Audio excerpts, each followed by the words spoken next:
thì anh em biết tôi chơi kỹ như thế nào rồi đúng không? Thì game này không ngoại lệ đâu. Nhưng mà chắc chắn là không ngoại lệ đâu. Chơi được, trong game chơi được 6 tiếng rồi nè. Mới chơi được 6 tiếng rồi, mới 2 ngày chơi được 6, chắc là gần 7 tiếng. Gì đây? Ha! Ui, má con Griffin nhìn đẹp ác nha. Phớt nghiên. Nó là Hippogriff đúng không? Hippogriffin. Hippogriff. Onyx. Oni. Hippogriff. Ồ, từ Hippogriff là con đầu cú chứ nhỉ? Mình nhớ nhầm mà. Mình xem giải cờ không á, khả năng cao là chắc là vòng 256 này chúng mình không xem đâu. Mọi người xem qua đây xem anh Tú chơi đấy, anh Tú có stream mà. Anh Tú vòng 256 anh Tú có stream đấy. Từ đó cam này.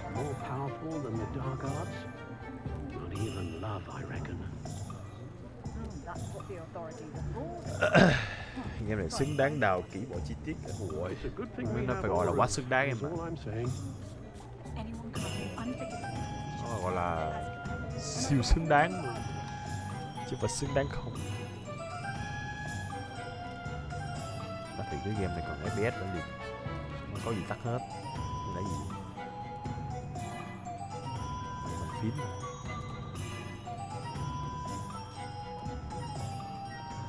Wow.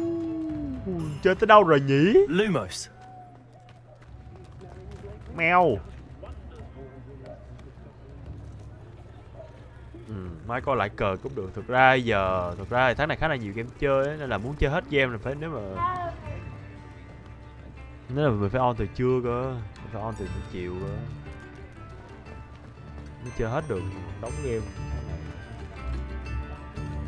Revelio. Lâu có chơi cũng quên nút ấy nhỉ. Mấy game này chơi bằng tay cầm quen ấy, chơi bằng mấy bàn phím này đang chưa quen tay lắm. Cũng khá là được, cũng khá là ok.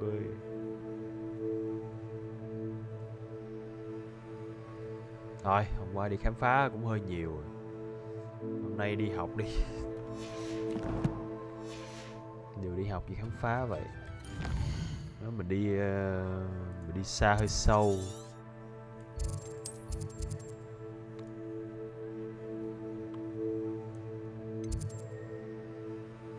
Ở đây là màu đỏ, màu đen là có nhiệm vụ phụ à. Liền xong qua đây có tầm 2 cái mà blue flame nhờ.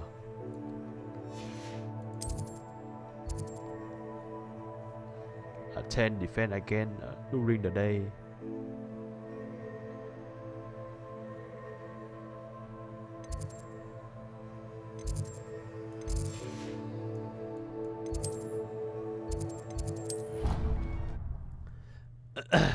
On từ chưa trên YouTube á. Nghe nó hợp lý thế nhỉ. Nghe hợp lý đi. I've always said that Cái travel này chắc có khi broadens the mind. on nhiều hơn bình thường. Để coi. Lumos. Chơi tiếp thôi.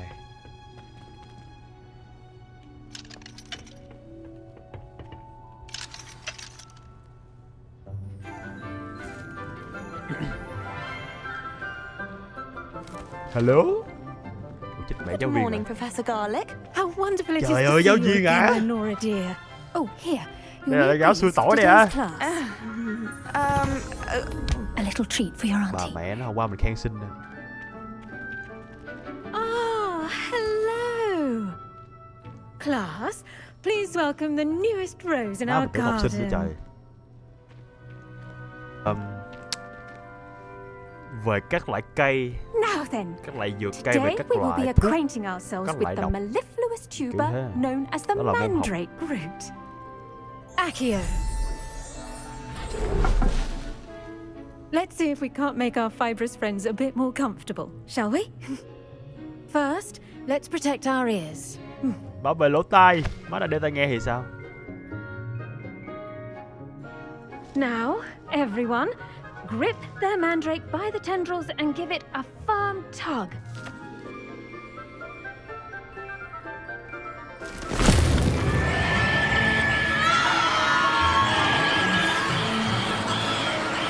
Quen thế nhờ. Ui. Quickly, place your mandrake in the new pot and patch out the soil.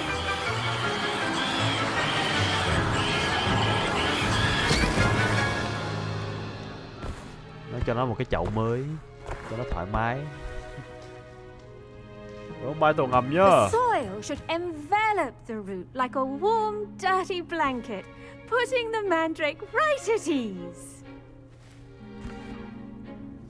Reparo! I'm very sorry about that. Yours was a bit mature, I'm afraid. All right then, off you go. Splendid work, everyone. Giáo sư tỏi. Now for our next task, we'll be planting dittany at our potting tables. You can all get started. Má học lớp I trồng need to cây have à. a brief word with our new student. I wonder if hippogriffs like knotgrass. Yes, Professor. Firstly, well done with your mandrake. They can be rather difficult to get a grasp of. I enjoy it. Actually, I enjoyed it. I couldn't help but catch your enthusiasm. How kind of you. It seems you're already taking to herbology like a mandrake to fresh soil. Now, as I mentioned, next we'll be planting dittany. Let us find you some seeds. Planting Destiny. I already have some, Professor. Trồng cái gì vậy? Picked them up in Hogsmeade. You visited the magic neep. Destiny là đất à? Wonderful! A prepared student is bound to bloom. I've arranged for you to have your own potting table here in the classroom. Wasn't easy to spare one on such late notice. Plant the seeds there now, and you can return to harvest them later. Even with soil, sunlight, and a bit of magic, they will take Trồng hạt time giống to sau đó grow. là sẽ thu hoạch sâu. Let's Chết see mẹ, how xin to lỗi, giáo balance sư. my star thistle arrangement. Mifflin's fancy or roses? Plant Destiny seed. À, cây tên là Dittany's restorative properties make it a vital ingredient in the Wiggenweld The leaf potion, of it as you all should know from Professor Sharp's medicine class. herb are used in vegan. À, cái này dùng để tạo ra thuốc hồi máu.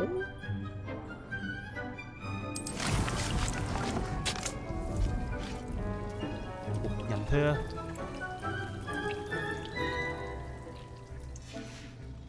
Well done! Once it can be harvested, your dittany will be ready to use in Wiggenweld Hợp potion. lý hơn gì nữa. I'll let Professor Sharp tell you about that. Now, what say we branch out? Introduce you to a different sort of flora, the Chinese chomping cabbage. You'll find that some Một loại plants bắp are better cải suited à? to uses Một loại bắp cải outside of a Trung cauldron. Chinese Trung Quốc. The cabbages do get testy without something to chew. Fortunately, I have a dummy for them to gnaw on. Be a dear and let them have a good chomping. Yes, Professor.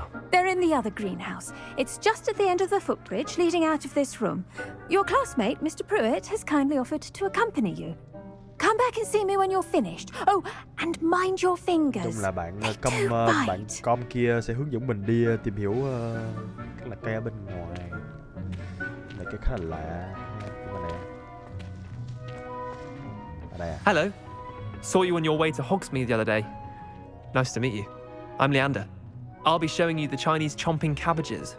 Up these stairs will take us there. But your lead. Vô lead. Okay. My lead. Nice work in defense against the dark arts, by the way.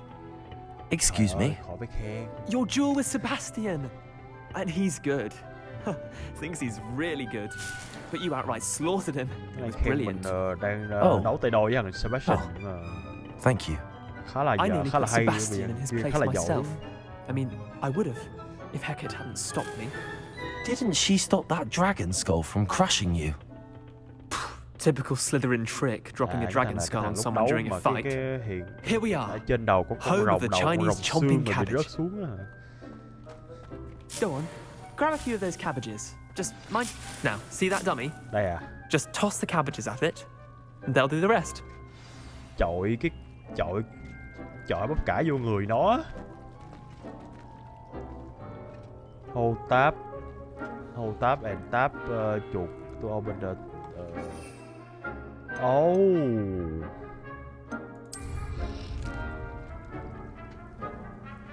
Then tap to use your... Look at that. Oh. They'll chomp on anything they can get their mouths on. Mum planted some in her garden last year to keep the gnomes out. Did save her the de-gnoming, but they left her honking daffodils in tatters. Vicious little bastards, aren't they? My kind of plants. Not like stupid booba tubers and bouncing bulbs. The kind of plants that'd have your back in a fight. Not saying you can't go it alone, but... Well, imagine that wasn't a dummy.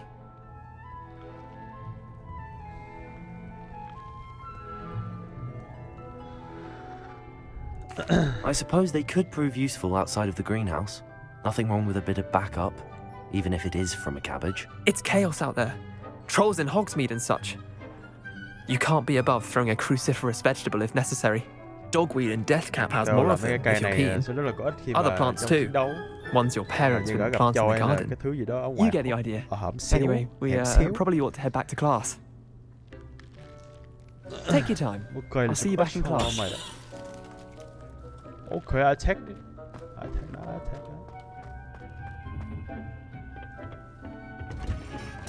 Trở lại với giáo sư tỏi.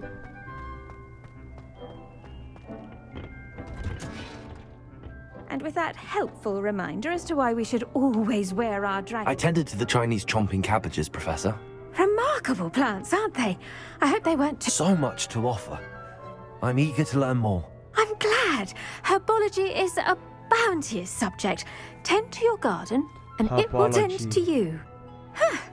Well, I suppose that's everything. Do come by for a chat sometime. I so enjoy checking in with my new students. Cô rất là thích nói chuyện với lại những học sinh mới. Those mandrakes are ready with relishing in their pots. Only cost me my damned hearing. To make anything grow, we must first understand it. That goes for plants as well as friendships. Kindness and concern are as necessary in the Incendio. Great hall. Yeah. Trời ơi, giờ ngồi đợi hả?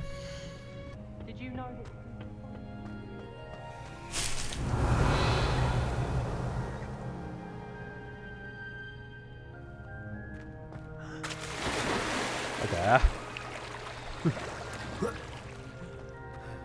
Má dở hơi gì chứ. Lumos. Revelio.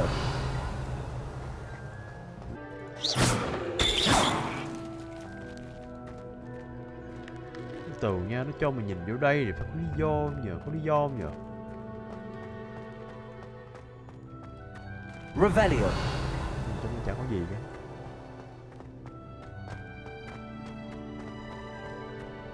Cảm ơn ba tôi ngầm nhá, cảm ơn Momo Đêm Nguyễn nhá. Cây đâu rồi? Vô lại cây. Gì mà lâu vậy trời.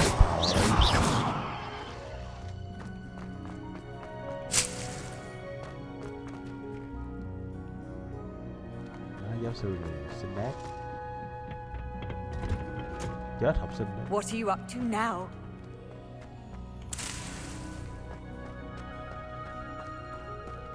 Trời ơi, cho nào mới được cưỡi chổi đây. Revelio. It needs your soft-hearted. It's not the written exam that worries me with herbology.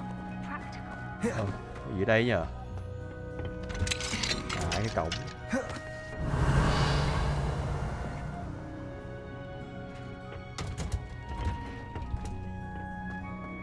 Là nhiệm vụ chính đó, để từ lấy cái cây đã. Nhiệm vụ chính là được cưỡi chổi đúng không? Biết mà có nhiều thứ. Nói chung là cái nhiều cái để mò ấy.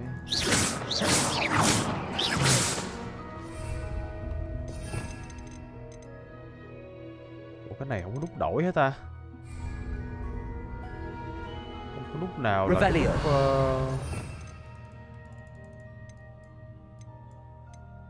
Ồ, sao nó không hiện mấy cái này nhỉ? Handy resource indeed. Ơi. and most pleased to be included.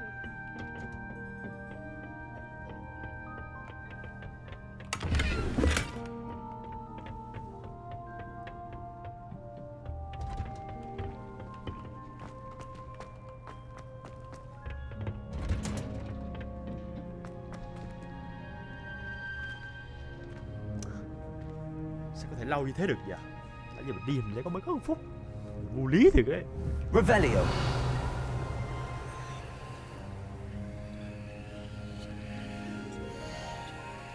Nhìn nó lâu điên luôn á, thật. Má đi mấy vòng rồi á.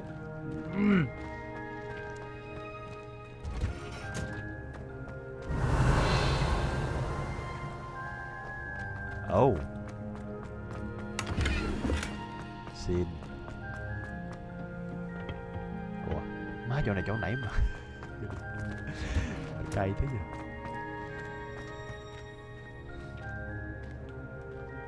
Mọi nhà qua nhiệm vụ khác nhau á, không biết nữa.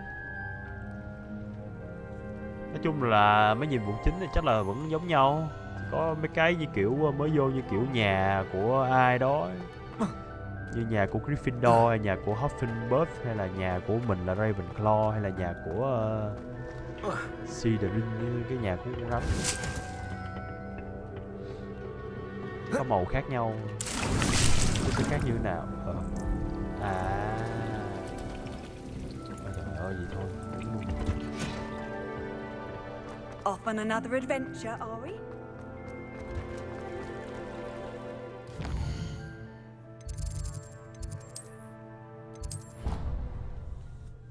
Lấy được 5 cái.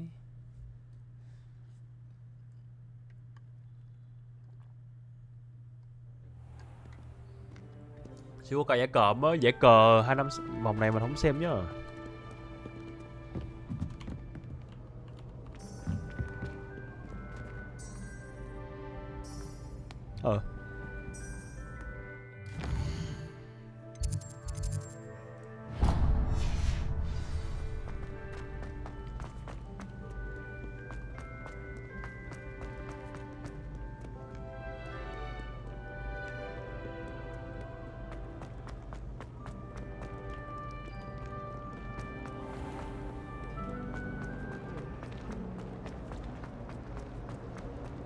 Chỗ nãy của ta.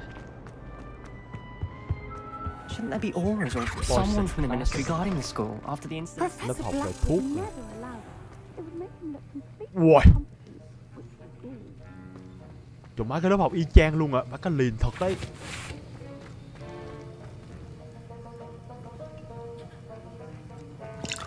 I hate to see a creature get put down Cái like đáy that. But trolls had no business in Hogsmeade.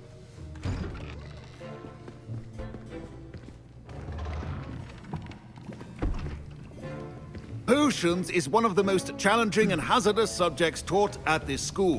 Giáo sư As Seth. 5th years, you will be required to reach new heights of both discipline and intellect. À, You cái will lớp học y begin chang this luôn, cái khác term by gì. brewing a Wigan-Weld potion. Mr. đầu kỳ Takar, học bằng can you thuốc, tell us hồi máu. why this particular potion might come in handy? Yes, Professor Sharp. The Wigan-Weld potion can be used to sterilize and even heal a variety of injuries. It can heal some injuries, but not all. Point for Ravenclaw. Before today's class is completed, each of you will have brewed a Wigan-Weld potion of your own. Trời ơi, được giải thuốc. You never know when you might need it. Please begin.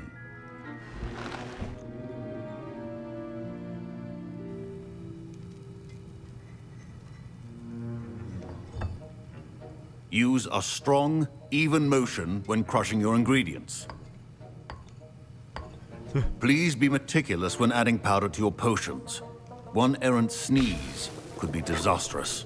Mà như mày dặm tiêu rắc muối vậy. Sao mà cho tí nước mắm này.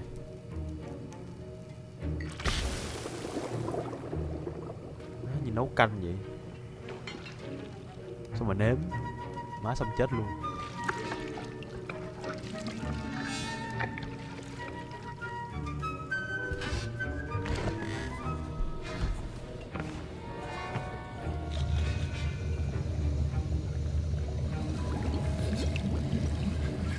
I see most of you have not forgotten how to stir.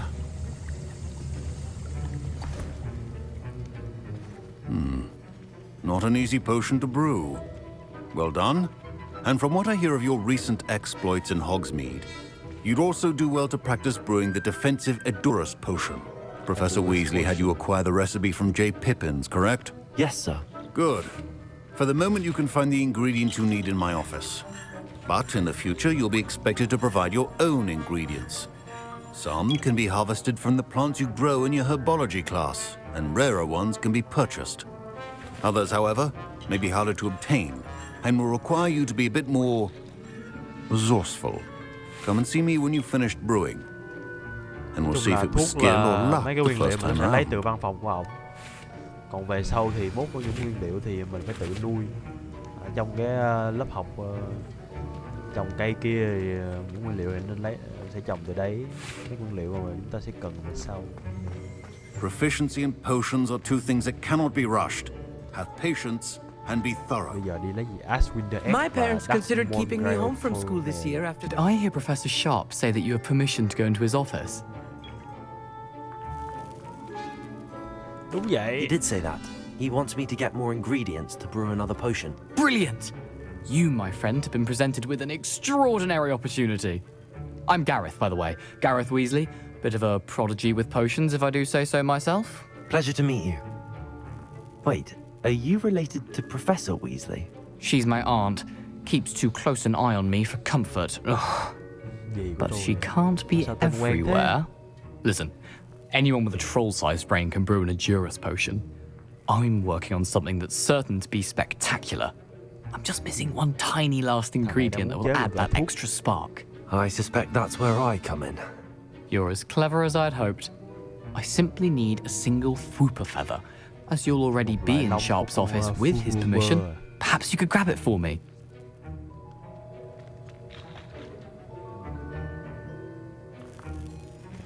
Lấy chỉ là một cái lông mà. Mấy cái này không có đòi tiền nhờ. I'll get you the Fwooper feather, as long as you're certain Sharp won't miss it. I assure you he won't. Fwooper feathers ai aren't that cũng có thể valuable. làm được cái loại thuốc Wait của until you Edurus see kia what thôi I'm brewing. mà có một loại Hurry thuốc back to me when you mà have the feather. nó đang làm nhưng mà đang thiếu một nguyên liệu. Phải lấy từ văn phòng của ông thầy chef này. Remember. Oh, careful. Món này nhiệm vụ chính luôn mà.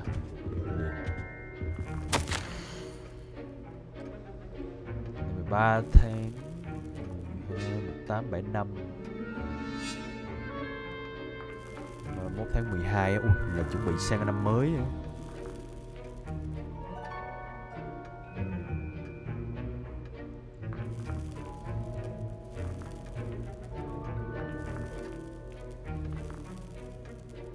Chung là một cái shop gì đấy, bán đồ gì phải.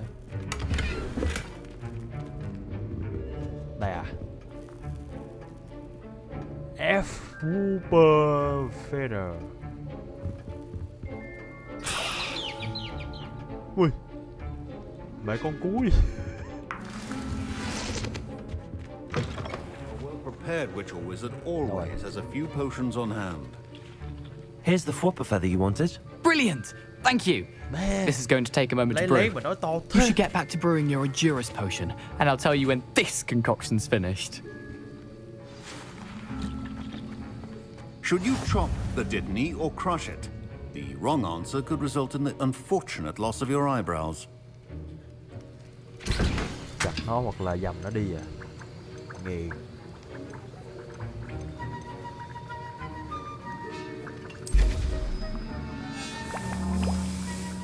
A potion that enhance the wrinkle defense by covering them with adorable rocky skin. À, thuốc tạo giáp.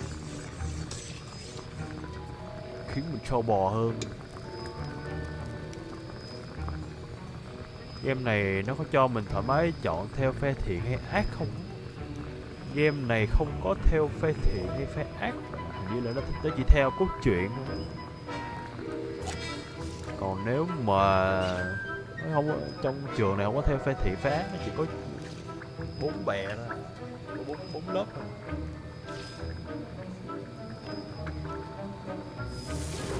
Bốn nhà. phát nào tính làm Voldemort à?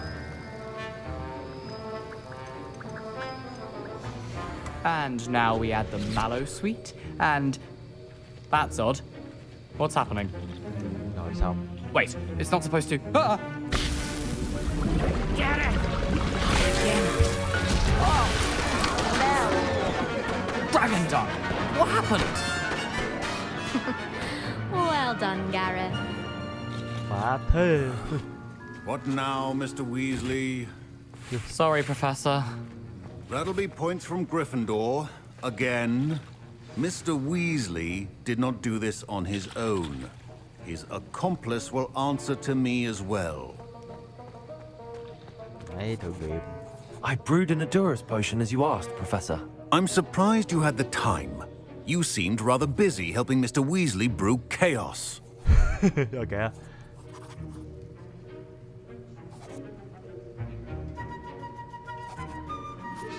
Dạ. Nhận hay không nhận nhỉ?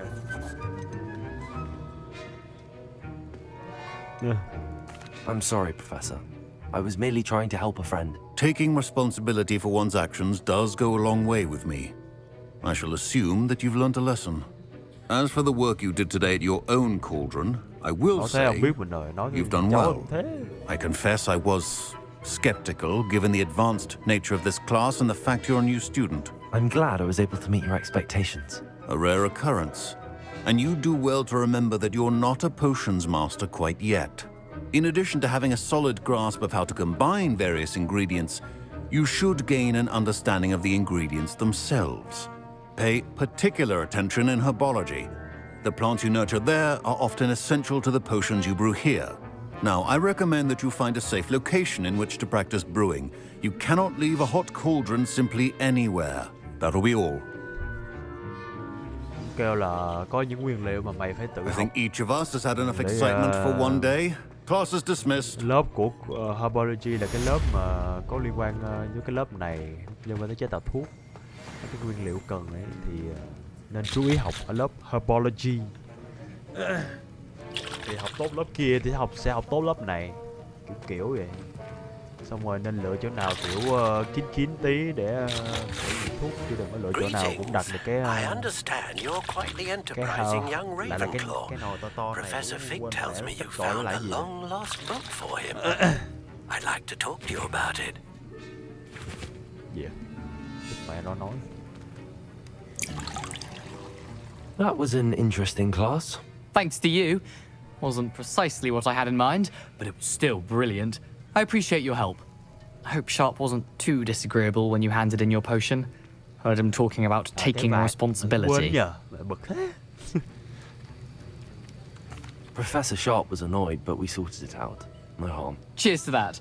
He probably had a good chuckle after we left. Sharp may seem gruff, but I'd bet a few galleons he blew up a potion or two in his day. Best be off. Next time we talk, I promise, fewer explosions.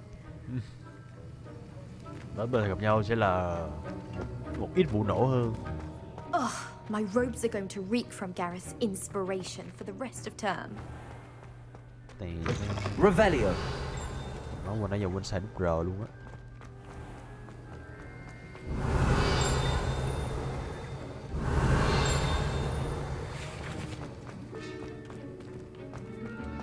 Có gì đây à?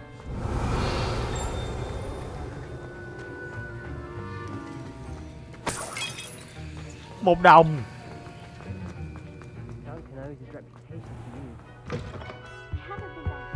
How nice to see you, my young friend. Ui dồi ôi, xa thế. I wish they'd allow.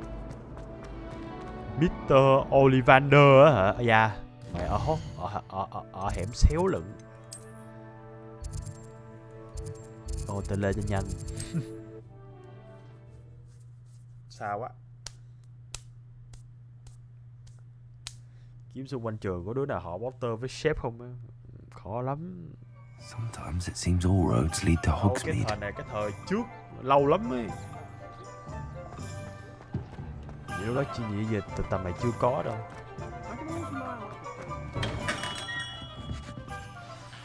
Good of you to come. My friend, Professor Fig, speaks highly of you and your resourcefulness. He was vague as to details, but mentioned your having tracked down a difficult-to-find book. I wondered if you'd be willing to do a little detective work on my behalf. Ông này đã muốn nhờ làm một tí việc little detective như kiểu thám tử hả? Kiểu chắc mò mò cái gì đây. Of course, Mr. Ollivander. Sounds most up my street. Wonderful. You see, about a century ago, an heirloom applewood wand with a fairy wing core went missing from this very shop. My great-aunt suspected a student named Richard Jackdaw. He'd been serving as an assistant here and suddenly vanished. Richard Jackdaw? Like the bird. In fact, he was known to frequent the Hogwarts Owlery. We searched there, of course, but found no wand. We did find a series of statues similar to Jackdaw's. I'm certain they're a clue, but I cannot figure out where they lead. Jackdaw was last heard tittering about some pages with a map he'd stolen from Peeves. As you can imagine, the poltergeist was less than helpful. Là kiểu như có ông tên là Richard Jackdaw này hồi xưa là làm kiểu nhân viên hay là hỗ trợ gì ở đây á, xong rồi như là xong rồi mất một cái đũa là cái đũa khá là xịn. Ông đi nhờ này đi tìm, hình như là hồi xưa rồi.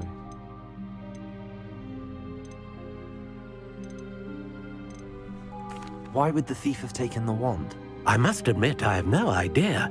From what I can gather, he fancied himself an adventurer of sorts, always looking for trouble. In fact, after he went missing, rumor had it his ghost was seen in Hogsmeade. Never heard much about him after that, but it seems as if his adventurous spirit may have got the better of him. Perhaps he thought that the wand had some special power simply because of its esteemed lineage. Astonishing how misunderstood the art of wand-making is.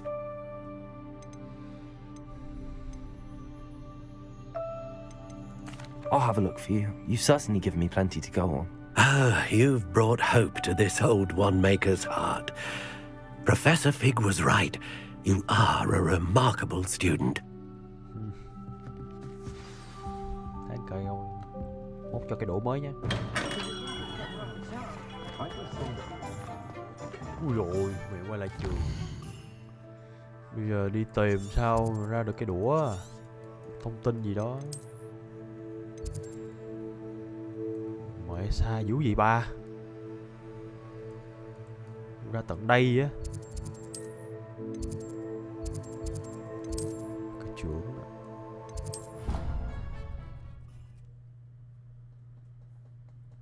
Anh định theo Dark Art á. Dark Art nào? Chả biết. Dark Art là lớp phòng chống hắc ám mà. Defense chứ, defense mới là phòng chống.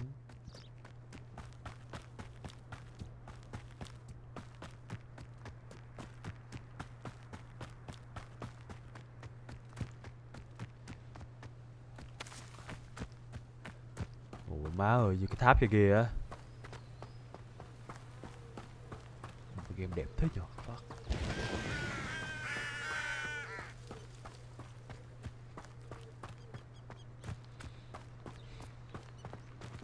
Game này mà cho ra tầm khoảng chục năm sau khi mà chắc siêu phẩm nha.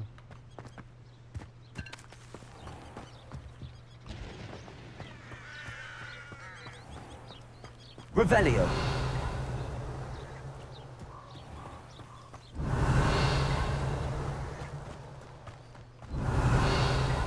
Cái gì vậy? I hate to see a creature get put down like that. But trolls have no business in Hogsmeade. Poppy Sweeting.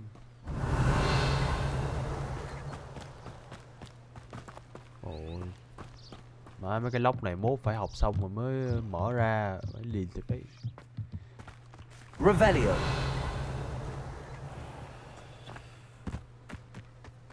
Vậy là mốt phải quay lại rồi xong rồi đi tìm nữa chứ. Ác thiệt.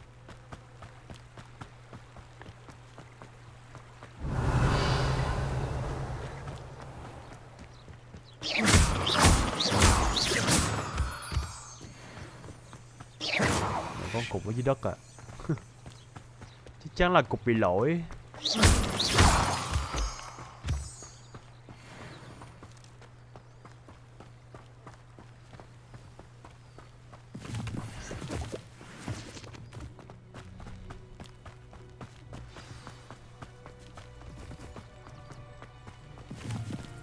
Hello? Who are you?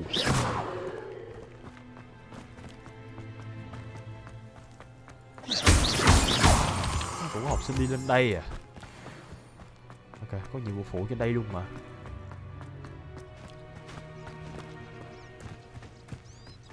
Hình như là ở bên trong. Revelio.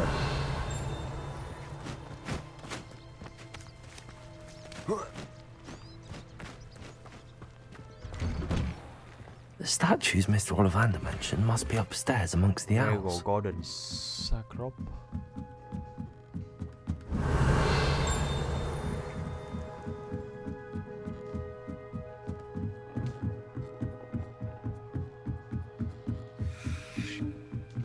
Don't mind me, owls. I'm just here to help a friend.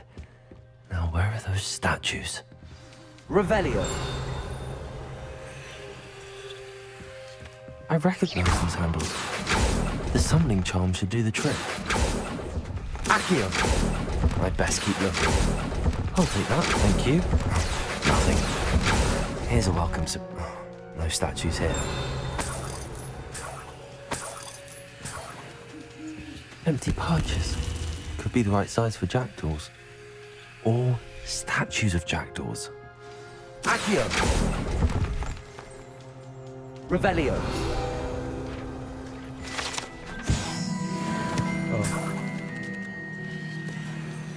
Cái tường trên kia, nhiều thế.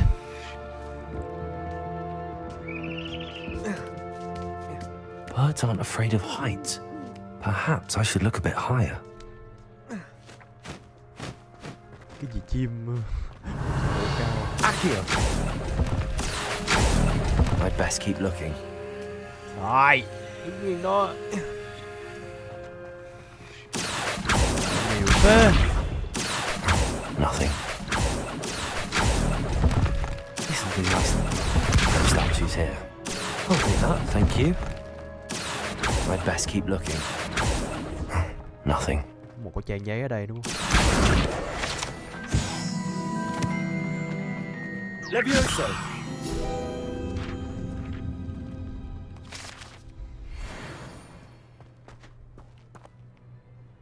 Wow. Ui, mẹ rộng thế nhờ. Hello. Accio. Levioso. Sorry, xin lỗi nha.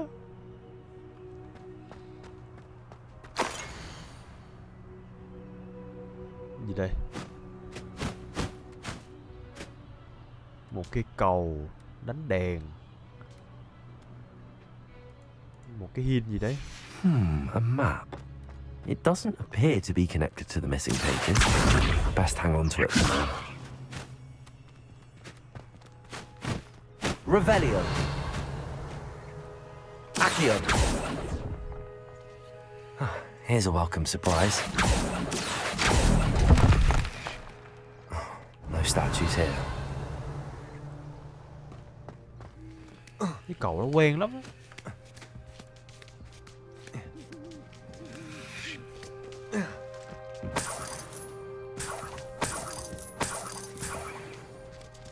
Có đặt lên lại hết à? What's happening?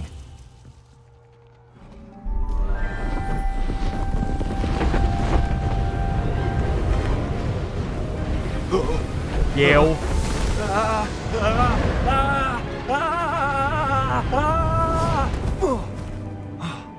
Container dèo.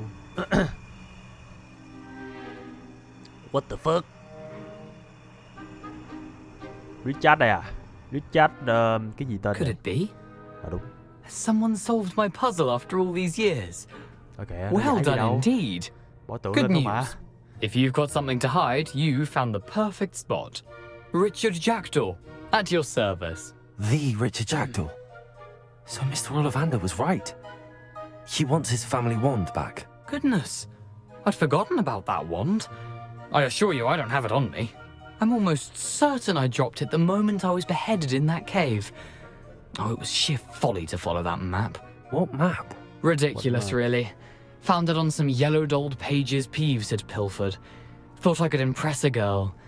But that's a story for another day. So, you stole a wand and then followed a map on some pages that you took from Peeves and followed that map to your doom. Odd to hear it all reduced to such absurdity, but yes. Why do you care about some old wand? I don't really. Ollivander does. It's the pages I'm after. Might they be with the wand in the cave? Indeed. Say, here's an idea. Why don't you meet me at the edge of the Forbidden Forest? I'd be happy to show you where to find them. Khu rừng bị đánh mất Forbidden. Khu rừng bị lãng quên. Này anh đang nói là nó hồi xưa là nó làm gì à? Nó đi ăn cắp cây đũa. Xong rồi nó gây ấn tượng một con gái, xong rồi nó đi tìm được một số trang giấy gì đó trong Peeves, sau đó là xong rồi nó đi theo cái map, sau đó xong rồi nó chết. Cay vậy liền. How is it possible to steal from Peeves, a poltergeist? I didn't steal the pages from his ghostly form. I merely found them in his wake of destruction. He's got a penchant for wrecking things. Books, bottles, suits of armor, whatever's likely to cause the most chaos. I doubt he even noticed they were gone. Thằng này chuyên ăn trộm. Why would you steal Mr. Ollivander's family wand? The family were always going on about how special it was, so I took it. Who could resist? Sadly, it wasn't special enough to save my neck. I fully intended to return it once I learned it was only special for sentimental reasons. But as you can see, I never got the chance. Mày lấy cái đũa xong rồi vô cái hang xong rồi chết, xong rồi làm ma. Cái hỏi không, thằng này hỏi sao là tại sao lấy cái đũa của gia đình của nhà của ông Mr. Ollivander, thì tại vì nhà Ollivander lúc nào cũng nói đặc biệt về mấy cái đũa của họ, nên là thằng này kiểu thích, thằng này lấy chơi. I think I can guess how you died, but who did it to you? I was having a look about when I suddenly sensed a refreshing breeze, after which I felt, well, lightheaded. That's all I remember. Hence, if you do visit the cave, be prepared.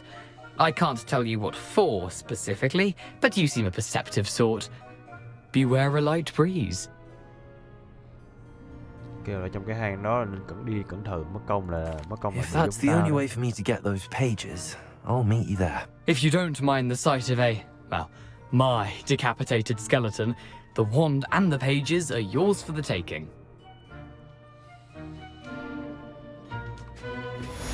Revelio. Arrival.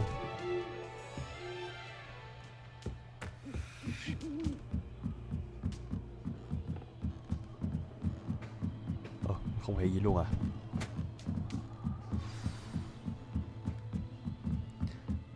I need to learn this charming charm before I can go follow Richard Jordan. I got into the Forbidden Forest. Oh, vừa đi học thôi. Mà từ từ nha, có một cái chỗ gì mà có một cái cầu ở đây à? Không,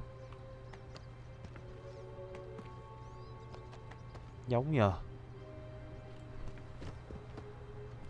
Đây bay được ta.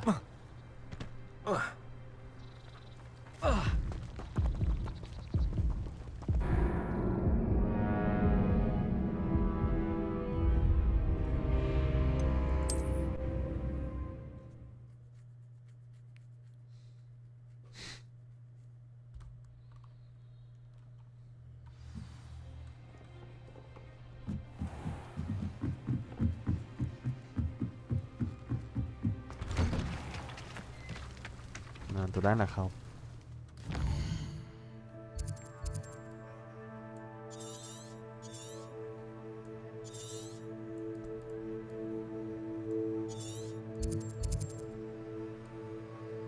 I guess not.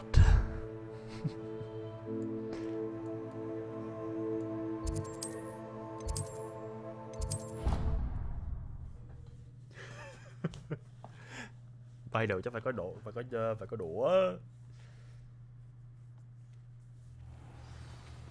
Cái lộn, phải có chổi chứ nhầm.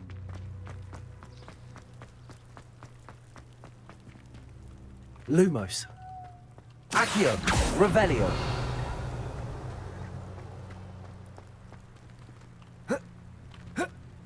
Cái gì làm sáng đó nhờ. Trời ơi, sao quăng cục kia ra vậy? Incendio.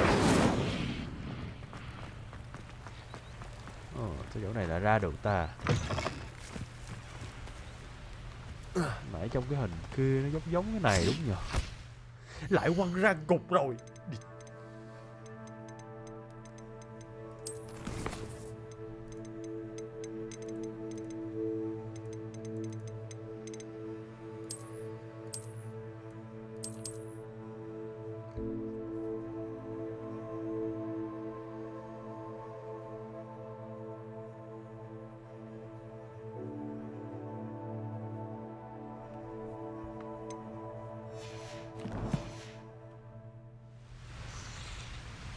Nơi nhìn vô một cái rừng, có một cái cổng méo gì nữa. Hình như không phải chỗ này. Mà chỗ này chắc là mốt đi, sao mà mốt gặp chắc phải tính sâu. Chắc là thắp sáng cái gì đấy.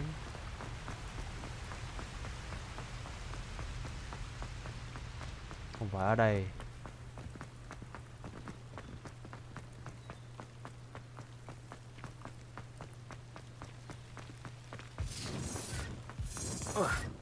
Revelio.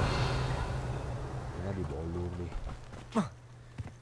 Đi bộ bên đâu có nhiều thứ để làm. Chẳng hạn như đó, chỗ đó đó, chỗ gì nhờ.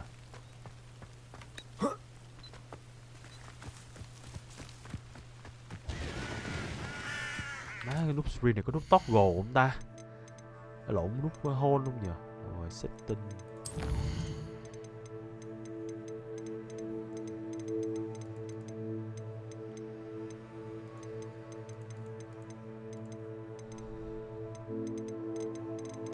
Speed toggle. Này rồi. Game hay đấy.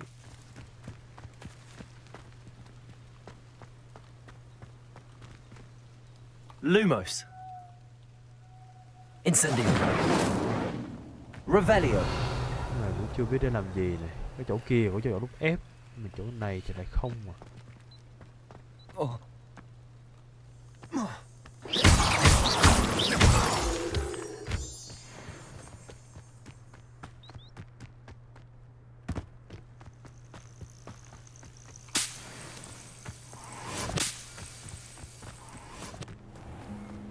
What do you have in store for me this time?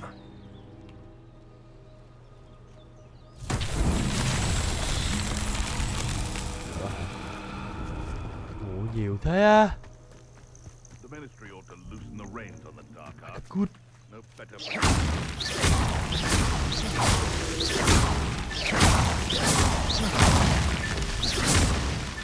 What's that? Settled. Nhiều lắm.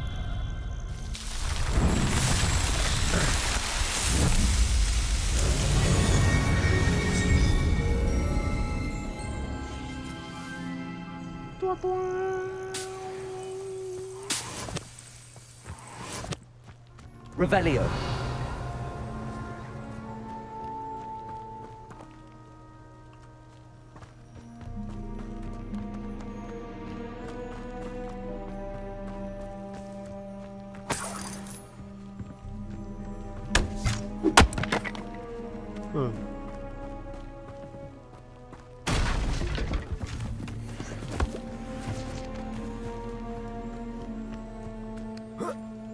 Mà đi đây hơi nguy hiểm nha.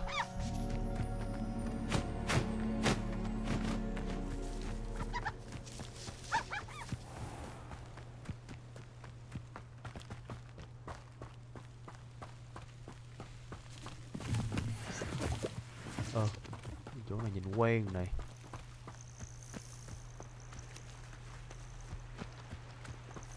Lumos. Revelio.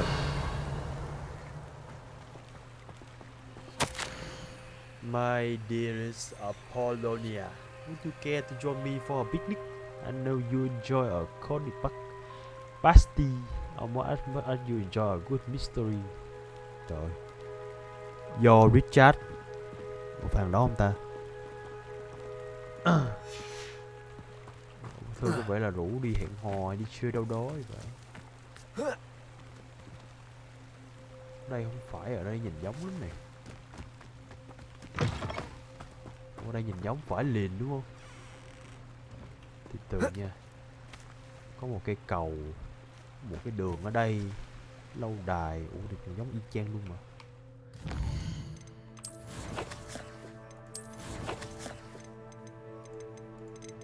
Đâu rồi vậy?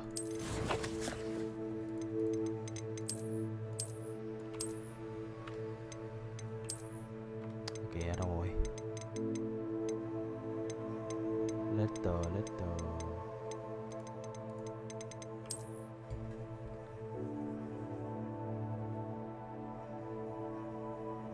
Đúng rồi.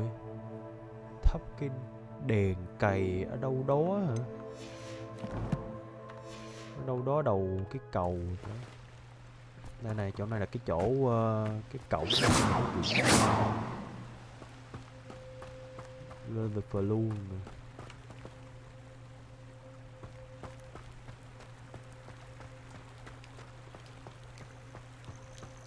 Lumos. Incendio.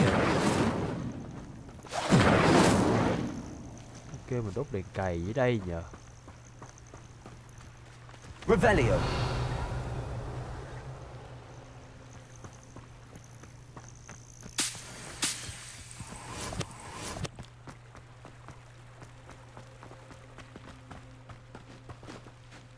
Forbidden Forest. Này là chỗ để vô chỗ của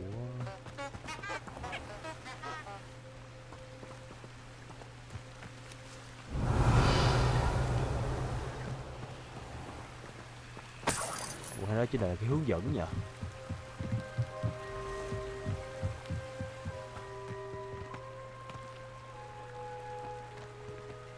Revelio. Accio. Không lấy được nè.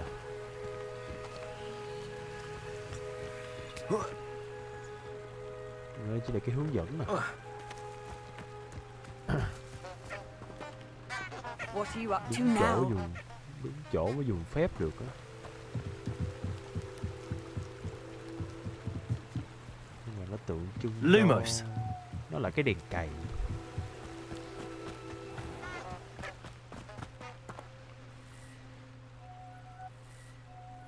Incendio.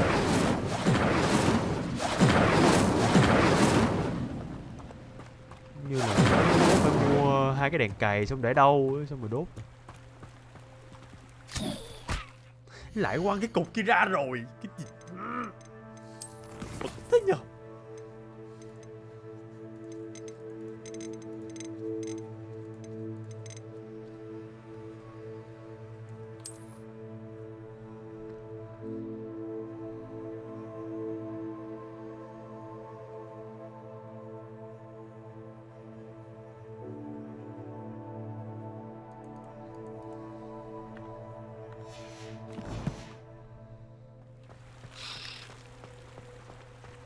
Lumos.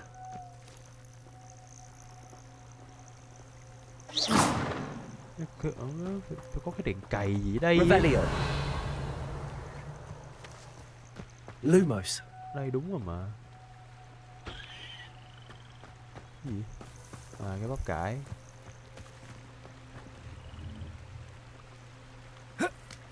Ở đây chuẩn mẻ luôn ấy. Nếu sai được. Forbidden ở đây.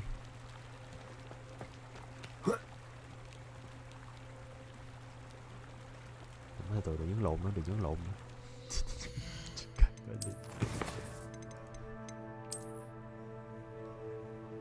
Nếu đúng thì nhưng mà tại sao lại hướng ở trường ở đây vậy?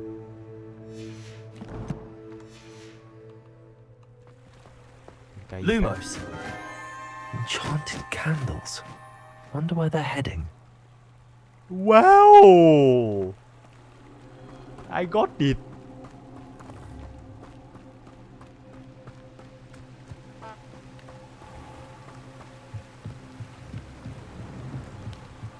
The candles seem to be leading into the forbidden forest.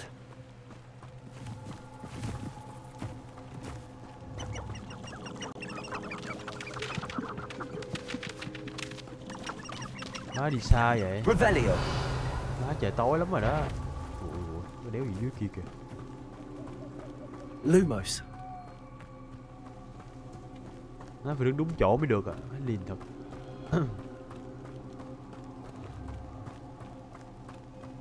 Má những tới chỗ âm u thế. Extreme danger kìa.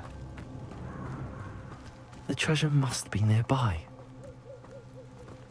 I suppose a picnic in the forbidden forest could seem romantic to some. Treasure hunting suits me. Treasure seeker.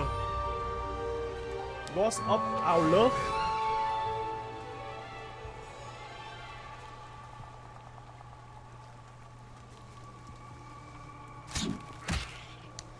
Cái gì?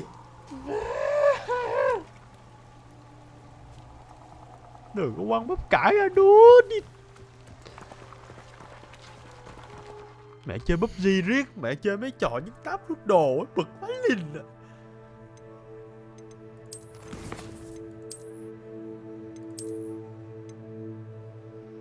Không được cái gì nhờ? Được nhiệm vụ thôi đúng không?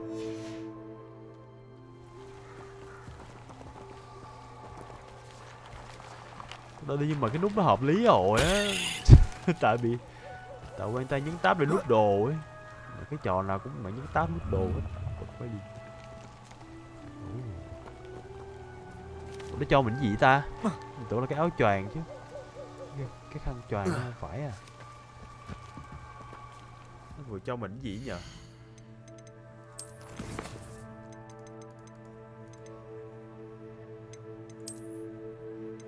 Không phải khăn choàng.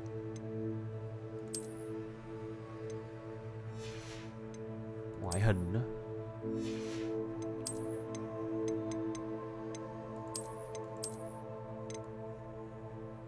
Hình hai cái nanh nè. Treasure seeker scarf. A scarf for the consummate adventure earned by following a map to seek a treasure. Ui, chỉ vậy thôi á. Thôi cũng được.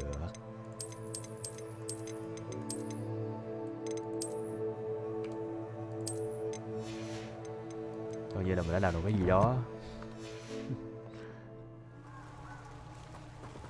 Mày cho tao về được không? Mày ở đây ghê quá.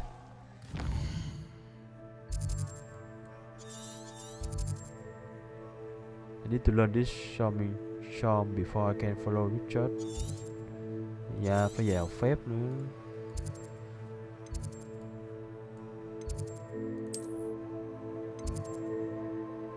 Này chưa xuống, cái chỗ này chưa đi nè.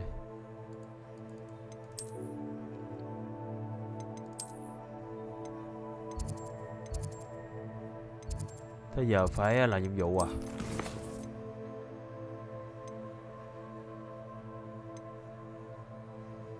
Disarming charm. Thế là cái phải làm cái này rồi. Attend during the day. Bây giờ tối mẹ rồi. Về phòng mình đi ngủ đúng giờ. Má 4 ngày 4 đêm chưa ngủ ở đấy. Mẹ thằng nhân vật này đi ngủ đi.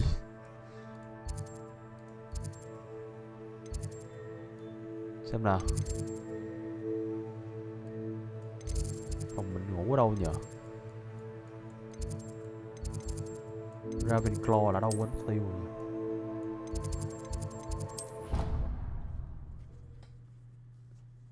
Ravenclaw.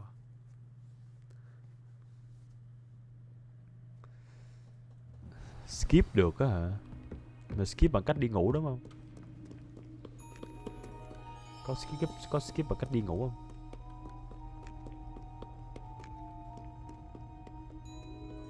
Chúng ta cần một giấc ngủ.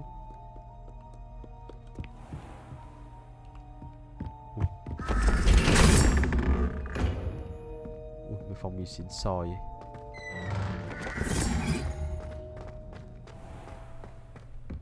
Phòng mình mà, đậu xanh. You can't imagine how inconvenient. Another house token for the house chest. má ơi, phải làm đủ hết mấy cái house token. Má nhiều phết.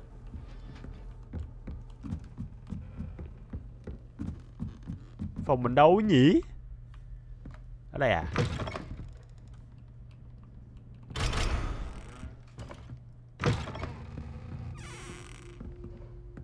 Chết mẹ, phòng ngủ mình đâu nhờ?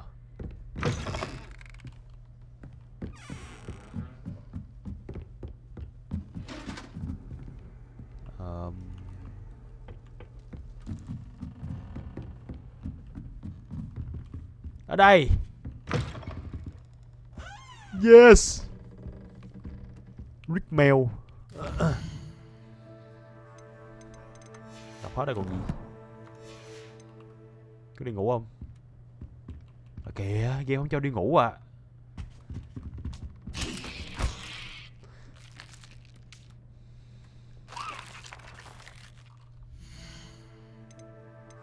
Mẹ skip time ở đâu nhờ?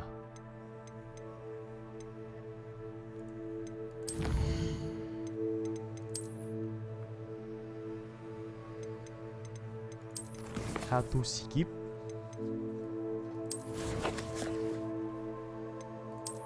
Skip ở đâu vậy? Những map à? Nó game không cho ngủ à, xạo thiệt chứ.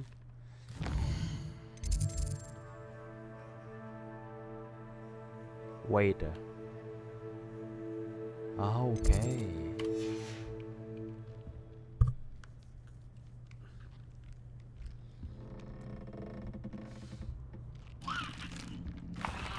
Đi học thôi, đi học thôi.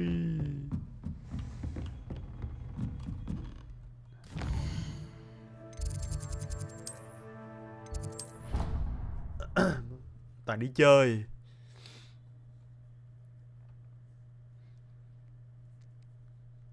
Target lock is unaffected too. How nice to see you, my young friend.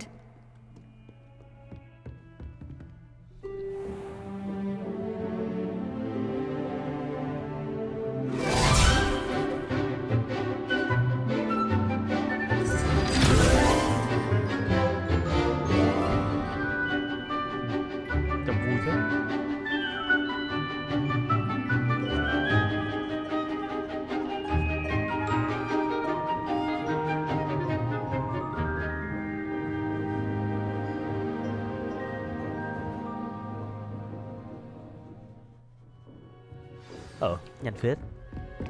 I hope you were able to take care of... Professor, I completed all of your most recent assignments. Well done. Then you're ready to learn Expelliarmus. Pay close attention. The disarming charm may often be all you need to defeat the most powerful dark witches and wizards you might encounter. Spellcasting requires a focused mind and a steady wand. Expelliarmus. Good work. The dummy is... Stay in practice. Expelliarmus! You seem to have the right end of the stick, but keep practicing. Expelliarmus may save your life one day. Okay. Excellent defensive skills.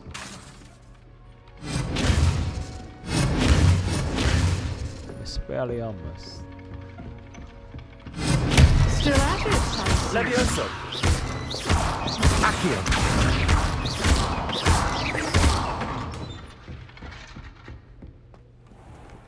Xong rồi chạy ra Forbidden West à? Forbidden Forest à? Mấy con này mình bán đồ cái không nhờ? Bán đồ cái đi. Nãy đi lụm cũng khá nhiều đồ. Chế độ gì á? Chế độ hả? Get any more cozy than Hogsmeade? I'm sure she didn't mean anything by it.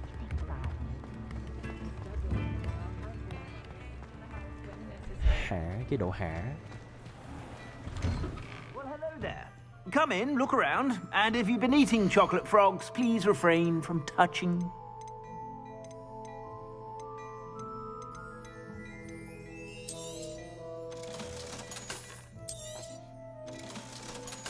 Ôi, 200.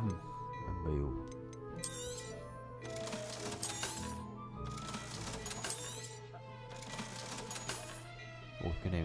này xịn hơn. I suspect you have a sharp eye for fashion.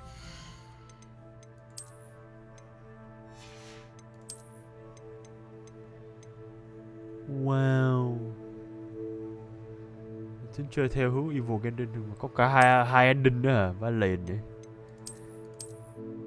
Mà sao có Hành ghe áo đồ dê rồi đấy. Thôi tới lúc chơi tới đâu hay tới đó, sao biết được. Trời ơi, đã chơi gì đâu. Gì bôi hết vậy.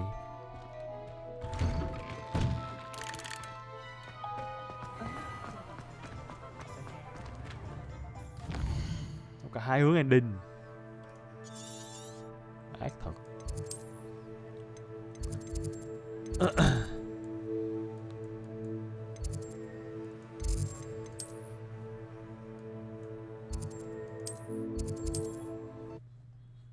Forbidden Forest.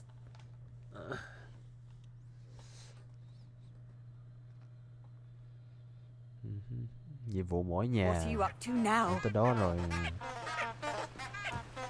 Mỗi nhà luôn thì game này đúng đỉnh rồi, đỉnh cao rồi đấy.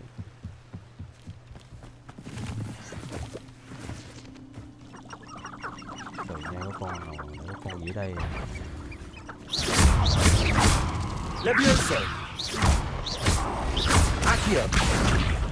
Mẹ trầu thế.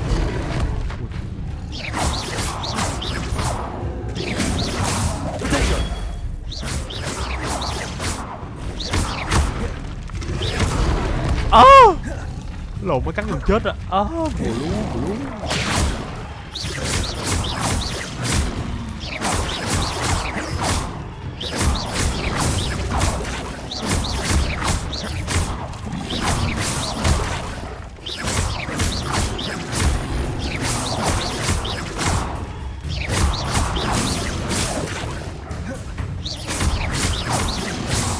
Bị kẹt rồi. Expelliarmus.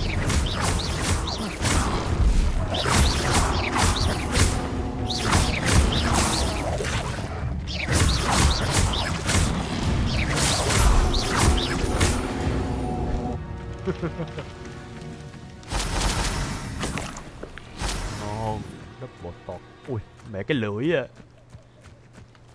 Cái lưỡi của con ếch chó. Ở đâu đất bot? Không phải dog boot.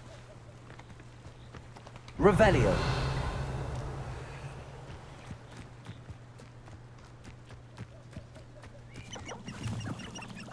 Có lưới nhện gì kia vậy? Có hình lưới nhện đây ta.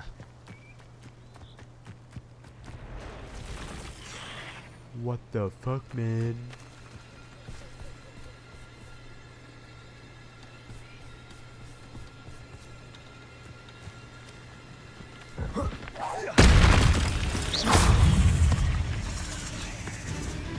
Chầm đầm bé thế. Mà nhiệm vụ đây không phá nữa đâu.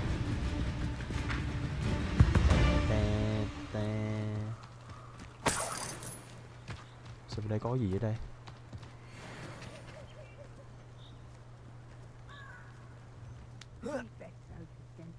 Bên đây là cái cam mà.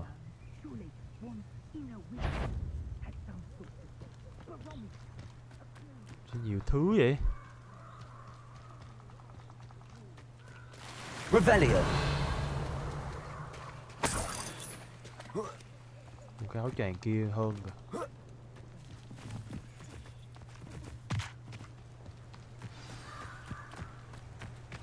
Cái đây vừa cái địch mà giáo viên không làm gì nhỉ?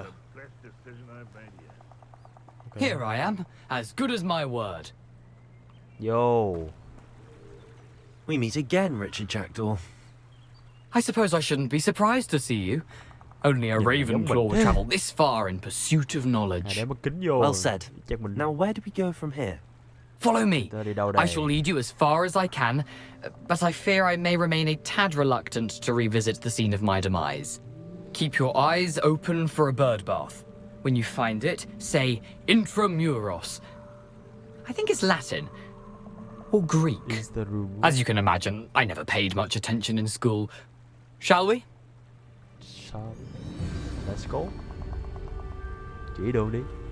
Aside from the bird bath, anything else I should look for? Indeed. A few landmarks, a stone bridge, a waterfall, and, if I recall, a lake. You'll see. You've been very helpful.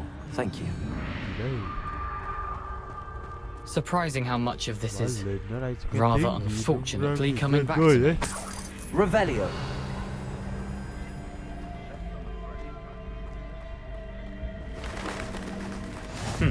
Yes. You know, the closer we get, the more I'm remembering. Probably best I leave you to it. Simply stick to the path and keep a sharp eye out for that bird bath. Adieu. Is that Latin? Bye-bye. Greek?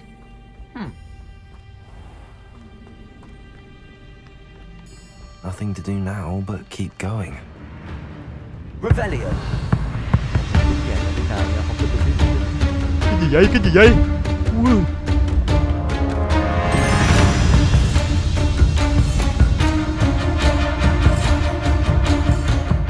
Cái quần què gì đây?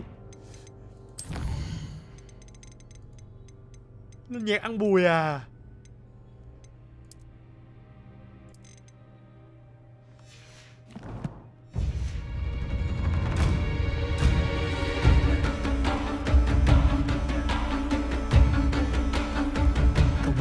Cái mẹ gì ở đây đâu? For a thief, Jack was surprisingly as good as his word.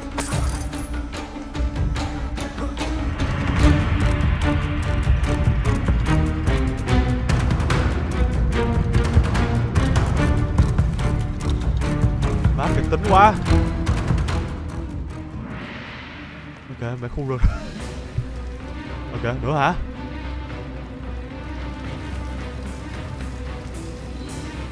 Something oddly solemn about this place. Wow. Such regal creatures. Có thể tắt cái nhạc này không trời? Nó đéo liên quan tới khung cảnh luôn á. There it is. Just as Jackdaw described. Đây à? Intramuros.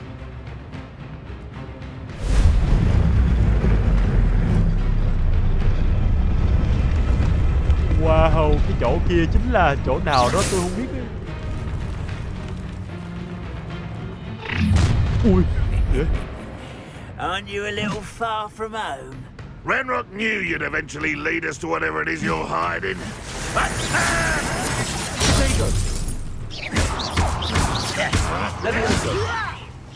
An utterly pitiful display.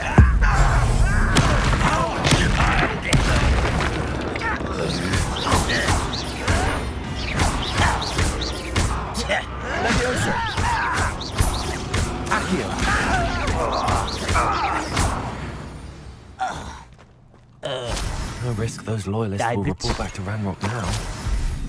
Let's see where Jackdaw has led me.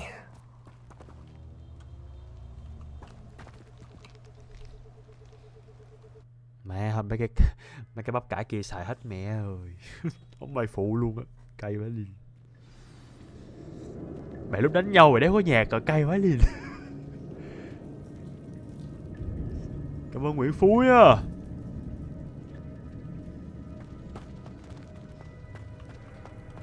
I wonder how big this place is.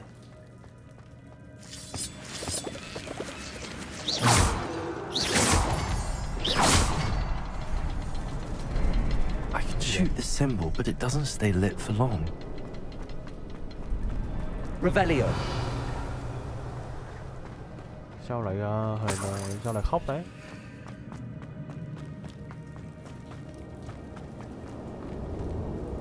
Wow. Fuck.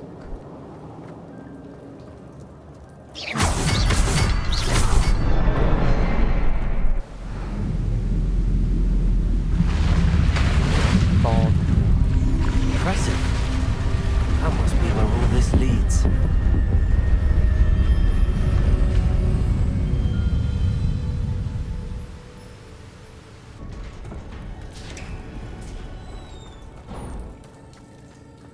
Someone didn't want casual visitors down here. Revelio. Spider. I wonder if any of my spells will help me through this. Mẹ Mẹ như này sao nhỉ? Incendiary.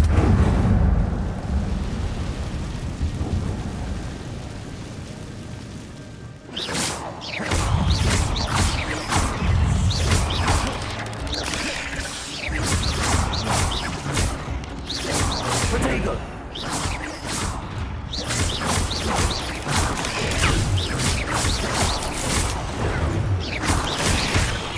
Levioso. Spider Fan.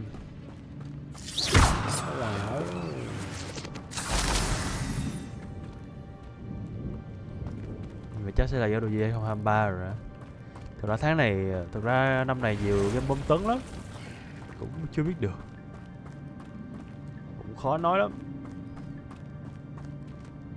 Mà game này đúng là đỉnh cao thiệt. Game này phải top 3 rồi. Top 3 năm nay rồi. I'm not gonna touch those.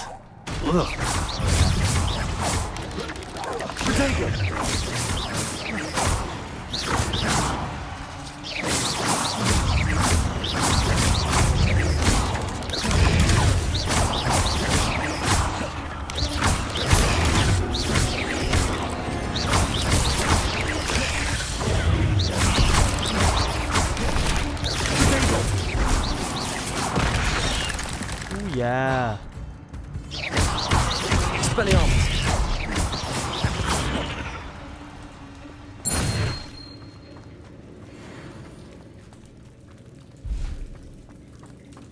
Revelio.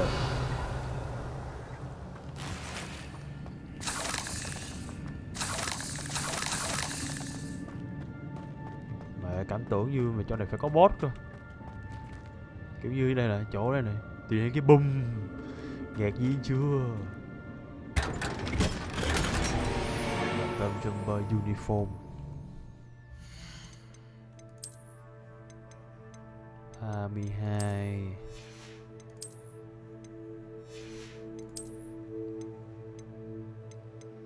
38 Bãi liền.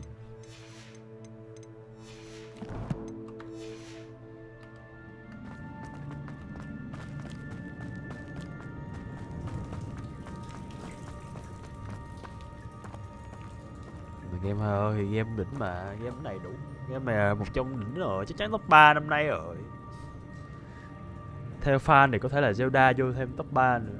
Còn game còn lại thì phải đợi năm nay ra hết game mới biết được. Năm nay nhiều game hay mà.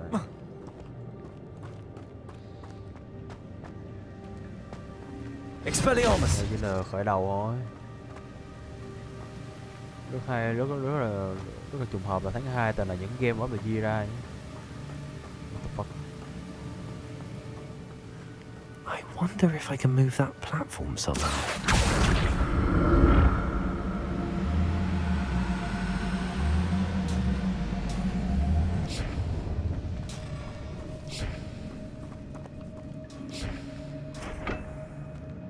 Revelio.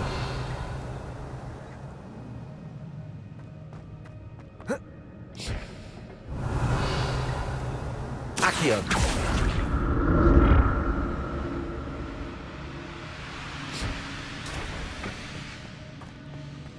Chỗ gì đây nhờ? Revelio.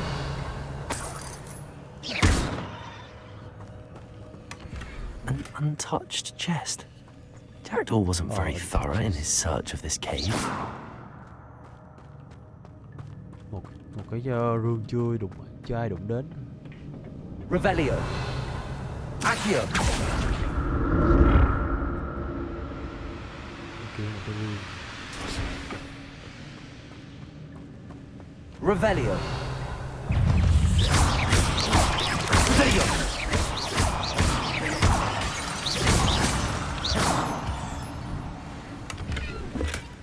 Not a headless skeleton in sight. But I may as well help myself to this. Revelio.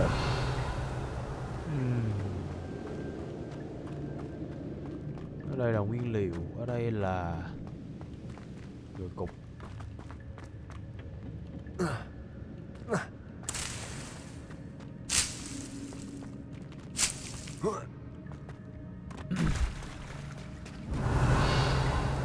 đường gì đó ở phía bên phải này.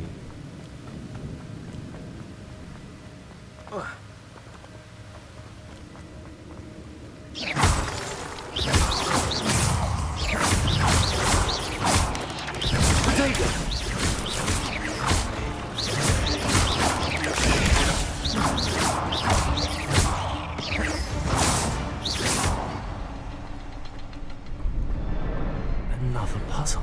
If Jackdaw could solve this, so can I.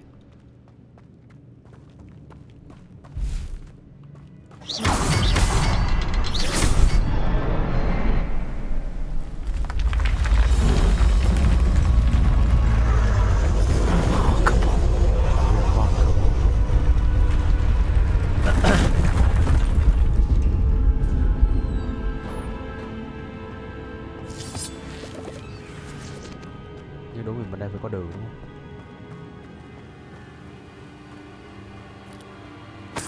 Revelio. Cái con nhện bé này không sao đâu nhỉ? Combat hatching.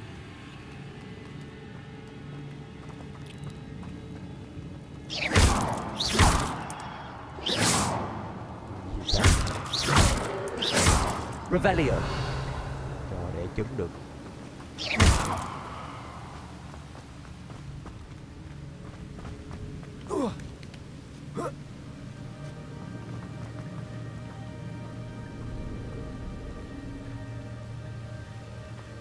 Nhiều rương thế nhờ.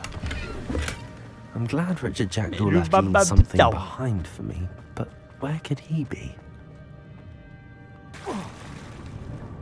Thiệt luôn chứ.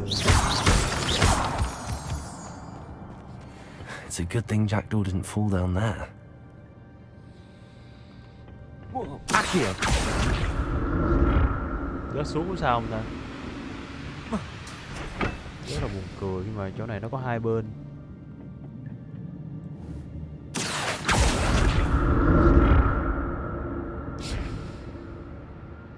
Rất là tò mò á. Rất tò mò đấy. Incendio.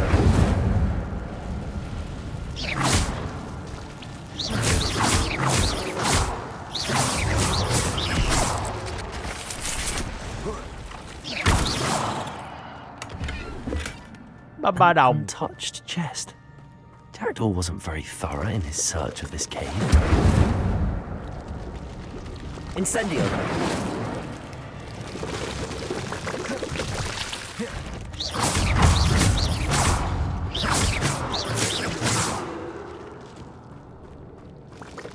Expelliarmus. Ây da. Trời ơi. Nó không cắn được.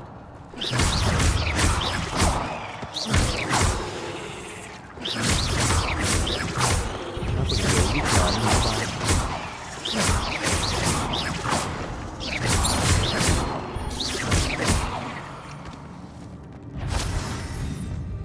Incendio.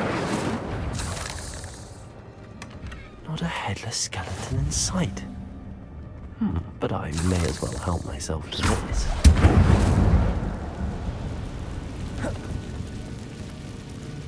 Ok. Đốt cái này để không bò được thì đốt làm gì? Hình như định lấy cái gì ở phía bên kia thì phải.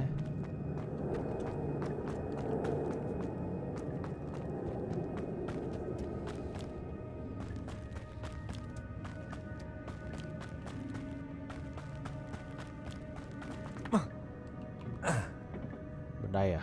Accio.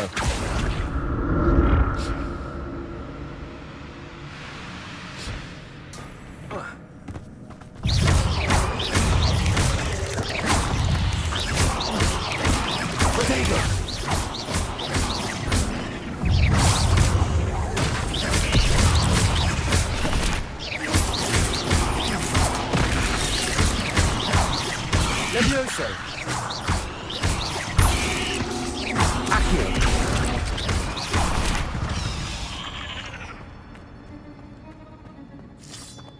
Để lấy cái này thôi.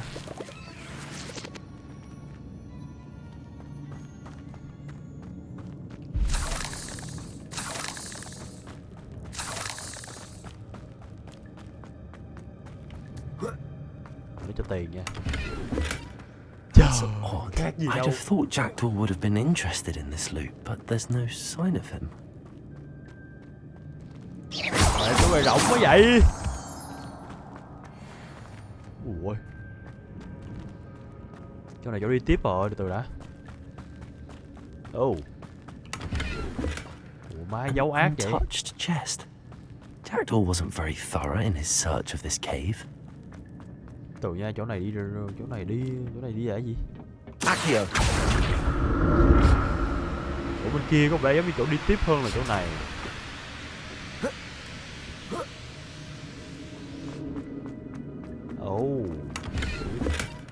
Not a headless skeleton in sight. But I may as well help myself to this. Wow, bỏ qua cái nón.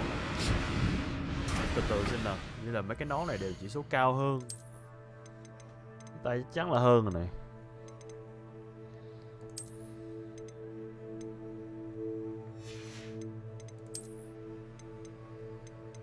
Cái này thôi rồi. Cái này thì phải level 17. Cũng 17 nốt.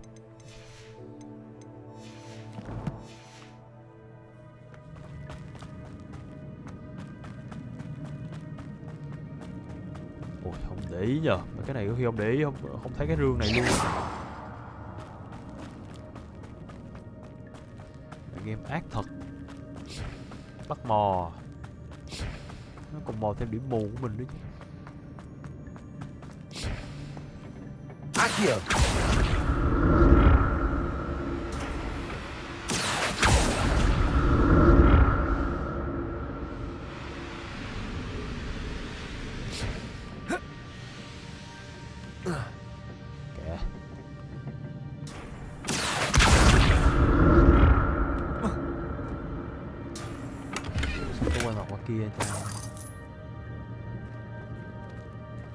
Revelio. Wow. Cao phết nhờ. Bên kia con đống rương. Accio.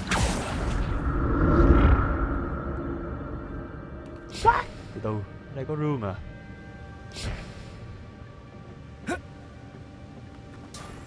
Sao nó cứ quay lại sau lưng nhờ? Dễ hơi vậy. That's odd. I'd have thought Jackdaw would have been interested in this loot, but there's no sign of him. Ở đây chắc là đường đi xuống. Còn ba bên đây như thế nào? Kéo. Revelio. Nhảy qua. Accio.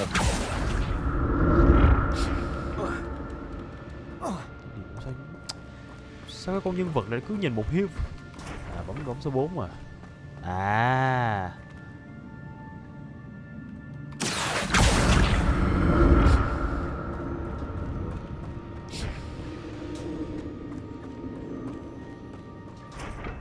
Phải thả số ra.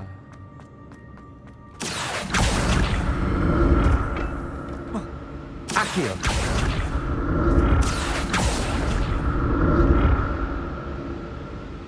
Sao đâu có nhìn được cái hiếp này.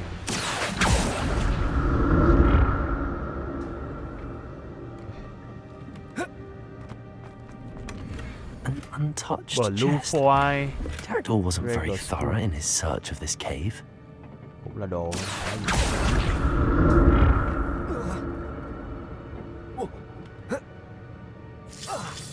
Revelio.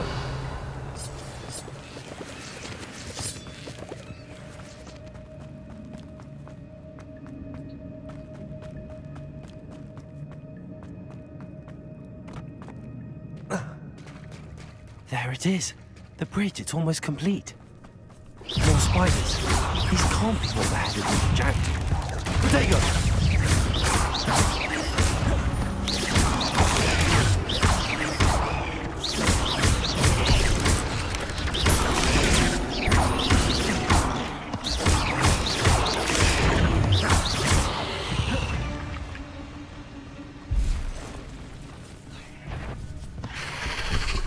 Vậy mày to thế, tận 2 con.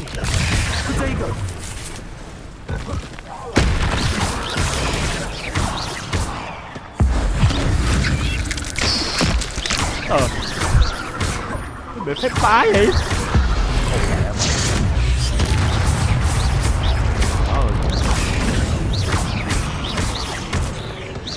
Phép bắt ám kia nhiều có hư người không I vậy? can only imagine how these spiders have multiplied since Jackdaw came this way. Mẹ xài cái phép bắt ám này có hư người không vậy? Kiểu như bị nghĩ, sau đó chúng ta sẽ kiểu thèm sức mạnh, sau đó chúng ta sẽ kiểu làm được cái gì đấy, sau đó ta giữ của riêng, sau đó chúng ta giết luôn các kiểu mọi người.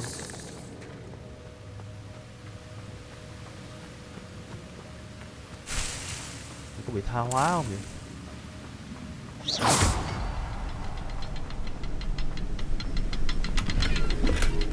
Not a headless Lại skeleton full in sight. But I may as well help myself to this. Cổ hả? I'll need to look around for symbols. Phép cổ nó cũng là phép cổ là cổ, nhưng mà cũng có phép cổ đít, phép cổ đát chứ.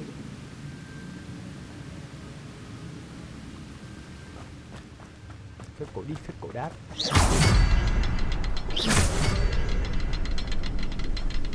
Nó xuống rồi. Nó xuống. Khoan đã. Sao chỗ kia lại có cái...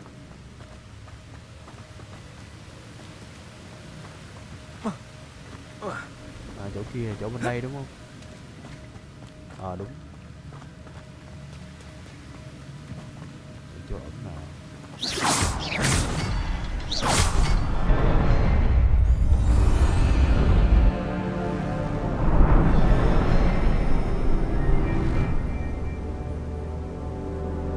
Có ai đang đứng đó thì phải.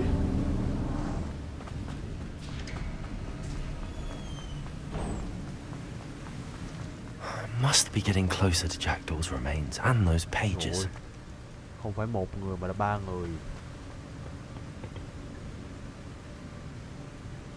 Vậy đấy à. Có vẻ là... We meet again, Richard Jackdaw.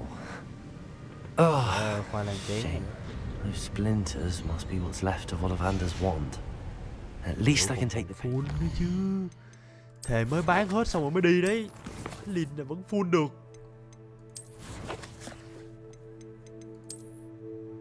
Hey. Sợ thật. Full được bro.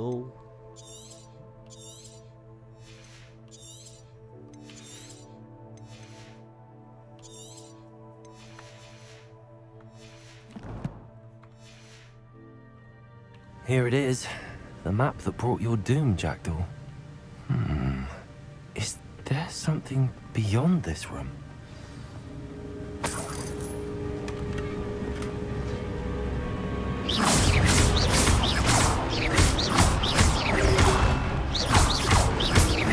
Levioso. Potato. Accio. Expelliarmus. Levioso. Accio. Incendio. Expelliarmus. Trời ơi, sao cần cho đéo được. Some you brute. Accio.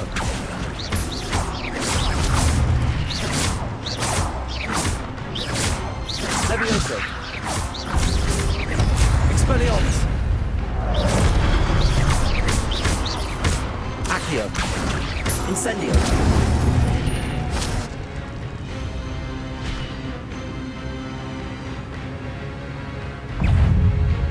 Má như vậy là che rồi riêng nhờ.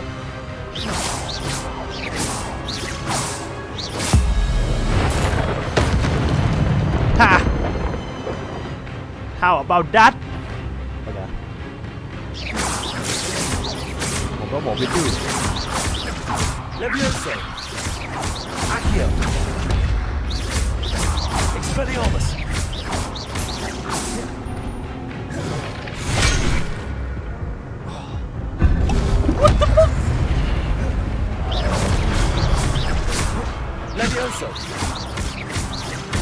Accio. Expelliarmus.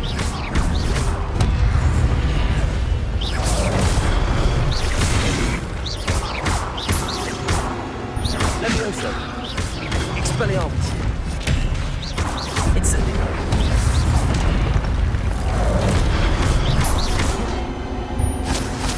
Mày chết.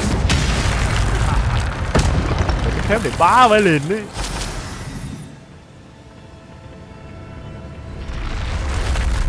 What? That's unnerving. What's happening? Mẹ phép lỗi vậy.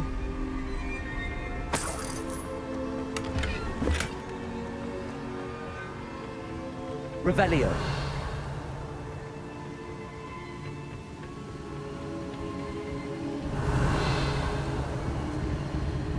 I've seen this before. Gringotts and the restricted section.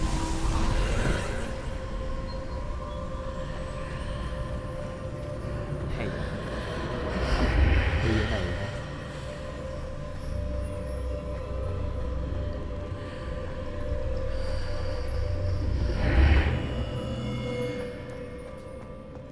Where am I? Tôi đang ở đâu đây?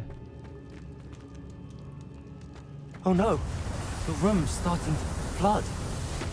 Đâu bà? Chạy đi bố. How am I being protected? What sort of magic is this? Bảo vệ à? Wow. Shit. I can only hope this magic protects me until I'm able to make my way out of here.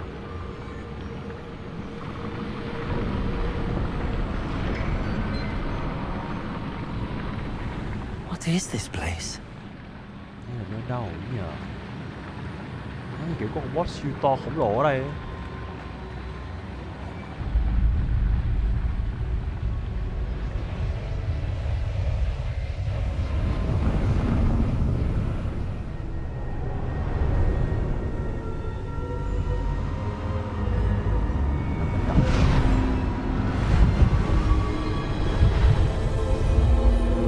Cánh à.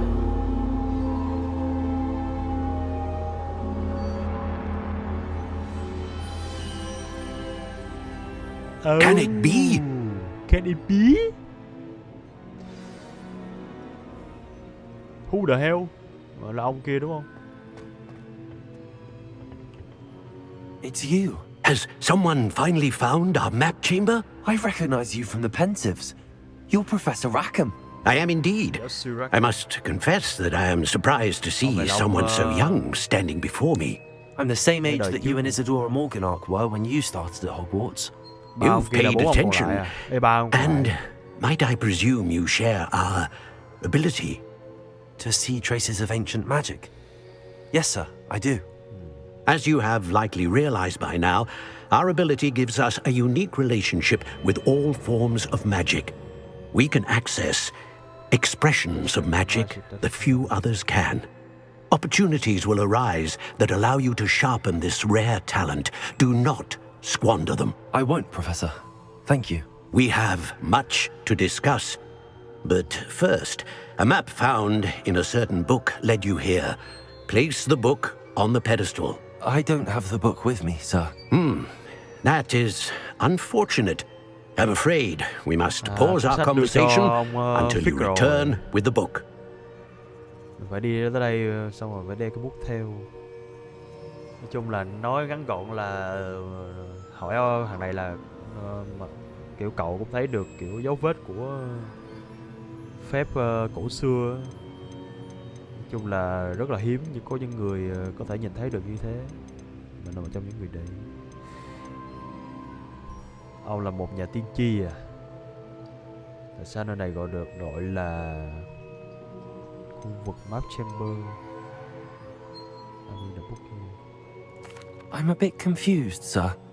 Why is this room called the map chamber? I assure you that all will be clear once the book has been placed on the pedestal.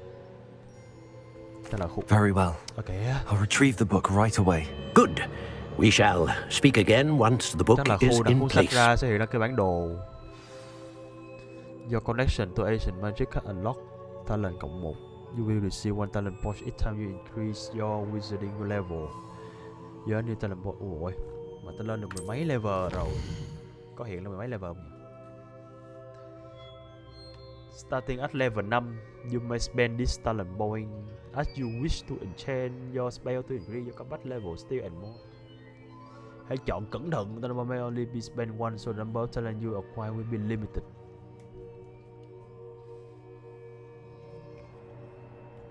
Ui, chọn không được mẹ reverse luôn hay sao? Không được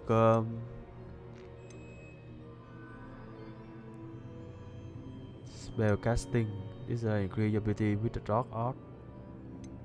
This talent improve your overall effectiveness.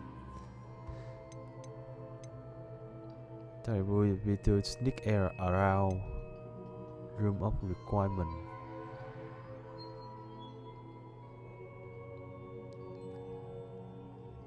Mày có cả hướng đi nữa hả? Mày dark art à? Ây da, sao lại có mà nó phép hắc ám ở đây giờ?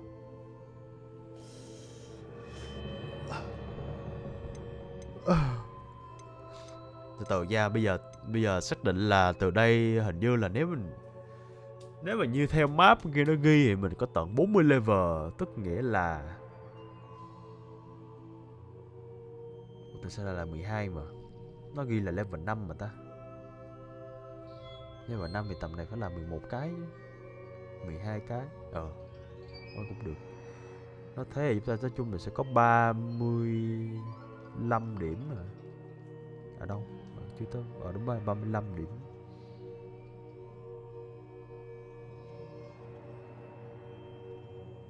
Là phép Ava chiếc phá luôn.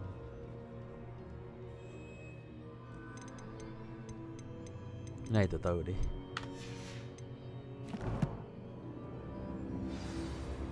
Nếu như đúng thì mỗi cái sẽ tượng trưng cho một cái.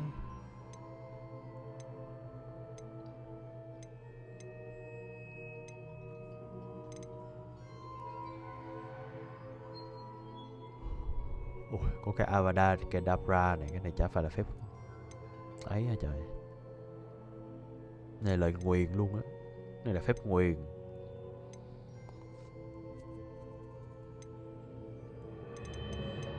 Cái đó tự tính đi.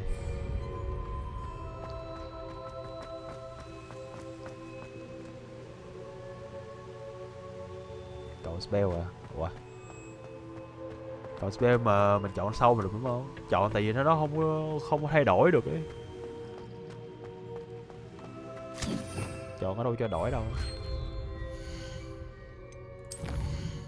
Biết đâu mình lại cần cái gì đấy.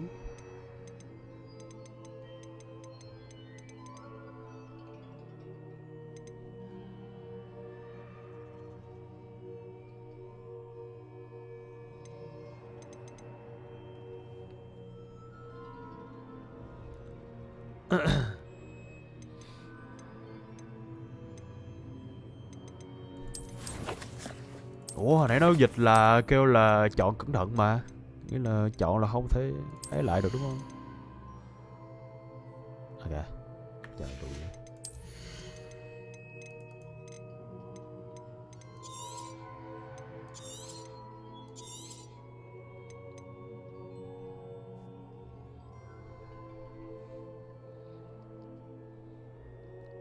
Casting Incendio and List a Ring of Flame.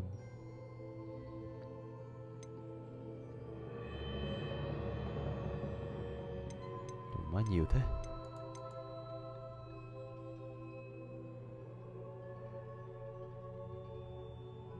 Wow. Người phép nhìn thích thế.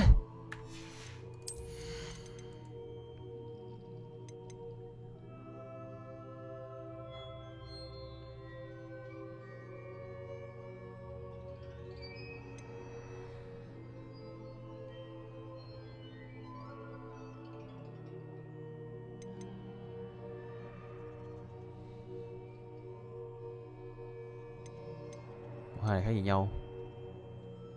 À, cái này là Stupefy.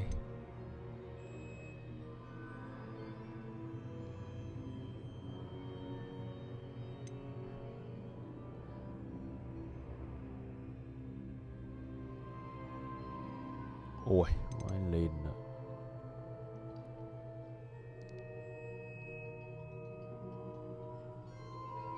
Arresto momentum. Quá nhiều thế.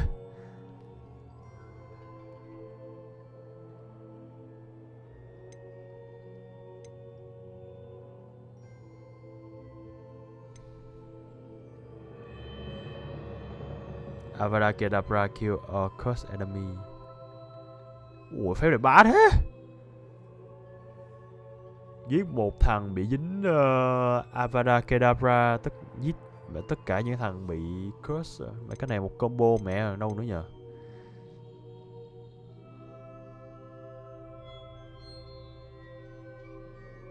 Ôi hồi máu luôn à. Phải lìn à. Có cái chưởng thật đấy.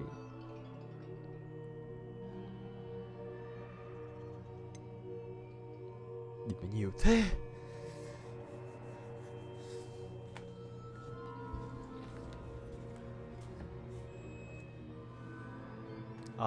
New spell set is at. Rút lăng chuột tu. Ồ, đây rồi. Ủa cái này mình cần này. Cái này cần á. Cái này cần này. Chắc chắn là cần luôn.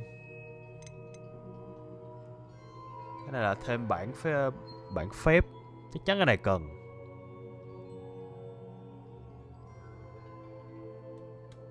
Đó là thì Dark Art chắc là vẫn mạnh nhất rồi.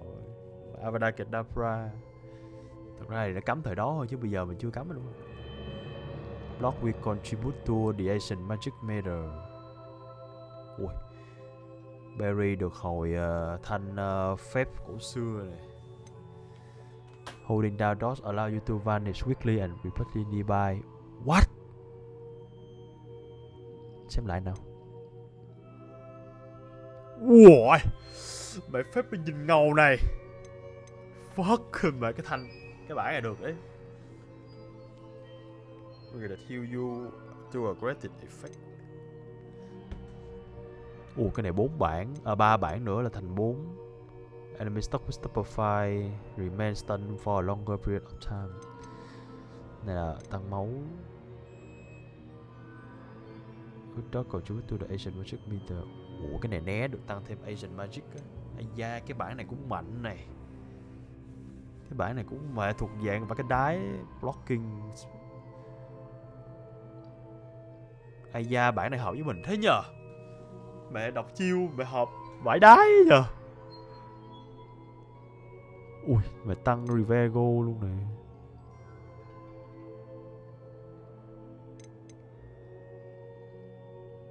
Perfect Ropetego release a damn flash that break enemy shield.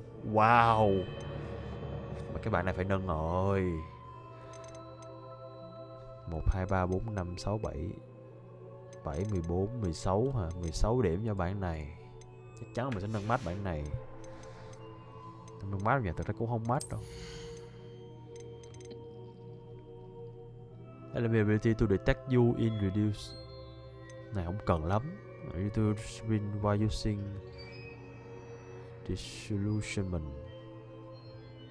Không cần lắm. Không cần mấy này. Nhánh này phế vậy.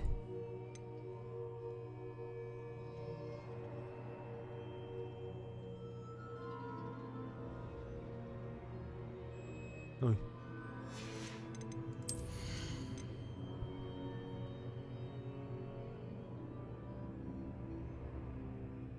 Này là chơi nhánh này chơi thuốc với lại chơi cây này.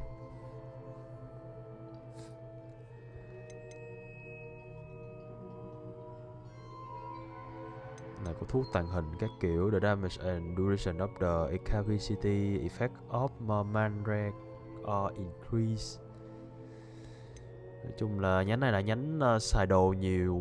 Nhánh này chắc cũng không xài nhiều mấy. Này là nhánh chơi đồ ấy. Vua bắp cải.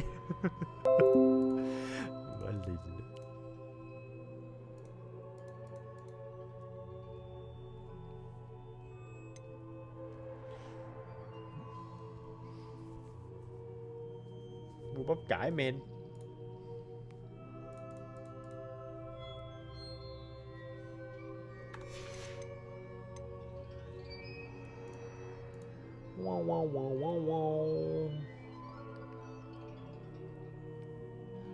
Vua bắp cải.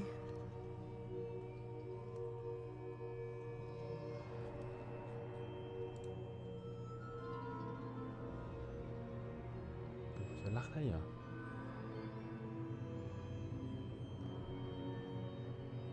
Tính mà coi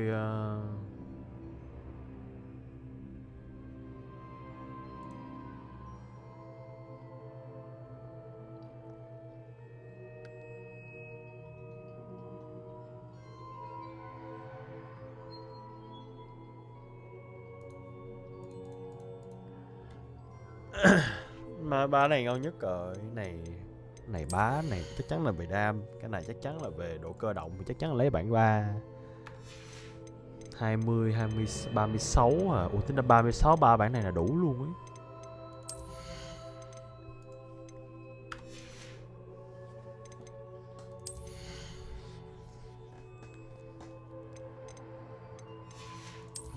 Đọc này trước đã. Này chắc chắn cần. Cái gì cũng cần. Nhánh này, cái này bá này, cái này đẹp này. Lại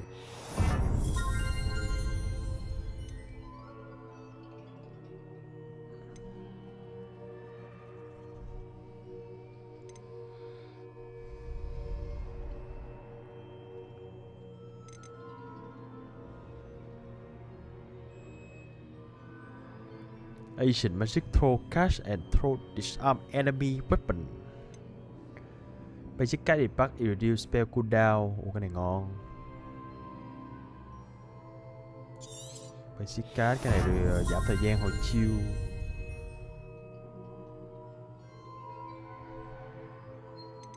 Ủa mấy cái nhánh này ngon phết ra.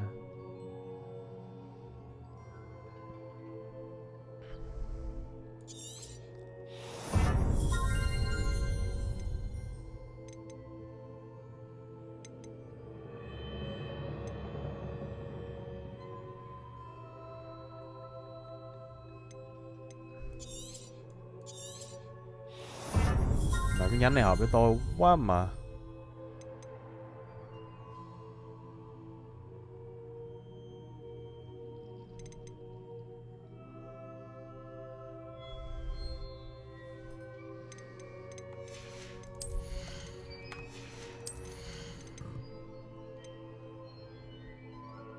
Mấy cái này thì phải học về sau mấy cái phép kia. Incendio, Essential, Consume, Putuyo, Combo. Bỏ kia. Nào hai cái này khá ngon. Trời ơi, má là tên chừng. Chị phải ác quá Linh.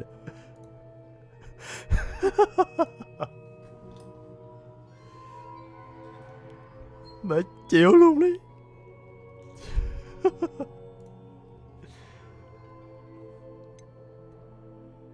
Tên thấy chịu rồi.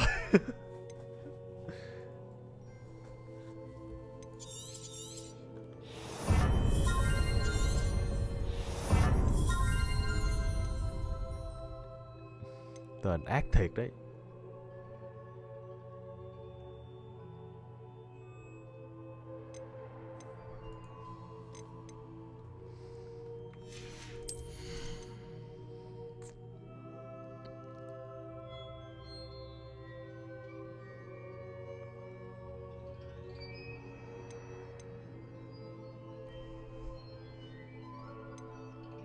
Ra cái nhánh này thật ra chỉ là chuyên đam với Flame Pendo.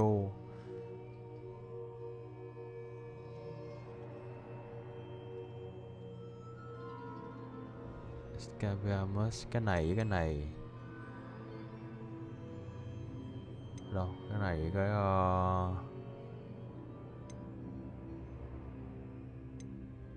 cái nào chuyển nhờ before a longer period of time.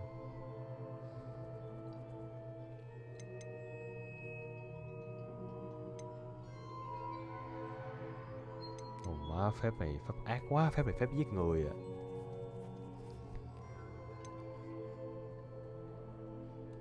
giết thú thì được. Skill cooldown nâng thì cooldown mà đây nè, basic cast impact reduce cooldown rồi nè. Có mỗi cái đó là cooldown thôi mà.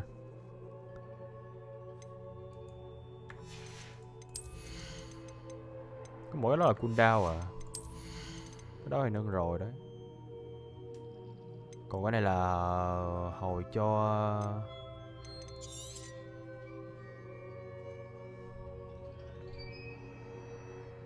and be stuck with stupefy stun for a longer period of time. Cái nhánh này nhánh như vậy, thấy cái gì cũng cần luôn trời.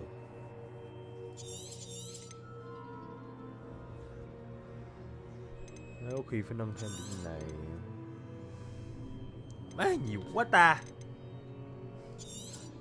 Điểm này.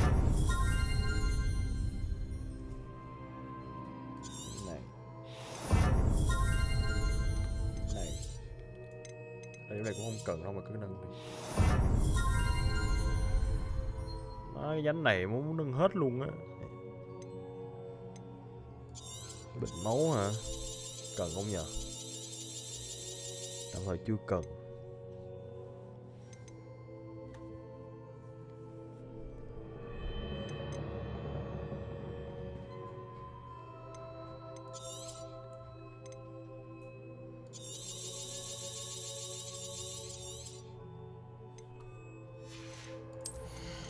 Tạm thời thế đi nhờ.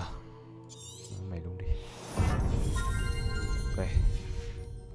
Còn một điểm dư từ nâng. Wow. Mẹ xài hơi bị nhiều luôn rồi đó.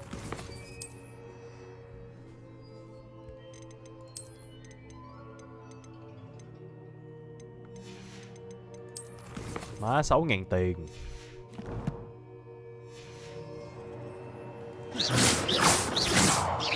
Expelliarmus!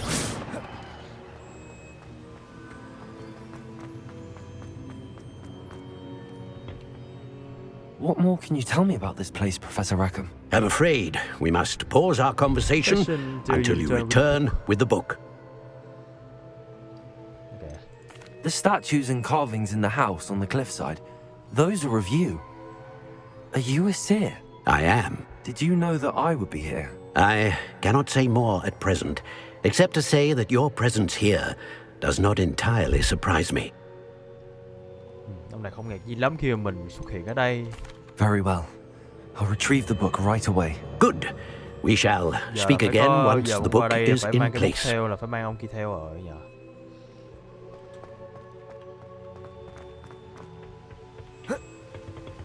Có pha nước mắm nước muối nào ông ta? Ok, mẹ lại quăng cái bắp cải ra rồi, đậu xanh. Love spell rồi. Hỏi phải tiện hơn bao nhiêu? Mẹ cần vải bill luôn ấy. Từ nha. Thực ra mình đang cần đóng phép hỗ trợ ấy. Cái này đi. Tạm thời là như vậy. Ở trên là 4 cái kia, còn cái này là phép hỗ trợ thôi là đẹp.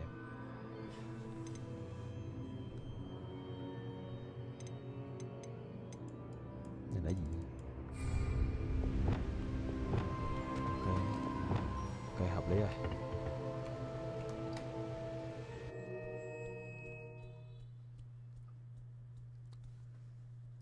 Đỡ phải lắp đi lắp, đỡ phải lắp ra lắp vô. I found the pages and the map chamber. Why would I need the book?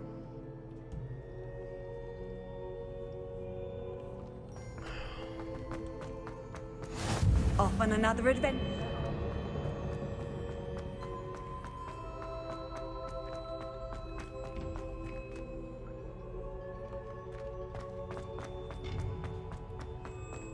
Accio. Lumos. Revelio. Ooh, I see a room.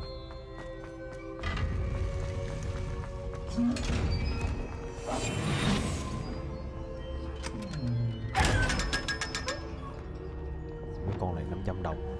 Thơm thế.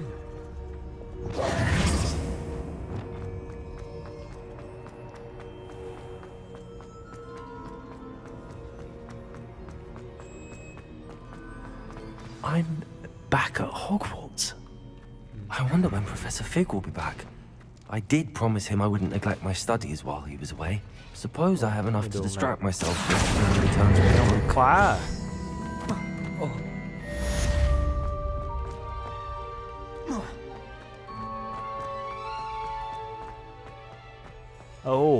Chìa khóa ở đây à? Revelio. Xem nào.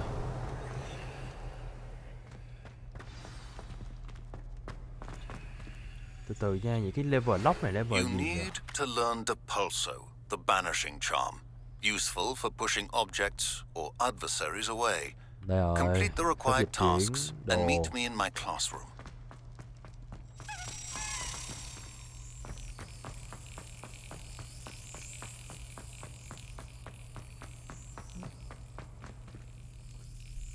Lumos.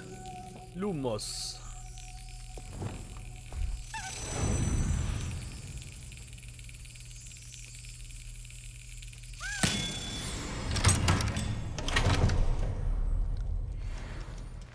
Này phải đủ 16 cái, 13 cái nhỉ. House token.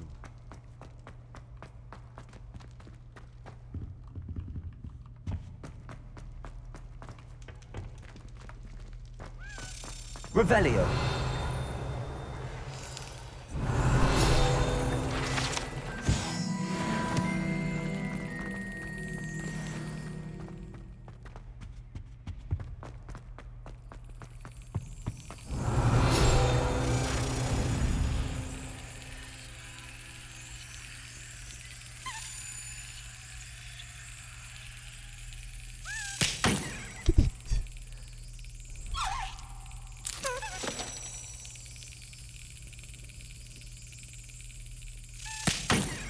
Cái gì nhanh vậy, từ từ thôi. Vội thế nhờ. Ok. Mình mới mất dạy không?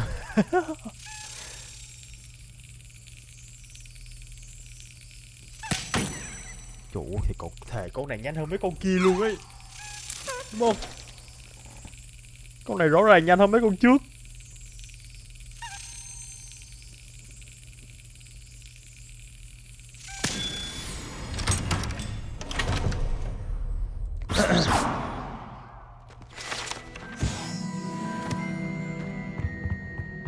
Nó được một mình nhé. Giờ đi ngủ hả? Revelio. Đây có gì không nhờ?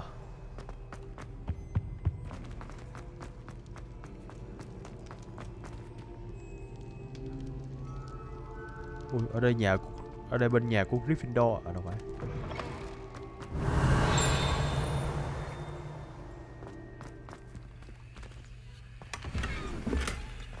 Sao mọi thứ ở đây được bảo vệ nhỉ?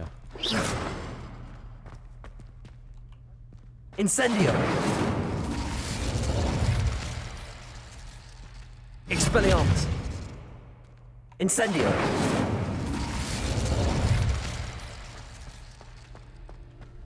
Revelio.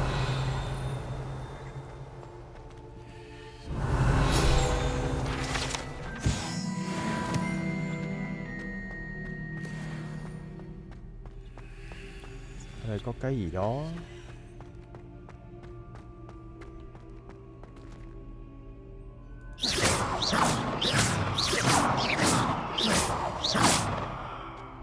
Chắc là mốt để làm cái gì đấy. Không phải bây giờ.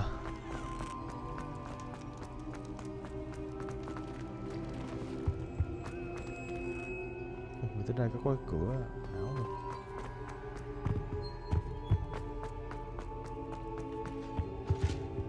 Ui, cái này là một cái đường không ta? Tại sao bên đây mình lại không thấy đường nữa nhờ?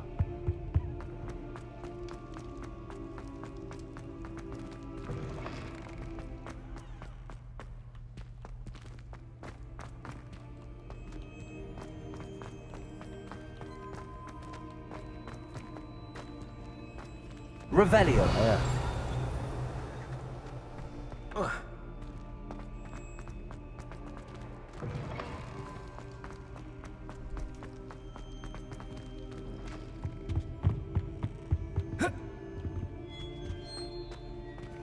suy đúng thì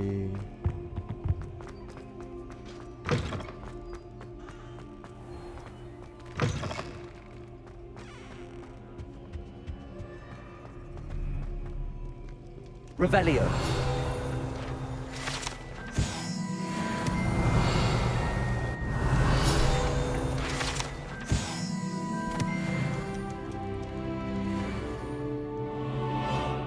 Accio. Revelio.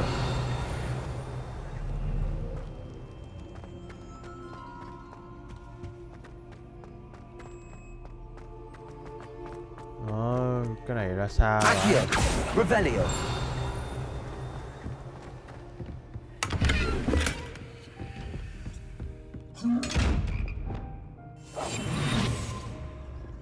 ok.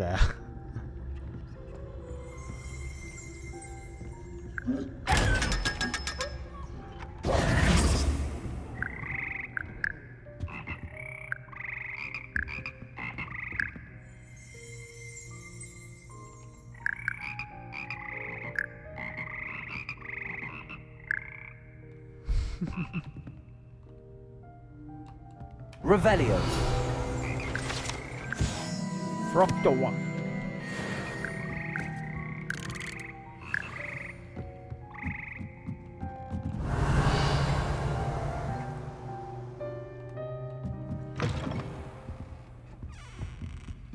Một cái chìa ở đây à.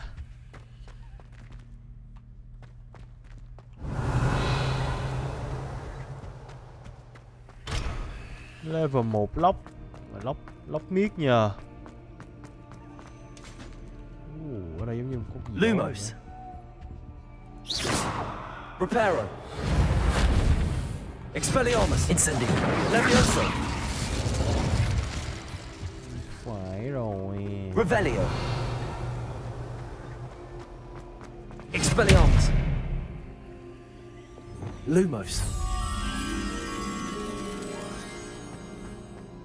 This stairwell looks promising.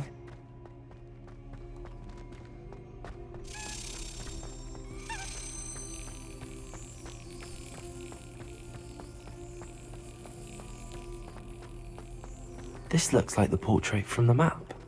And where's the treasure?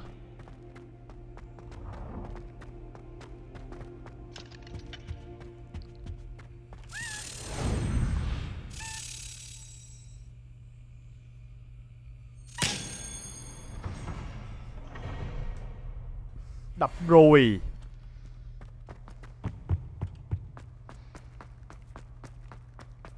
Cái này chống kéo được.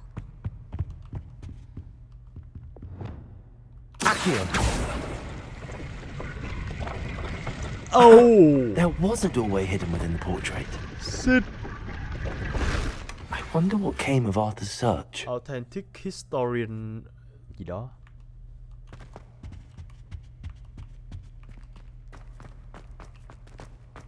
Mẹ cái trường này. Expelliarmus. Má game này chăm. Má game này ác quá bro. Revelio. Revelio. Hình như mình thiếu một con bướm đúng không nhỉ? Mà con bướm nó không nằm ở đâu đây. Nó phải là một cái chỗ ở đó mình đã nhìn rất là quen.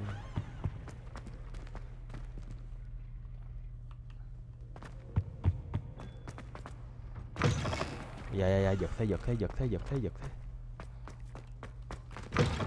tự nhiên giật thế. Chỗ này xuống lại chỗ kia đúng không?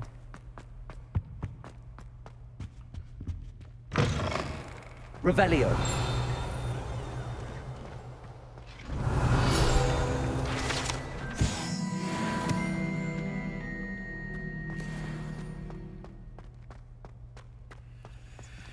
Lại lóc.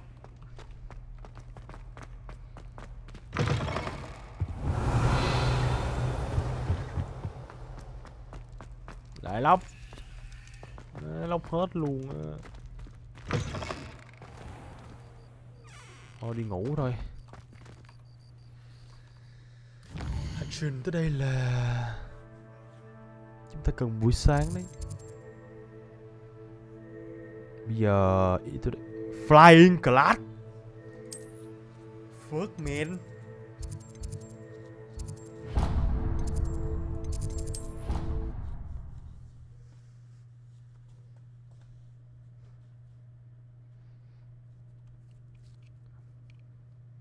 Lớp học bay, lớp học bay, lớp học bay. Đây rồi.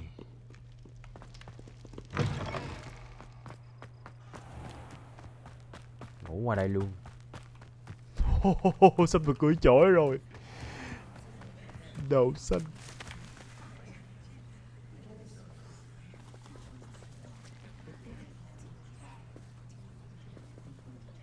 Everybody grab a broom and we shall get started. Kogoma.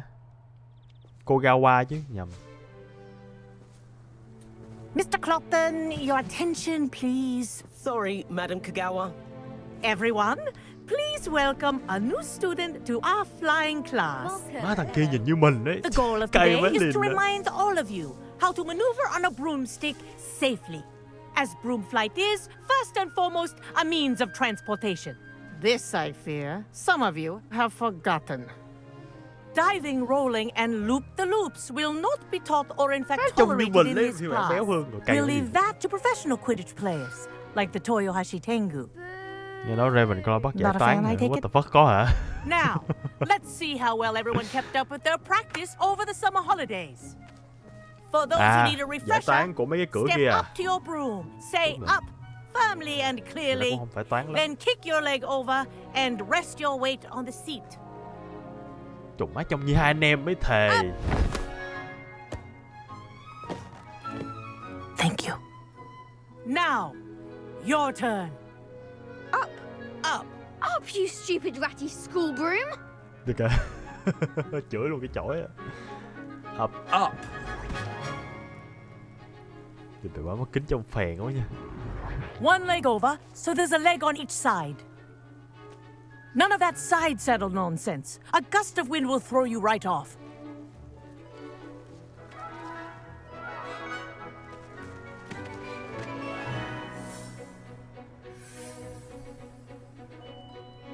And if you hear my whistle while you're in flight, ground yourself at once. Good.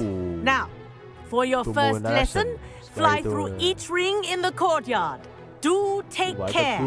The brooms are school property. I want them returned in one piece.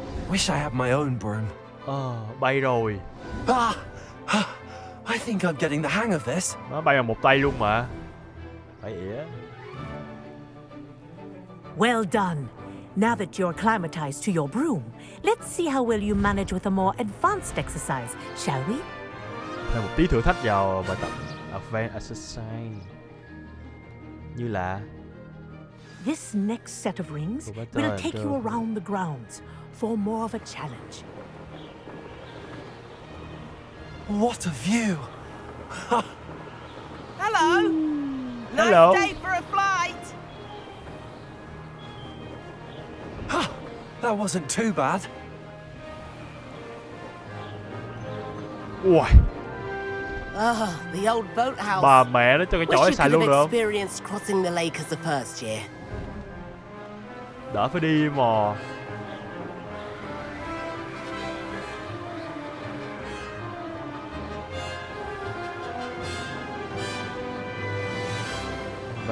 Bay cũng không khó lắm, bay khá dễ. Our aquatic resident likes to make an appearance once in a while. Cái đéo gì kìa. Mỗi tội cái nút xếp với nút control này hơi chạm nhau. Ra cần như sao ấy, hú. Ha! Good. I've got this. Trời ơi, ba chọn đích. Well done. Have a moment. Have a moment. I say, I watched you fly thằng through anh em those sinh đôi rings. này. You seem to handle yourself on that dusty school broom well enough. I'd imagine you're ready for something a bit more challenging. But I'm getting ahead of myself. We met in the common room. I'm Everett Clopton. So, care to join me for a bit of high-flying fun? Nghe hay đấy. Let's Can't go. say no to that. What did you have in mind? A bit of a detour, so to speak. Follow me. The tour is about to begin. Follow closely now. Right now, we're flying over the Transfiguration Courtyard. Lovely as ever. Let's hope the headmaster isn't having tea by the window today.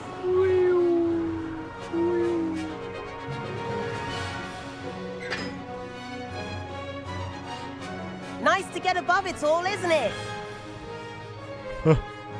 Bị bắt thấy mẹ giờ.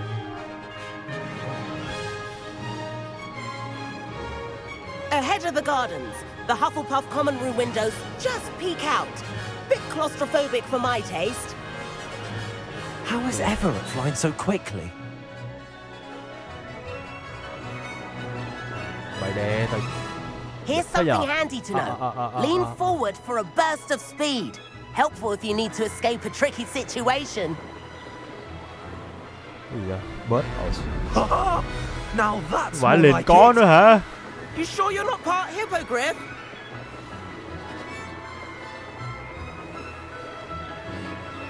Speedbird. Oh, fire There's speed. the famous bridge. Think of all the magic holding it up. I mean, look at it. And the owlery. That's a bit of solid architecture, isn't it? Flying tips and a jaunt around Hogwarts. This is quite the tour, Everett. Trong hợp lý. Trong hợp lý rồi đó, trong hợp lý rồi đó. That's Kagawa's whistle. This concludes our tour. Let's hurry back. Đó, tiếng hút sao của giáo viên luôn mà.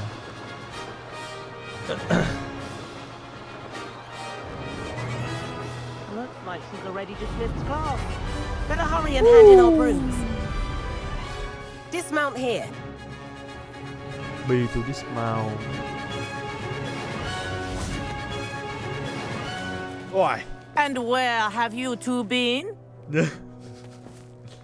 Oh, hello, Professor. We were trying to get a bit of extra practice in. Hefty points will be taken from each of you for not following my instructions. Mr. Clopton, I'm disappointed in you. You're in this class because you're still not showing yourself, or frankly, your broom the proper respect. But, Professor... Enough. Class is finished for the day. As for you, you do well to use better judgment in the future. Chin up. That was some rather good flying. Nói tại nhân vật sau có thằng nhân vật y chang mình cay. Sorry about that business with Kagawa. Everett But you have to admit, those views were worth it. Nói tưởng mình tên nhạc luôn á.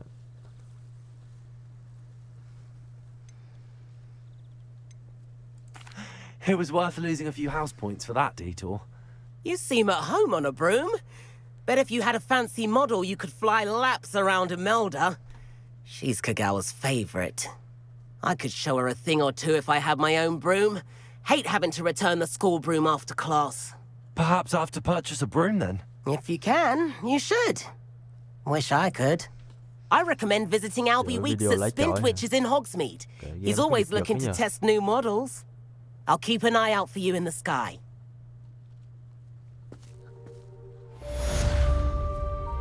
Ôi.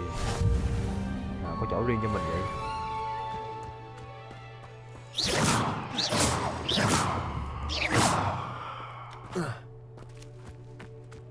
Muốn chổi đâu vậy? Giáo sư. Madam Kagawa, about what happened in class. No need to discuss it further. Losing points for Ravenclaw should serve as a deterrent against future escapades. Now, Professor Weasley has asked that I teach you a few additional spells, so please keep an eye out for an owl from me. You're also welcome to drop by any time with questions. I've not forgotten about our library venture. How did you fare? If you're keen for some illicit spell practice, meet me outside the Defense Against the Dark Arts classroom. I know a discreet place near there.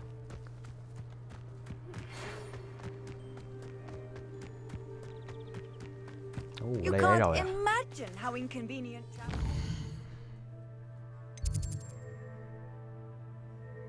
Cricket Secret Room. À, có 2 cái. Giáo sư Weasley has read I met her in the 7th floor corridor at the astronomy tower. This is no.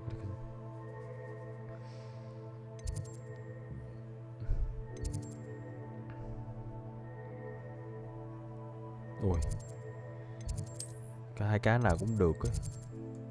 Cái này thì học thêm thêm vài thứ linh tinh. Thằng kia học thêm phép, còn Ringo gì ấy.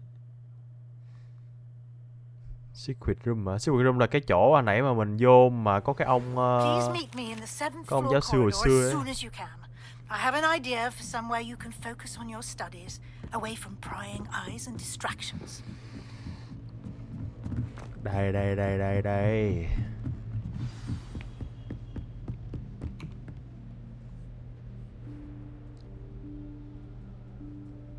Professor Weasley. Chắc chắn từ trong tranh ra rồi. Somewhere away from prying eyes. Một nơi nào đó mà con mắt mình không thể nhìn thấy được.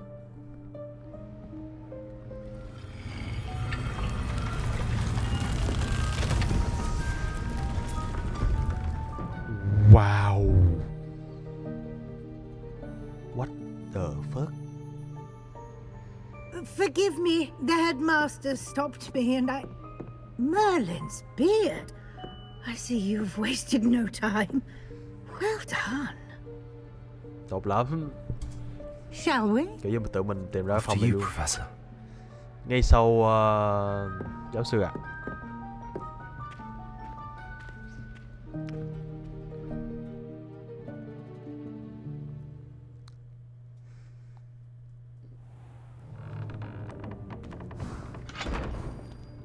Wow.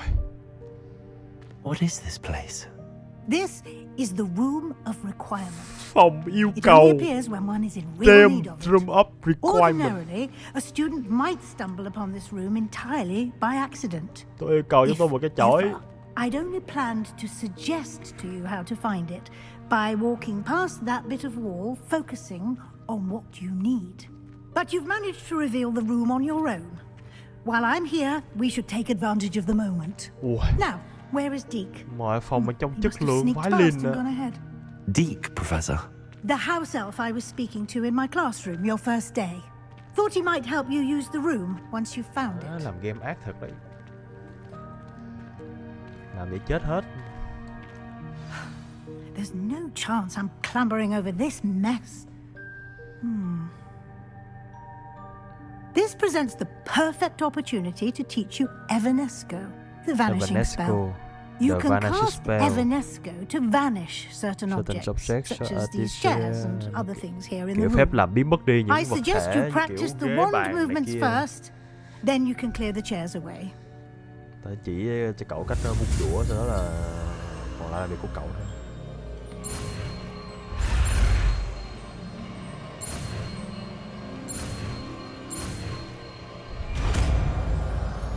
Nhìn như quả, nhìn như đánh rắm ấy nhờ. Splendid. Now, cast Evanesco on those chairs. Excellent work. You'll note that you are now in possession of Moonstone. We shall discuss its uses later. Let's move on. Where in Merlin's name is that elf?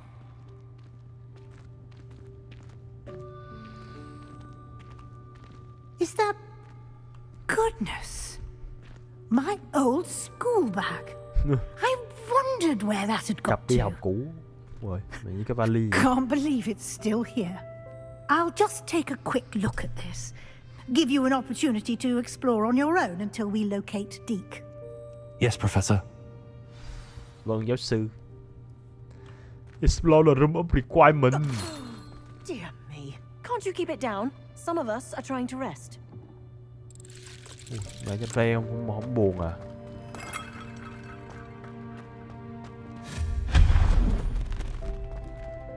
Wow. Mẹ game cho game hiểu tâm lý người chơi nhờ. Kêu mày đi khám phá game đi.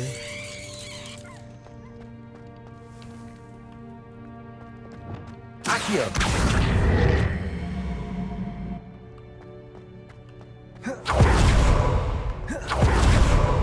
Dạ xịn. Ủa, kéo ra này như là để đi lên đây phải không?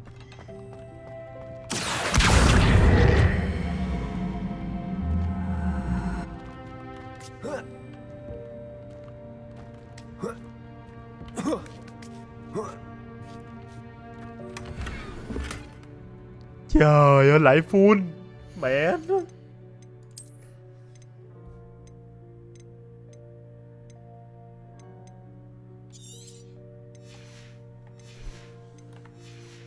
Phép xét á chưa? Xét.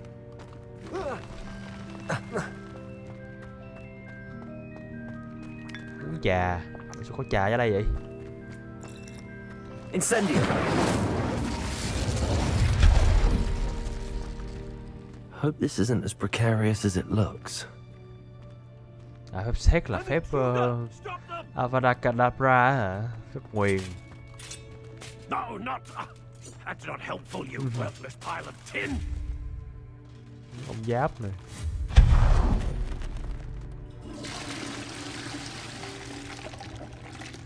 Đủ thôi, mà cầu tiêu gì mình để ống nước xa dưới vậy trời.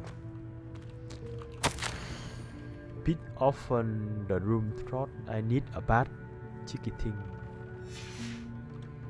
Bụng tắm. Cái cửa.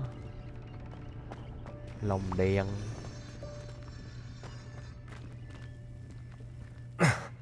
How does anyone other than a house elf manage to get around it here? Revelio.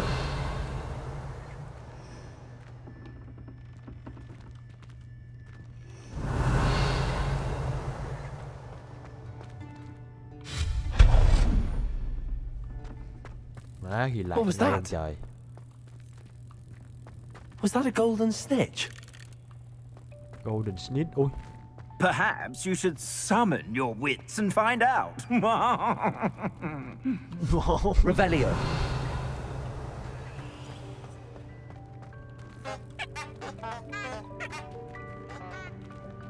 Accio.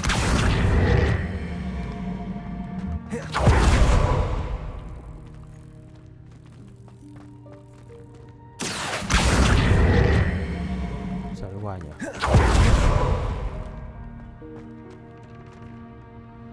Revelio.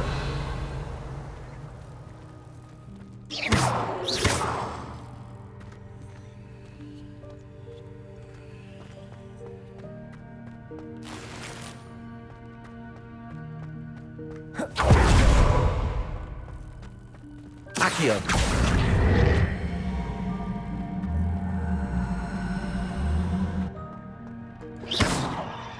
Bỏ đây luôn à? Trời ơi, cái gì mà nhiều đồ dữ gì nè.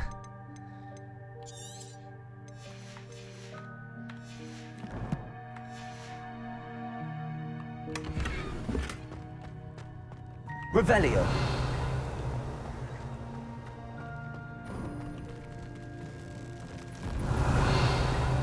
Accio. Không lấy được. Sao lấy được chạy? I hope that house elf can find us in here. Levioso. Leo lên à? Vô lý. Muốn dùng chỏ bay lên à? Revelio.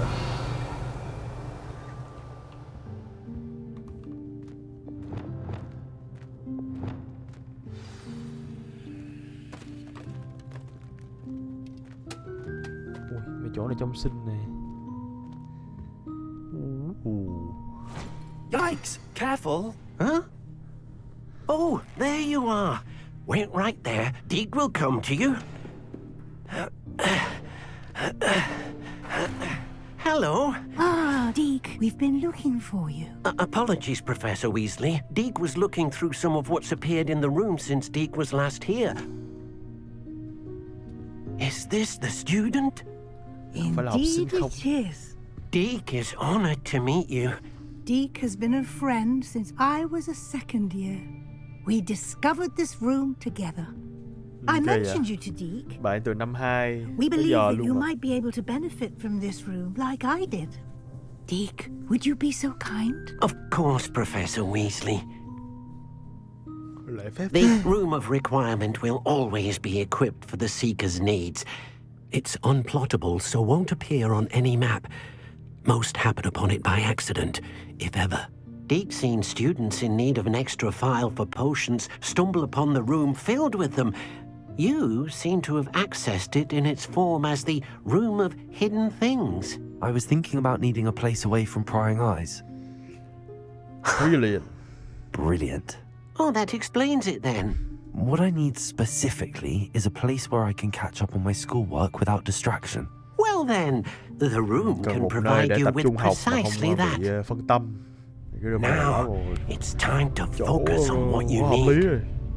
Just close your eyes. Imagine the room precisely as you need it. The room will do the rest. Sau đó cái phòng sẽ làm mọi thứ còn lại. Cái chổi à?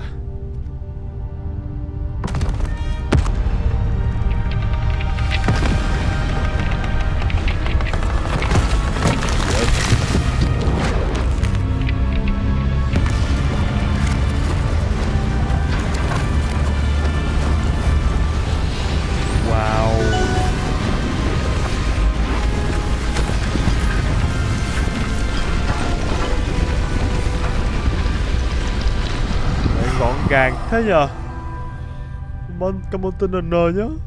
You've given yourself quite a canvas to work with.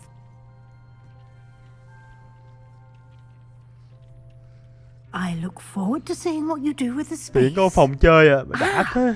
And it seems the room has provided you with a desk of description. Excellent. It can identify unfamiliar items of clothing. One should always understand the effects một cái bàn of phân tích anything in which những one is thứ mà clothed. chưa biết tới như cái món đồ này. Desk of description, reverse magical ui, như kiểu là mang đồ mà mình không tìm hiểu được tới đây ấy, xong rồi nó phân tích giùm mình. Đêm. No identify gear. Nothing to identify, for now at least. You'll find plenty of items of clothing that need to be identified. The desk will be an invaluable resource. I imagine the desk of description will come in handy. It will. I hope you'll take advantage of it. Now, I'll give you a brief lesson in conjuring. The room might not provide everything you need on its own. Conjuring? Yes, the magic of creating or conjuring objects. I'll teach you. I teach you.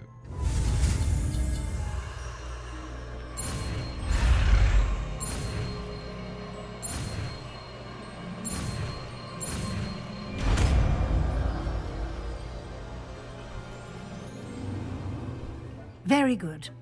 When conjuring more complex objects, you'll need what's called a spellcraft. Spellcrafts are like recipes. They list the ingredients or resources needed to conjure a particular object. You should have acquired some for a potion station and potting table from tomes and scrolls in Hogsmeade. I did. Where can I find the resources I need? While resources such as moonstone can be obtained throughout the Highlands, it's much safer and easier to purchase them. They can also be collected by vanishing objects in the room, such as the chairs you vanished earlier. In fact, you should have enough resources for now. I see. Can I regain resources by vanishing something I've already conjured? You can indeed. Quite perceptive. Why don't you give it a try? Go ahead and conjure the potion station and potting table. You should find both familiar, since they'll resemble the ones you've already used to study magical plants and brew potions in class. Conjuring spell.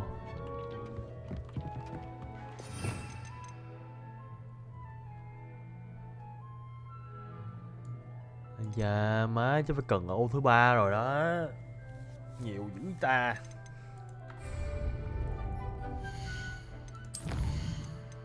Kiểu gì chả cần đúng không?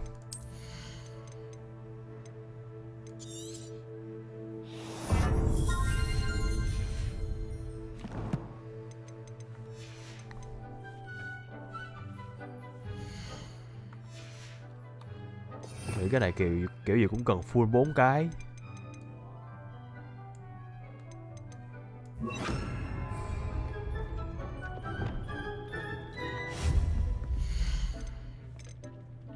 Item used to brew potion.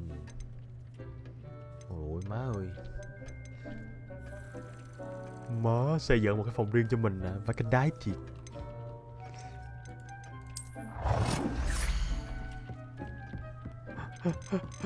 Má The Sim à.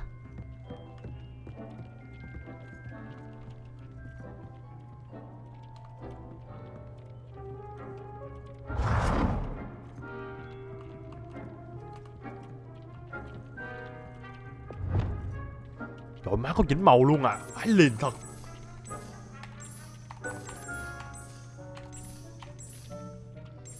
Mẹ chết người không.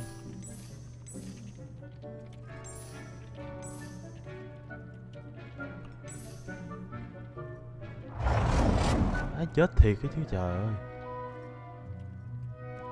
Hold, disable, snapping, rotate object, conjure, change visual.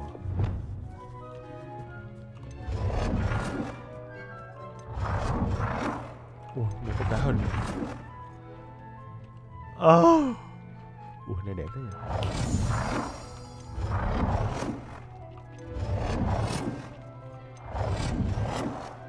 Mấy cái nào cũng đẹp hết. Cái này có vẻ ok nhất rồi. Mình đã dùng moonstone để ấy à. Con chơi là boating table.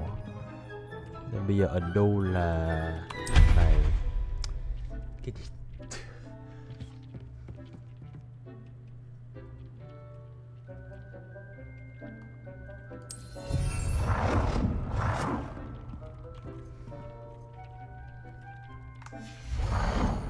Boating table.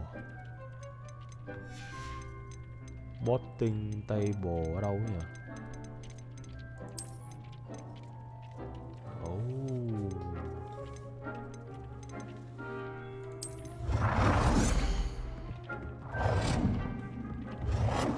Rồi chứ mốt là chắc phải để giữa quá.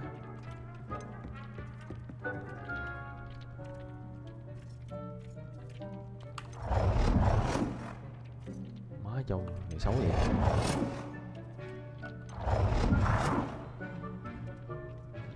Complete more quests to increase conjuration bucket in the room of requirement.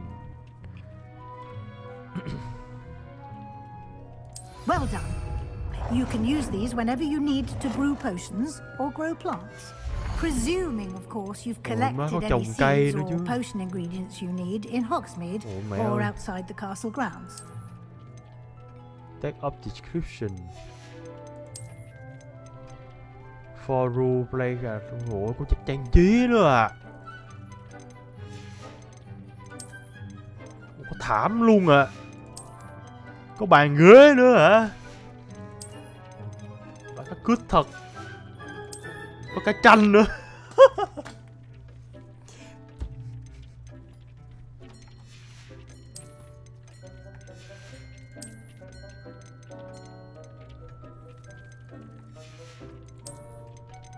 Rồi mới có cái tượng à. Phải liền thiệt. Deke will be here to answer any questions you may have. Do not underestimate his insights.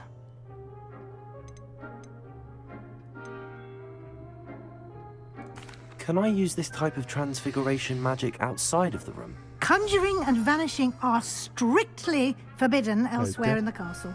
We've charms in place to enforce that. It would be exhausting to reverse the errors in both judgment and magic. But the Room of Requirement has its own rules.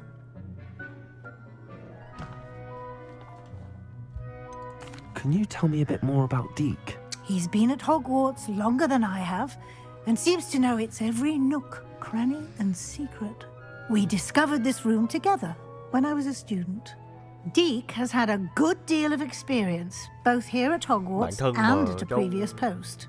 I shall let Deke tell you more when he's ready. But again, you would be wise to listen to any suggestions he may have.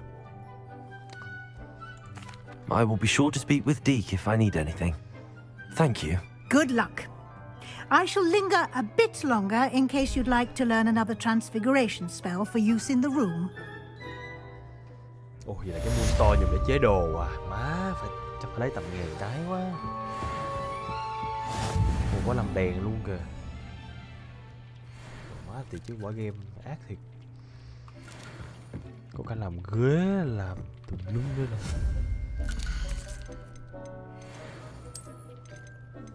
Ồ, có tranh nữa chứ. Làm biết.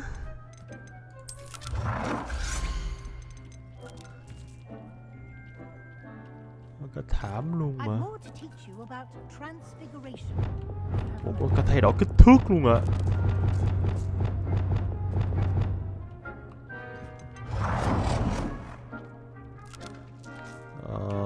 Đổi màu nè. Ui, ui này đẹp thế.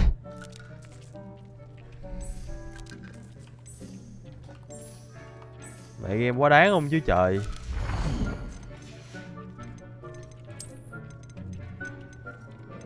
Có cả ghế này. Điều thiệt.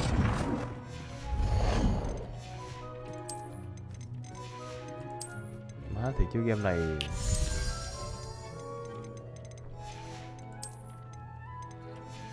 perfect quá. Giải trí được luôn mà. 12 giờ nào rảnh ngồi xếp mấy này mới được. Má này mà chơi được chơi chung được online các kiểu nhờ. Có nhiều vụ phụ luôn mà. I'm ready for the next lesson, Professor. Very well. First, you'll need to gather some moonstone. You can acquire it by vanishing items here in the room of requirement, or you can gather it carefully outside of the Hogwarts grounds. Có nhiều lắm, 100 mấy cái Return to lần. me once you've gathered enough, and we shall begin the lesson. Nhiều lắm bà ơi, nhiều lắm á. I have the moonstone you requested, Professor. Good. Then we may begin your lesson. You can conjure more than potions and herbology tables. Conjuration can be used to decorate this space to your liking. Why don't you try it on the walls and floor? Làm luôn. Đây à. Trang trí 5 bức tranh và floor là sàn nhà.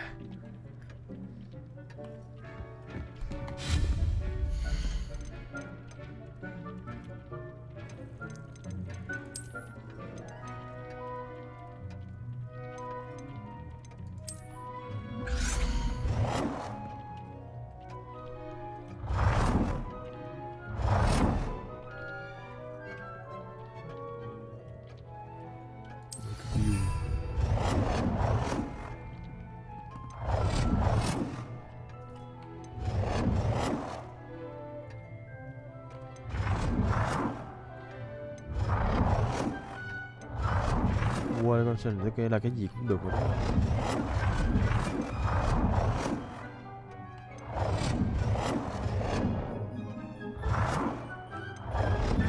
Này là gì vậy? Mẹ thuốc mổ vịt à? Ây da. Để luôn không nói nhiều.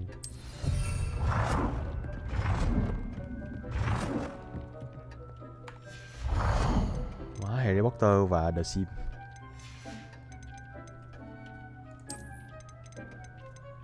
Six rule play card, Winged Mirror.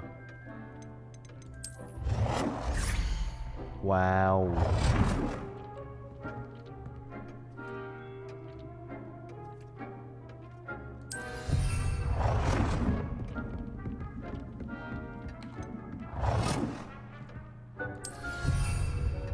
Dạ, mình đu cái. Ui, mày dễ xài nhờ.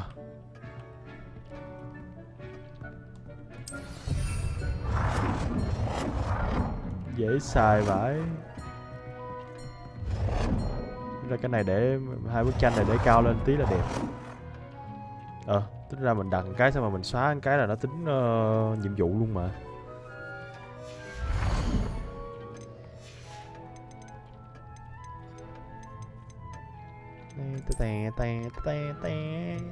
Small Gothic table. Decorated scientific table.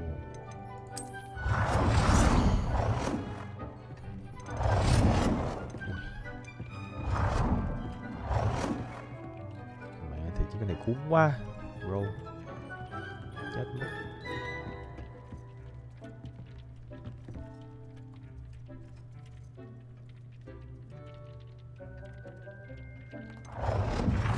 Đây có cả chuyển màu luôn mà.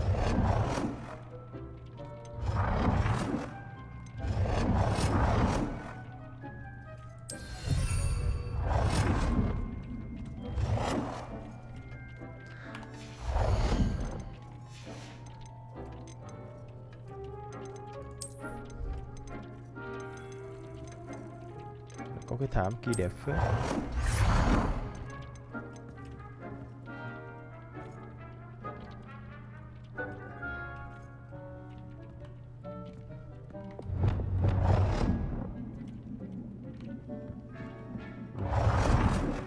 Má to lắm mà.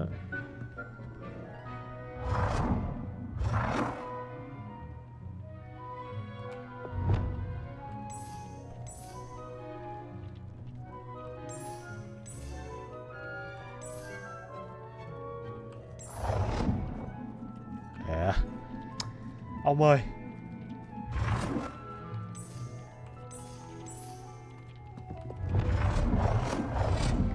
Thôi sẽ tạm đi.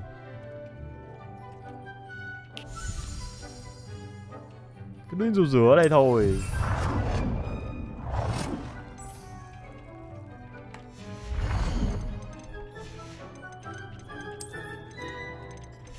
Mở hết thành game khám phá rồi, đây là game xây nhà anh em ơi.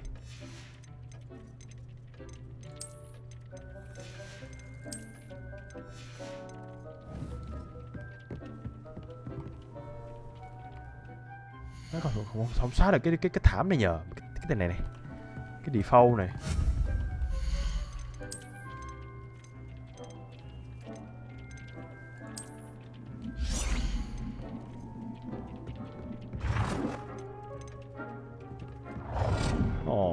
Ở đây không được.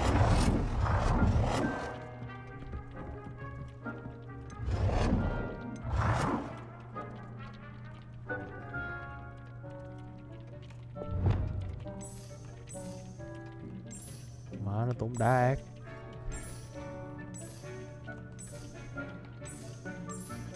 Má nhiều màu quá. Mẹ trông thích thật chứ. Cứ anh đu rồi làm đi. Nhưng mà anh đu rồi có tốn không? Không tốn này.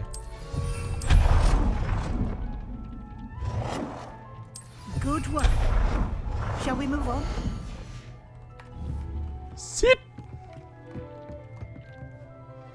I've conjured everything I can. What's next, Professor? I think you're ready to take on alteration. The altering spell will allow you to customize any conjured item.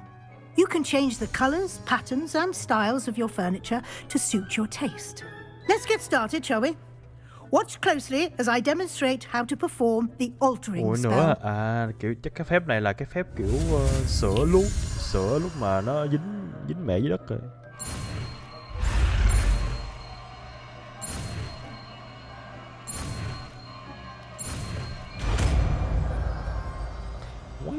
Well. Just aim your wand at any and perform the altering spell to customize it. After the style of an item. Đừng nó chỉnh được mấy cái này luôn nhé.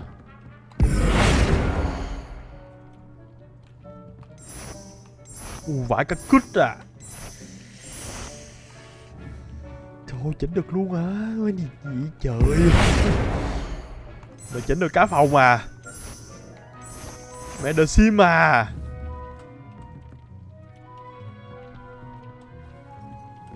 Tôi chỉnh được sàn nhà luôn à.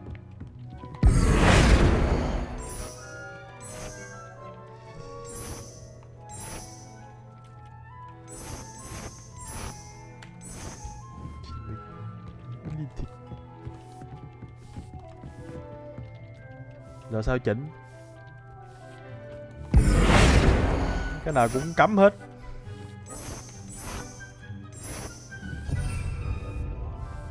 Khai bá liền.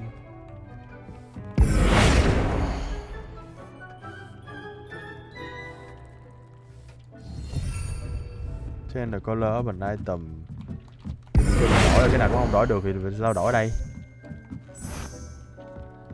Mình đổi tạm cái này à.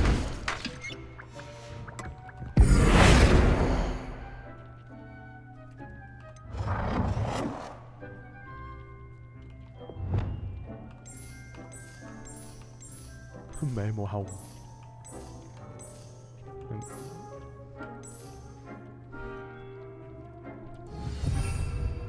Adjust the size of an item. Ủa, cái này chỉnh to được không ta? Không được, cái này thì không. Chỉ có thể chỉnh thảm thôi.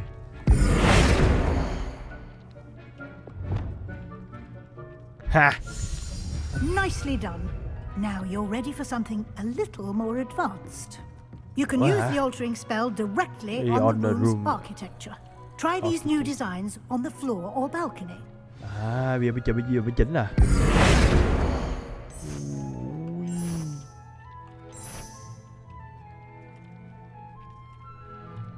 Your space might benefit from a bit of ambiance. Deke, would you mind? Of course, Professor Weasley. Professor Weasley showed Deke years ago. Deke thinks you'll enjoy it. Come and talk to Deke when you're ready.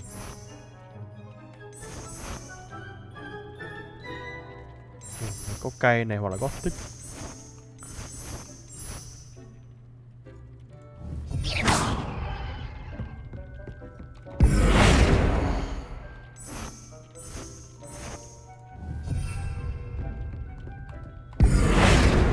Ủa mới có chỉnh trên kia luôn.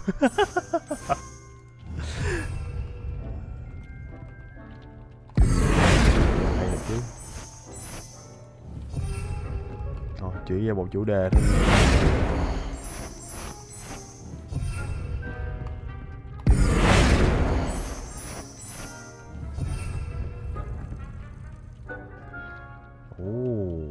Mình ở đây xếp nhìn ảo ảo này. Ok.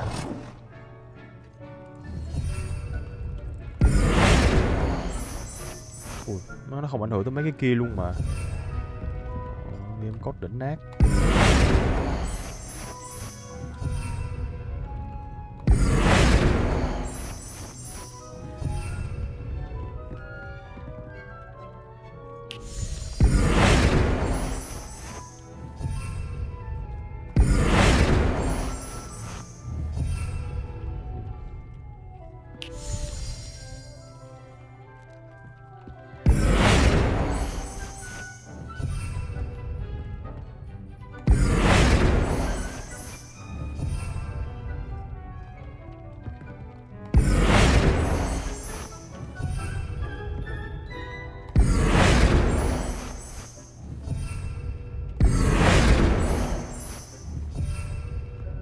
Con chỉnh trong đây luôn hả trời.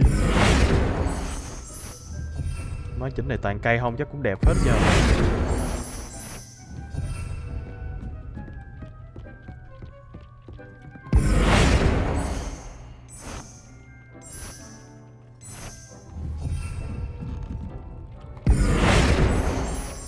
Đã chỉnh đúng một chủ đề rồi.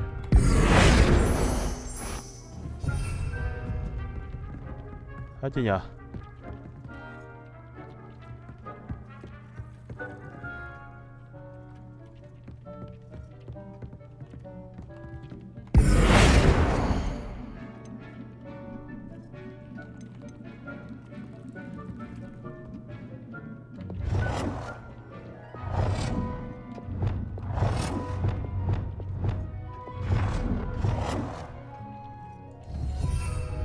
Mày có công việc giờ siêu.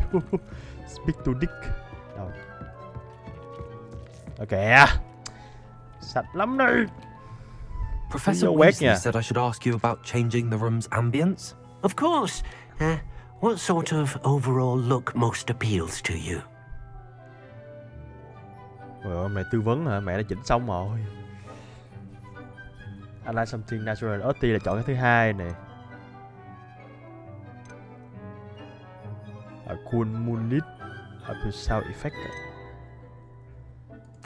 I'd like the room to feel mysterious and eerie, as if I'm in the Forbidden Forest, surrounded by shadows. Sounds perfect. Mình đã chỉnh lại của mình hết vậy.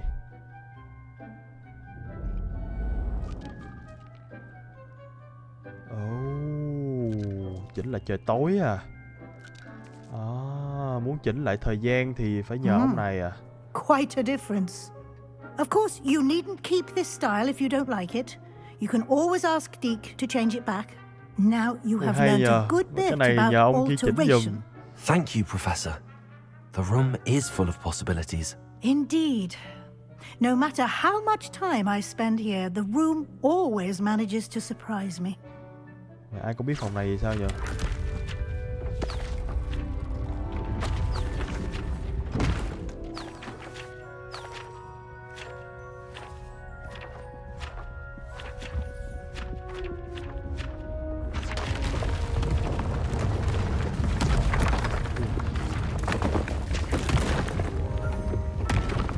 Mình tạo ra một căn phòng khác bên kia cho mình nè. Phòng ăn à. Này sảnh chính, bên phòng ăn, phòng ngủ, phòng tắm. Bigger space. How did that happen? The room equips itself to your needs. It must have sensed that you needed more space to practice spellcasting. Trời, đúng mẹ rồi. If you'd like to customize the space further, you can use these spell phòng kêu là nó kêu You'll find more of them both inside and outside mình là cần the thêm school. một khoảng không gian để mình học hành và làm việc. Good. I'll leave you to it. This is your space now. Use it wisely. Vãi bèo.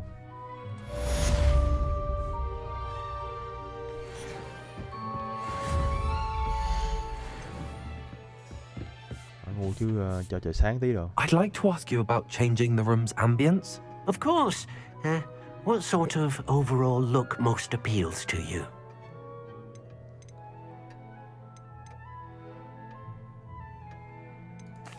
I'd like the room to feel natural and earthy, as though I'm outdoors. Sounds perfect.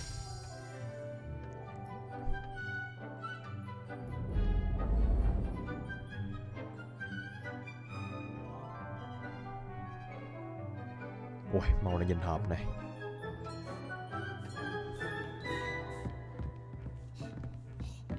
Ủa, màu này phải giống màu đầu lúc đầu không nhờ? Cái đầu tiên là I'd like to ask you about changing the room's ambience. Of course. What sort of overall look most appeals to you? Mới giờ ông này chỉnh đó. I would like the room to feel as if it's being lit by the moon. Being lit by the moon là kiểu như bình minh hoàng hôn hả? Ui. Ok, chốt cái này đi.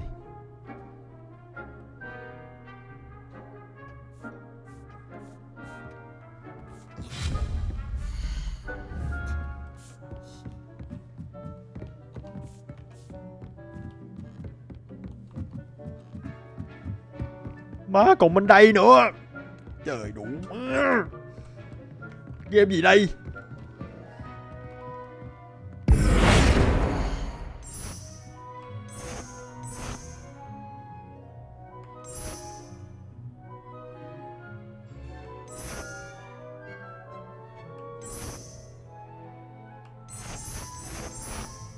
Ra nhiều kiểu hơn thì sao?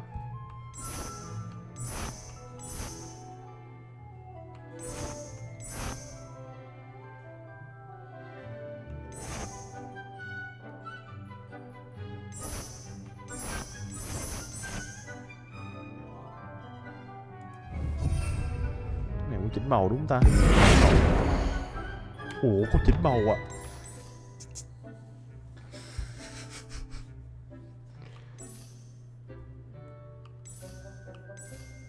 Wow, làm phòng màu hường không nhờ?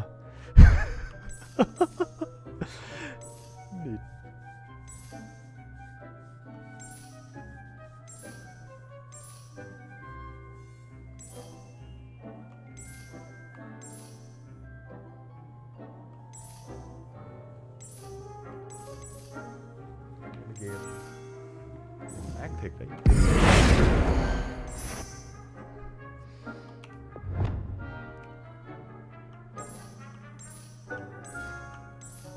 Ồ, nó không thấy cái kia nhỉ? Cái này không bắt được nhỉ? À, nhấn ép lần nữa là được.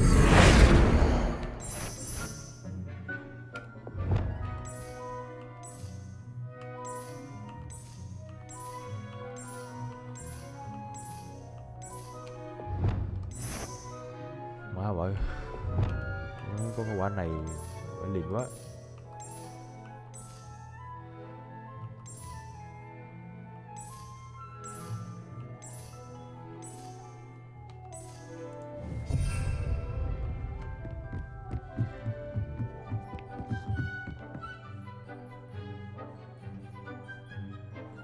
Thì chứ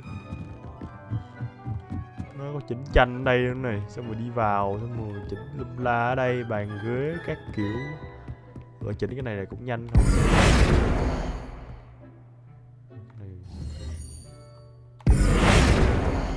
Cửa sổ nữa.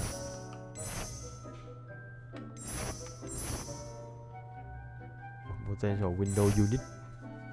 Thế là cửa này cũng đẹp rồi. Cửa này cửa sổ nó không bị béo quá. Màu này khác gì nhỉ?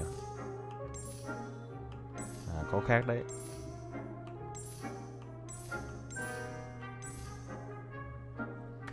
Màu default đi, màu default đẹp rồi. Rồi, vậy thôi. Má phải liền thiệt.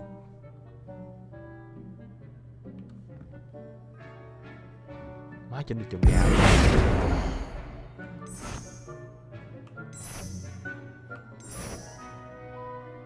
Phải trưởng thật.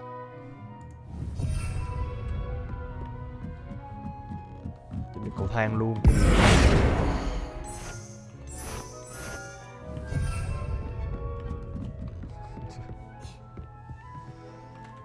Ơi, thông minh quá.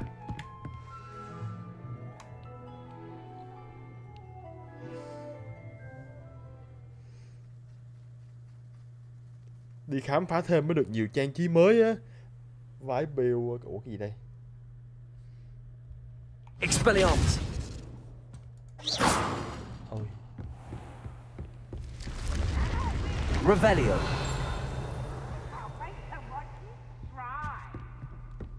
Là vải trưởng. Ôi, nhìn ra xa thế.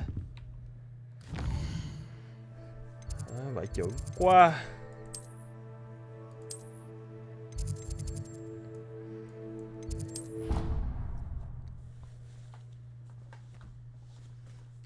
Game mày đáng đồng tiền bắt gạo ghê.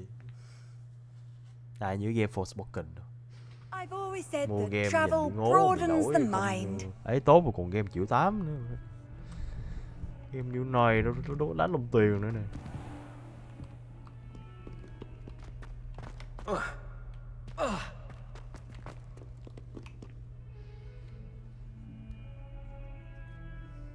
Over here. Over here. Sebastian, it's been a while. It has. Glad you received my owl. Chết mẹ, quên đi I bán have đồ. something to show you. First, let me thank you for what you did in the library. Of course. Scribner tried to give me detention, but I have ways out of these things. Well, you took the fall for me, and that counts for something. Did you find what you were looking for? I did, but something was missing. I'm not sure here is the best place to discuss it. Understood. We can talk more in a moment, in the Undercroft. Not even the professors know about this place. This way.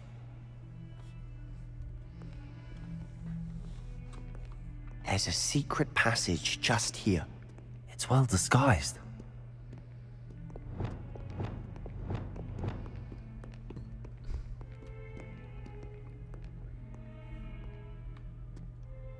Oh. Undercroft.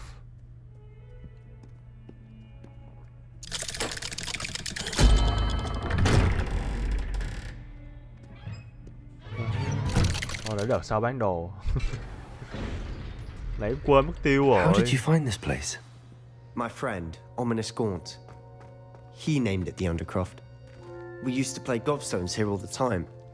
With my sister, Anne. She loved that infernal game. Thêm một cái phòng bí mật khác. What I wouldn't give to lose to her again. I should tell you, I swore to Ominous I would save Revelio. So please, keep this between us. He never confides in anyone. But he...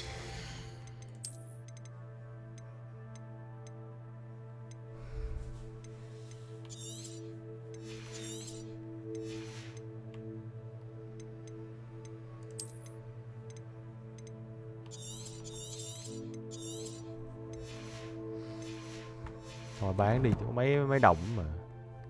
The day we met, I wouldn't want to jeopardize that. We used to sneak in here almost daily. Revelio. We've never been caught. Chưa giờ bị bắt luôn. Má đi mét không nhỉ?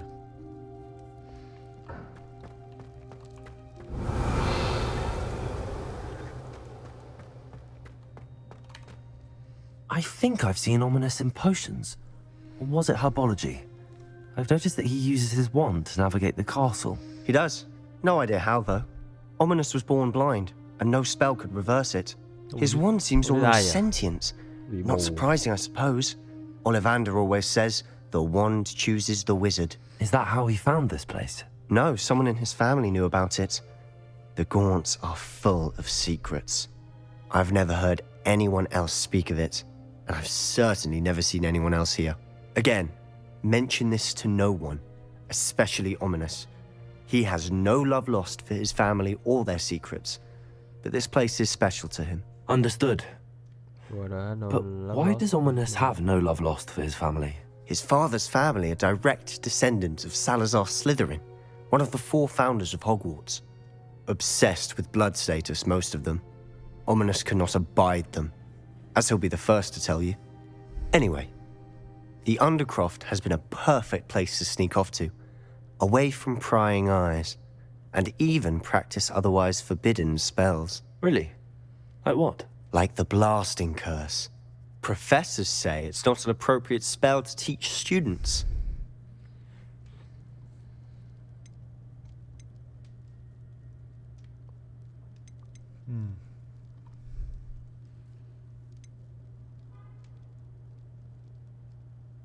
It sounds like a dangerous spell. You sound like Ominous. He frowns upon using forbidden spells. Although he did enjoy learning this one. A spell like Confringo is only truly dangerous in untrained hands. Such spells should be properly taught, not banned. To be fair, I'm admittedly partial to more fiery forms of magic. But you should learn it. I can teach it to you safely here. Nơi này cũng là nơi kiểu một là chơi, hai là học, ba là thử nghiệm phép. The incantation is Confringo. Very well.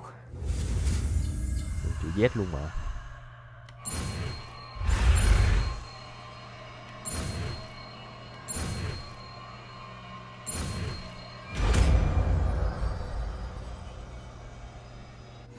You're getting it. Ready to actually try it out? Stick to the targets, though.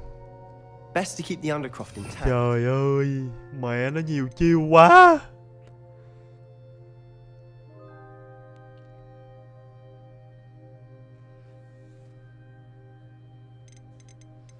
Bỏ đây tạm đi. Confringo and candelabras. Both have their uses, but I think you'll find that a Confringo cast travels a bit farther than that of a spell like Descendant. Nice work. How's it feel? That's it. I think I've got it. Well done. Phá đấy à?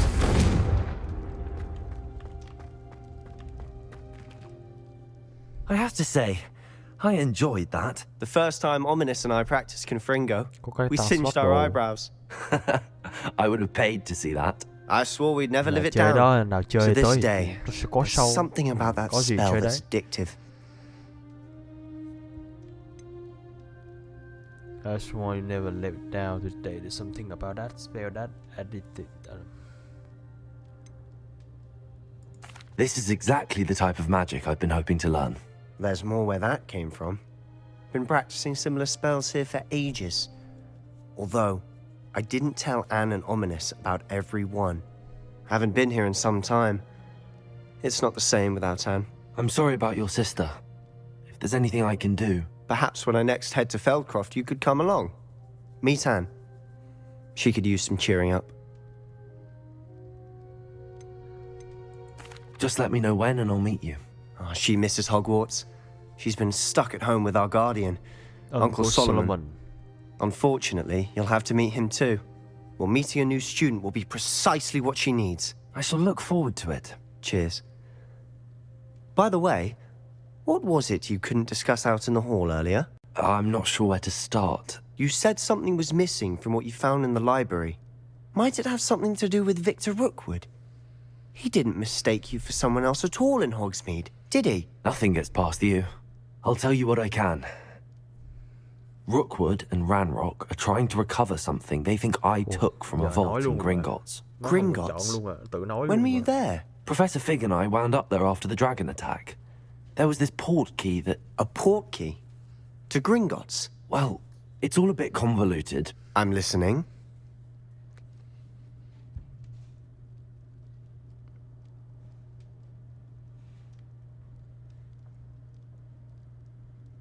You must promise to keep this between us. I trusted you with knowledge of this secret undercroft. You can trust me. All right. I can see traces of ancient magic. Ancient magic? I don't know what I was expecting you to say, but it wasn't that. What does that even mean? Honestly, I'm not entirely certain. All I know is that I can see whispers of an old magic that hardly anyone else can. Fig and I think that Ranrock has somehow found a way to harness that magic's power. Are you telling me that goblins may be wielding some sort of wizard magic? That's what we're trying to find out. And this ability of yours, does it allow you to wield this magic too? I don't know. Well, when you do know, tell me. I've been studying archaic forms of magic for ages. Perhaps we can help each other. In the meantime, with both Rookwood and Ranrock after you, I suspect a bit more time practicing the blasting curse is in order. Spend as much time here as you'd like. And remember, keep this place between us. When I head to Feldcroft, I'll send you an owl. Cũng tin tưởng được thằng này rồi. Nói với thằng này là mình biết có thể nhìn thấy được kiểu dấu vết của những phép cổ xưa, thấy được mấy cái này liên quan này kia. Xong mà thằng này nó cũng có hỏi là có khó khăn khi mà thực hiện mấy cái phép kỳ lạ đó không, thì nó kêu thằng này mình kêu là cũng có, thằng này có thể giúp đấy. Khi mà nào cần có thể kêu thằng này giúp. Nói chung thằng này tin được, thằng này chắc tin được rồi. Nói chung là kể hết mọi chuyện cho nó biết chuyện về thằng Victor Rookwood, xong rồi có Goblin, cái thằng Ranrock gì nghe tên như rất là rock ấy. Chắc kiểu cũng là boss về sau.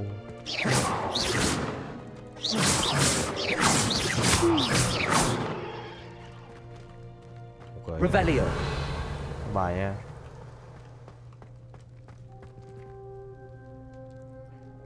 Vậy đó mới lúc đầu có tin đâu. Lúc đầu là theo như đúng là lúc đầu là chưa tin lần này. Nhưng mà thực ra nhà rắn hay không thì nó không quan trọng. Chủ yếu là người thôi.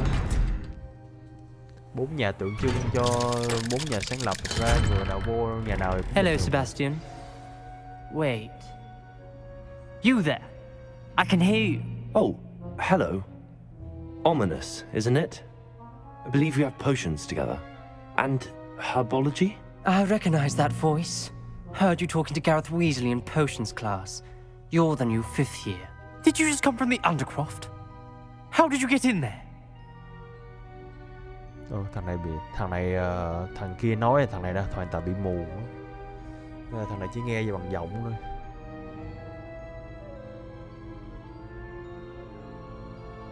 Từ từ đã, phải mình đang giữ bí mật. Mình đang giữ bí mật của thằng này với thằng kia với mình đúng không? Vậy là mình phải nói là mình tự tìm ra chỗ này hợp lý hơn đúng không nhỉ?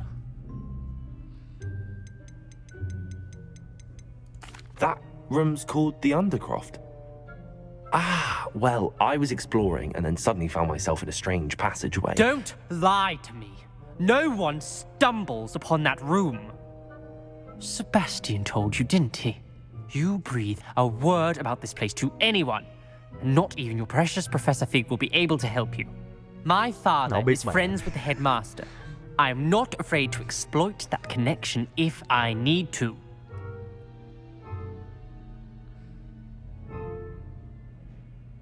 My father is friend with the headmaster, not afraid to explore that connection if I need to.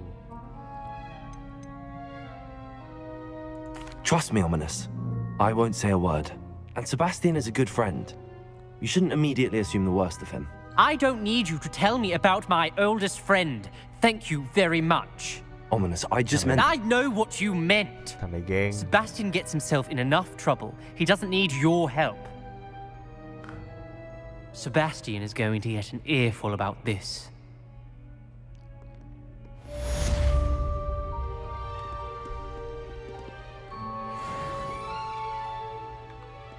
Vô hóng không ta? Ok, vô à?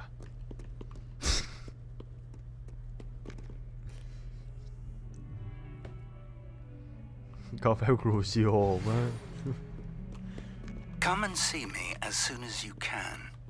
I've returned from a rather unproductive trip to the ministry. Hoping your time has been more fruitful than mine. Nên nói ổng về cuốn ở chỗ kia xong rồi đưa cuốn sách xuống nhờ. Từ đã. Cái phép này mốt phép cái phép nào cũng cần luôn á trời.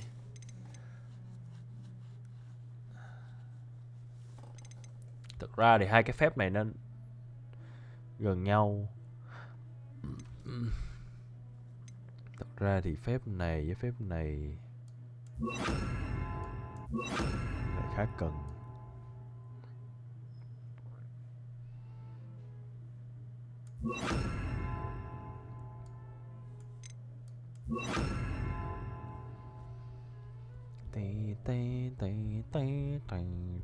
Xem nào.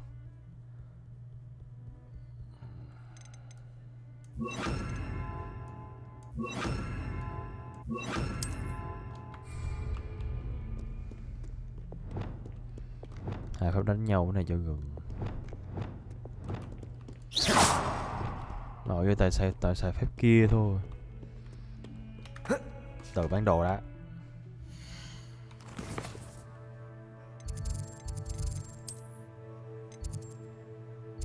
Ồ, lấy có một nhiệm vụ phụ này.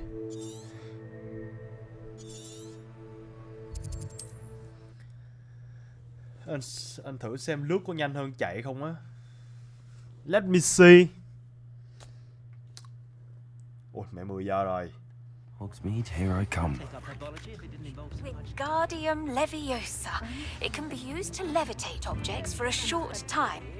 Once you've completed a few Wingardium Leviosa này. See me after class.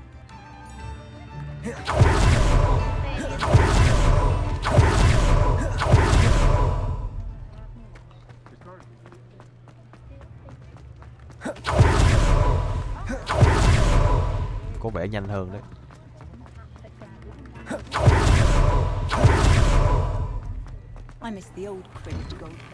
Nhưng mà không nên spam. I'm all out of the new socks, so if your feet are smelly, you'll have to work it out for yourself. Spam lắc quá.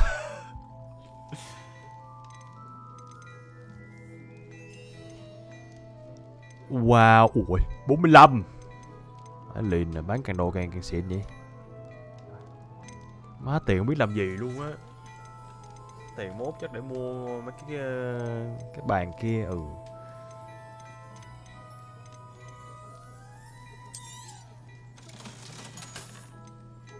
Từ nó mặc hết đồ xịn vô đó là bán hết luôn rồi. I suspect you have a sharp eye for fashion. Cái nào xịn hết mặc vô.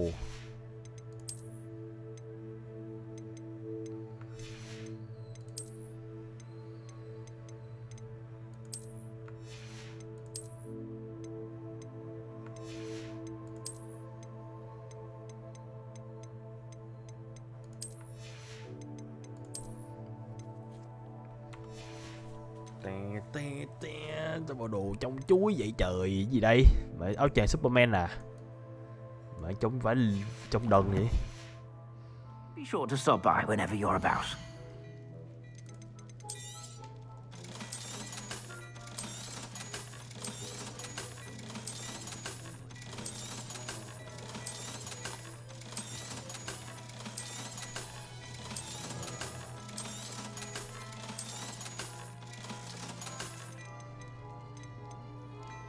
Áo này cộng 46 á. Ôi, quả áo choàng Offen này cộng 46 đam. Liền nha. I suspect you have a sharp eye for fashion. Be sure to stop by whenever you're about. Thế.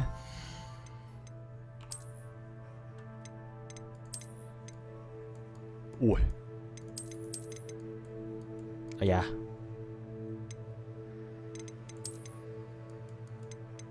Áo này trông ngầu ác vậy.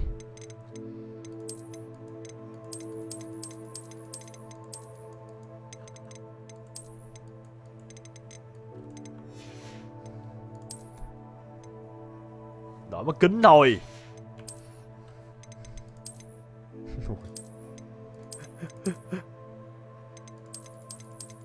Để full bộ này nó ra gì giờ? Okay.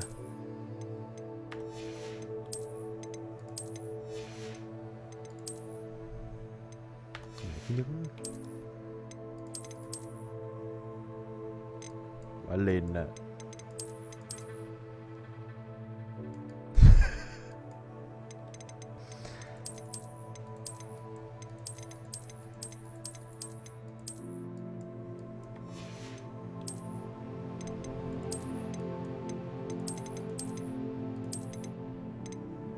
Ui, bàn tay đẹp thế.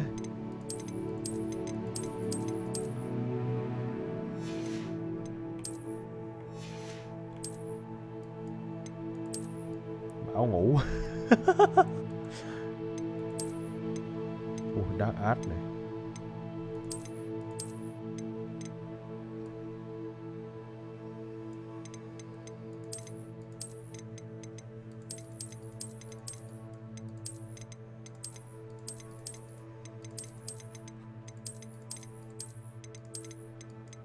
Mà áo này trông vải cứt thật.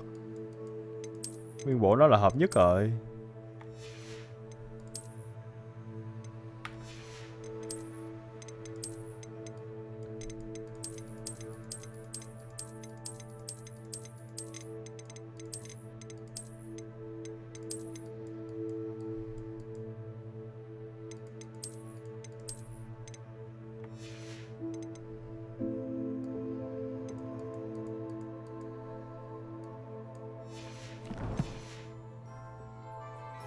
Về quả nón.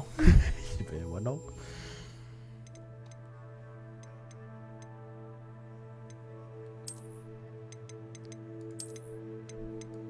Kìa, mẹ thay mắt kính vô trong phèn vậy.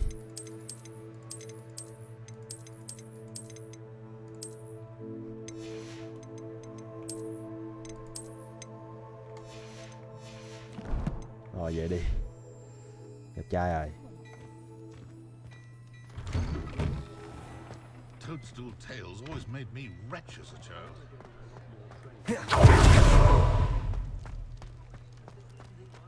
Keep them in check.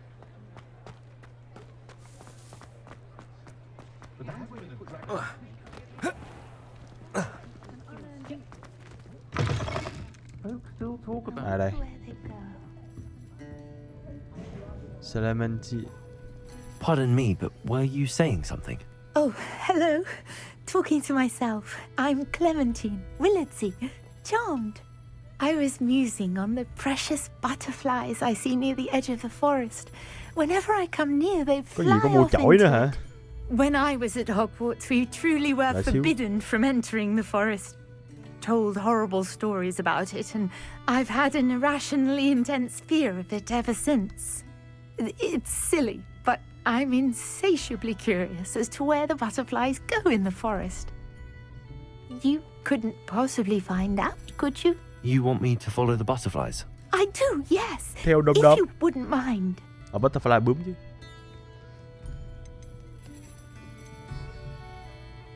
What were the horrible stories you were told about the Forbidden Forest? Oh, goodness, everything from students being mysteriously beheaded to terrifying spider dens. Ugh, trust me, you hear that at 11 years old, it sticks with you. Để mua rách thiệt. Very well. If I have time, I shall see where they lead. Oh, how kind. Students these days have so much more courage than I ever did.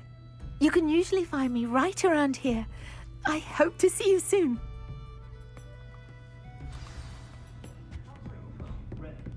Don't forget, the butterflies always seem to be on the fringes of the Forbidden Forest. Mua chổi hả?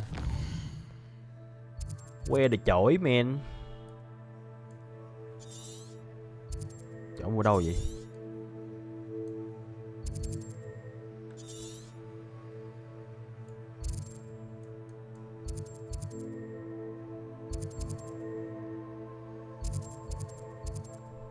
Mua chổi ở đâu? Ollivander này à? After completing my room fly training in Madame Kogawa flying class. Ây da, đây nè, ngay kế bên luôn. Anyone can run a shop if they inherit it. Ah, new face. Wonderful. Hello, Mr. Weeks, is it? Albie Weeks at your service. Welcome to Spintwitches. Apologies if you came by before and weren't able to come in.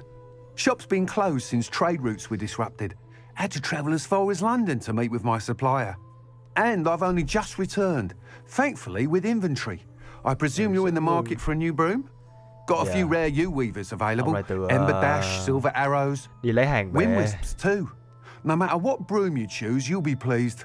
They're all exceptional, both in quality and performance. This the trade roll make you lock close, or can you share about who? Thank you for. Sounds quite the array of brooms. I'll have a look around. Thank you. What are we looking for today? Chọn nào mắc nhất? Như nhau à? That item is of the highest quality.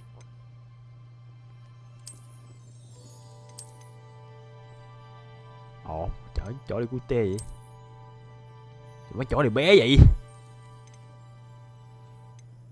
The perfect room for those with a fairy That item is of the highest quality. Cái này trong ngầu nhất này. Trông có vẻ như mà tên lửa vậy. Hogwarts House Room. Cái này là chổi của Ravenclaw vậy. Còn này là Moon Chip. That item is of the highest quality. Cái này thực ra gắn hai cái kia với một cái đèn. Mà cái đầu vẫn là ok nhất rồi. Là cái này Yield Weaver Room. Comfortable and speedy á. That item is of the cái này highest có quality. mấy cái chỉ số khác nhau nhưng chắc là không đâu. Mua cái nào cũng được. That item is of the highest quality. Mua hết thì sao? You'll be thrilled with that broom, I promise you. Này chắc mốt về sau mới có nhiều loại chổi giống như cái chỗ mua đồ nãy ấy. Thanks for stopping by. Whilst nearly any broom will certainly be a step up from the practice brooms in Kagawa's class, they all have their limitations. You seem to be a flyer who might be interested in, say, some enhancements? Go on. Ha! Knew I was right about you. I think you'll be quite happy with the performance of any broom at lower altitudes. But you may notice that speed consistency tends to falter as you rise. I believe I can remedy this issue. I have some ideas for enchantments, upgrades, if you will, that will improve the performance of any broom you fly. What I need is someone to conduct a broom flight and report back to me so I can perfect the upgrades. As it happens, another Hogwarts student, Imelda Reyes, is using abandoned broom courses for time trials. Clever girl. An ideal situation for collecting flight statistics. If you were to compete for the best time and succeed, then report back to me with how your broom behaved, I could complete work on my first upgrade. What say? Giống như kiểu là mình sẽ thi đấu, mà nếu mà thi đấu thành công thì quay lại kiểu nói cho ông này biết thì ông này sẽ kiểu update được cho mình. That sounds intriguing. I'll see what I can do. Thank you. It'll be worth your while. If I'm right, the new upgrade ought to enhance brooms in every regard. And I can give you a special price. The time trial should be a bit of fun too. Go to the Quidditch pitch and Imelda Reyes will sort you out. Once you've beaten Imelda's time, be sure to let me know. Đổ chổi. Ở đây có cái chổi đâu mà. Speak with Rise at the Quidditch. Can't help but admire Mr. Weeks' enthusiasm. Có chổi chưa? Tôi xài.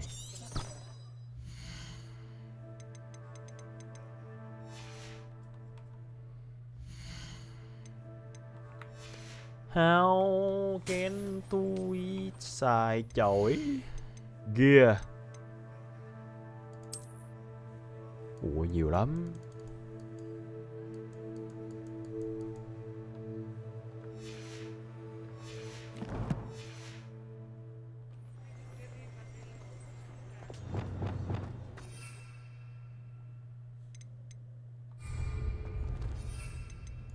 Chưa được xài, ở đây không được xài.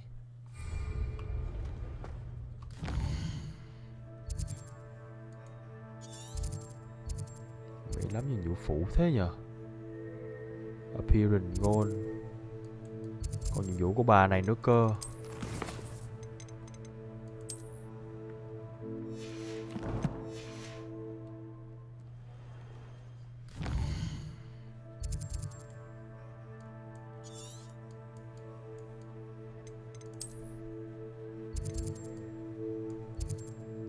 Ra đây còn fly test nữa chứ.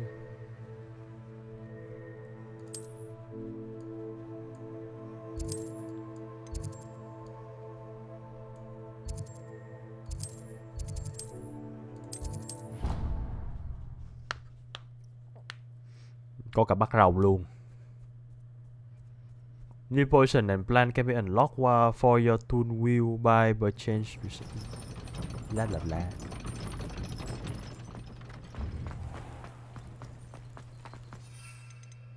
Số 3.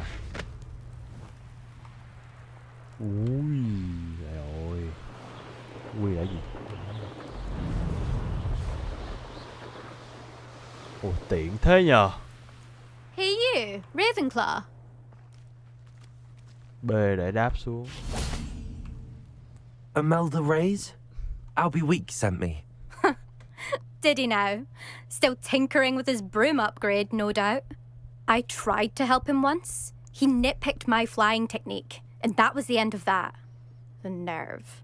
Why is he roping you into his broom testing silliness? You've barely started flying from what I know. Caught wind of you showing off in flying class with Clopton. You sound jealous. Nhỏ này láo nhờ. I don't know what people have said, but I certainly wasn't showing off. Tell that to the rest of the school. But it doesn't matter. Everyone knows that class is only for beginners, troublemakers, and bumbling baboons. But for some reason, now people think you're competition. Ugh, I can't be having that. Perhaps I am competition. You're not even Slytherin. Could be a useless squib for all I know. Enough of this. Only one way to find out who's the better flyer. I hold one of the fastest times on this course. Let's see if you can beat it. Slytherin versus Ravenclaw. Actually, why not? I can beat your record. I'm so looking forward to seeing you lose. Đúng mà nhà rắn này phải đánh bại nó mới nó nhiều. Chết mẹ, bay sao quên mẹ rồi nhỉ?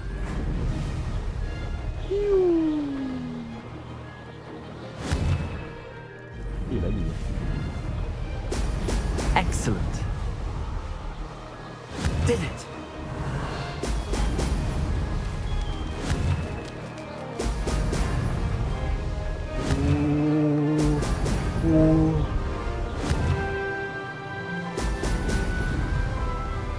Má, cái này chơi bằng tay cầm chắc bú rồi.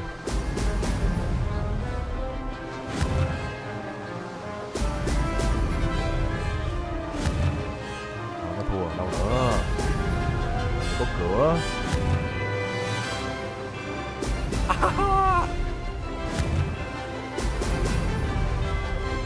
This is rather fun. Chỉ có cửa.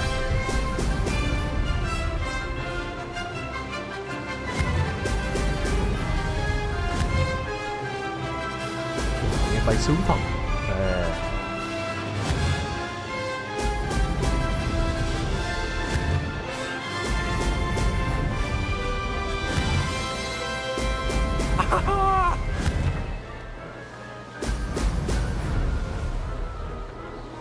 Success.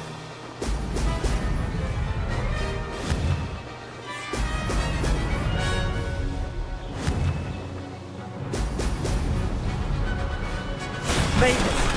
Oh, ha. Did anyone else see that? Không ai thấy hết. Trời ơi. Đâu rồi? Đâu rồi? Không thấy đâu cả.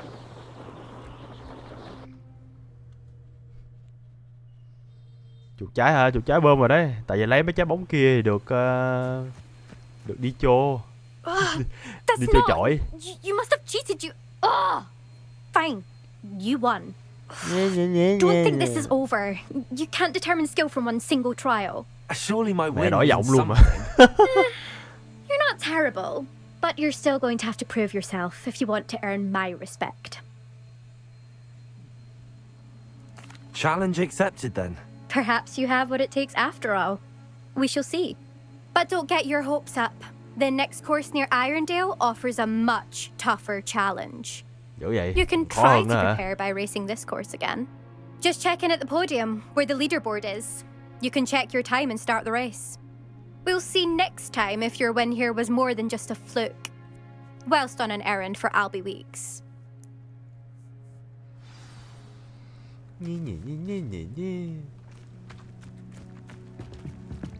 Cái này có Ruby Weir, who are you? Mr. Weeks will be glad to hear how I fared. Ủa mày có đứa nhanh thế? 1 phút 32 à. Who is this guy? There you are. The cross one's duelist to beat. Ok, Quỳnh Hương nhá. I never thought someone would ever best Có a game này có Melda's online time. nhờ. Mỏ thiệt chứ. top racer for too long.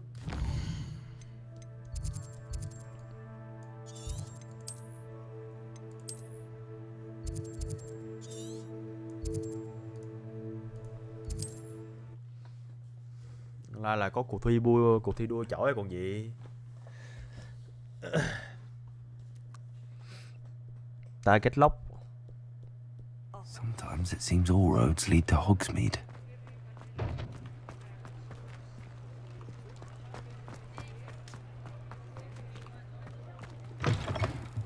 Oh, you're back! With something to report, I hope? Available to set a record on my room. Mr. Weeks, I was able to set a record on my broom. Incredible! Miss Reyes must have been shocked. Tell me, how was the broom? A little turbulent and it's wanting for a bit of speed, but it fared well enough. I will say that it tended to drift a bit to the left on certain turns. Heard a slight swoosh when I dipped. Oh, thank you. That's precisely what I needed to know. Drifted, eh? I shall get to work immediately. Even the naysayers will be forced to admit that my works had potential all along. I'm excited to hear more. I have a very good feeling about this upgrade. I guarantee you'll be pleased. Expect to hear from me soon. Okay. How to address the issue of altitude as it relates to cảm ơn speed. Quýt nha. Xong rồi. Ủa, của bà kia là vụ gì nhỉ?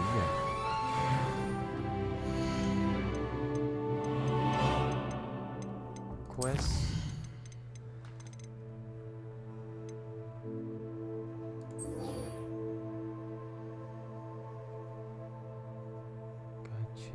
Castle, cái này là gì ta? Find the butterfly in the forbidden forest. Này là acquire and use a venomous tentacula. They also acquire to use a focus poison. Cái này là học ấy rồi mới học thuốc, xong chế thuốc, xong rồi dùng thuốc thì mới bắt đầu học được phép Deposo à. Còn cái này là được phép Wingardium Leviosa, là phải dùng cái tentacula kia với lại cái nấm gì à.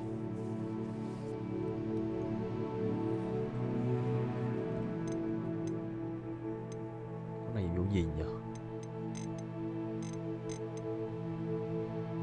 Level 10 rewind à. Má, level mình level 18 mẹ rồi.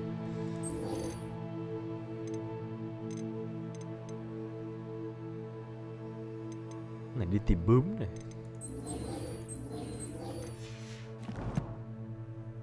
Cộng talent à. Chưa biết cộng gì ấy. Không, chắc chắn cộng thêm cái này đi. Thường là dùng cái Stopify kia dùng nhiều phết.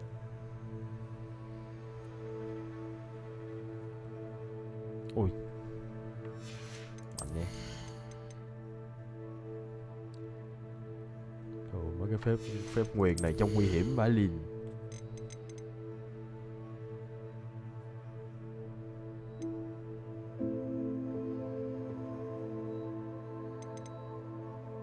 Nó có 2 điểm mà thôi, cứ để đi. Chưa biết nâng gì á.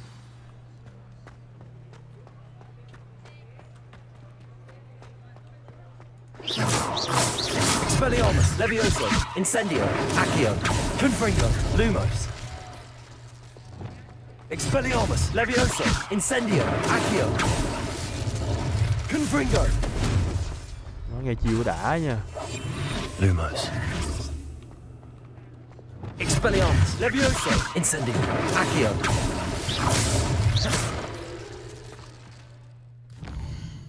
Rồi, coi qua nốt ông này đi.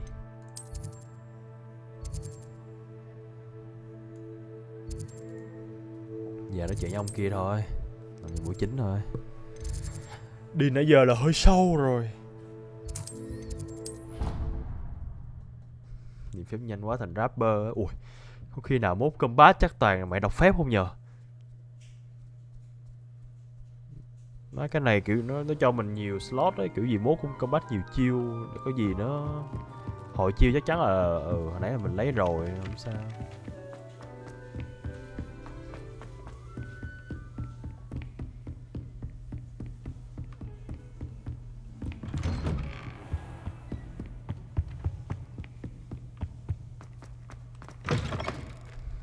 I was hoping to see you.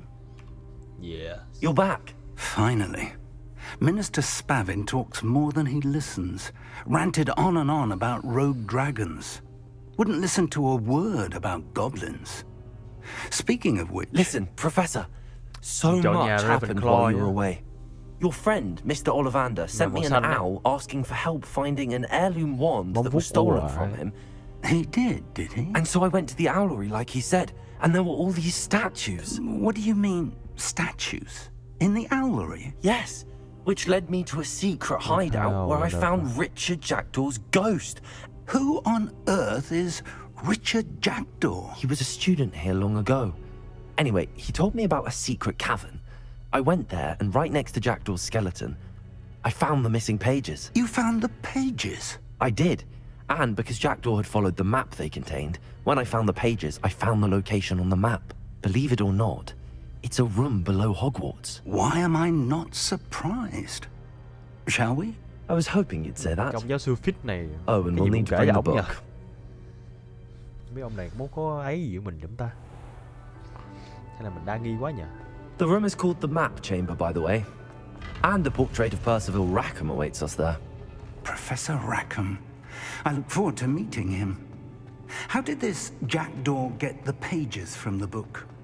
Evidently, Peeves stole them, and Jackdaw stole them from him. Oh, Peeves.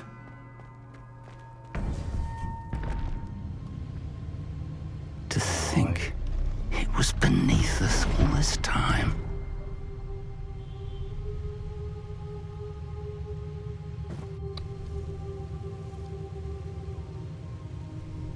Cái chỗ này mốt như đánh boss vậy.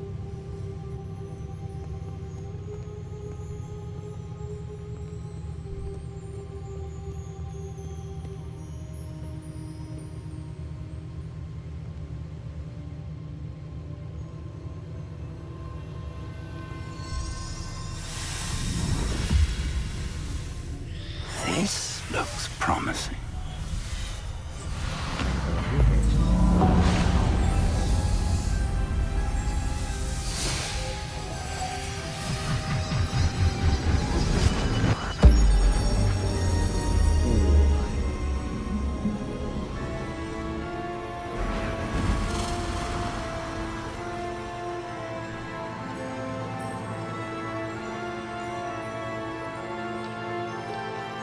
Sáng li ti.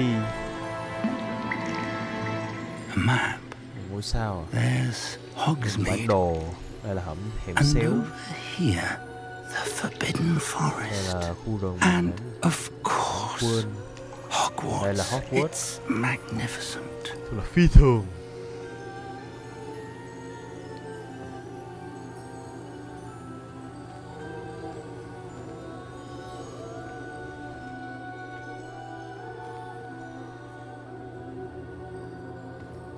If only you were here to see this.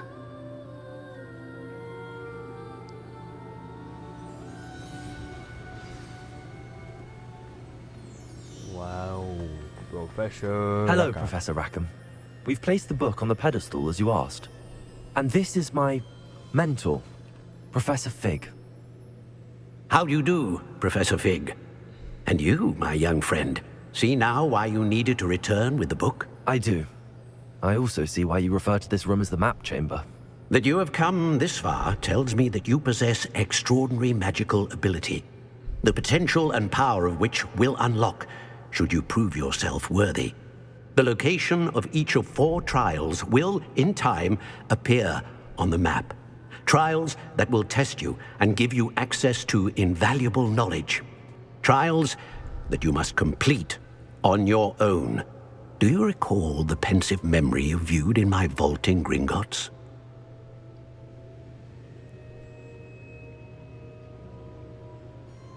You and your friend Charles spoke of the port key, and of trials you'd created for one who could see traces of ancient magic. Precisely.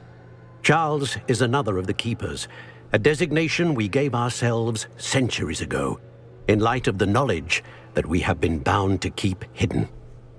Until, perhaps, now. So, the passage from your ruins to Gringotts, everything in the vault, the restricted section, finding this room, none of these was a trial. They were an important part of the journey, but they were not trials themselves.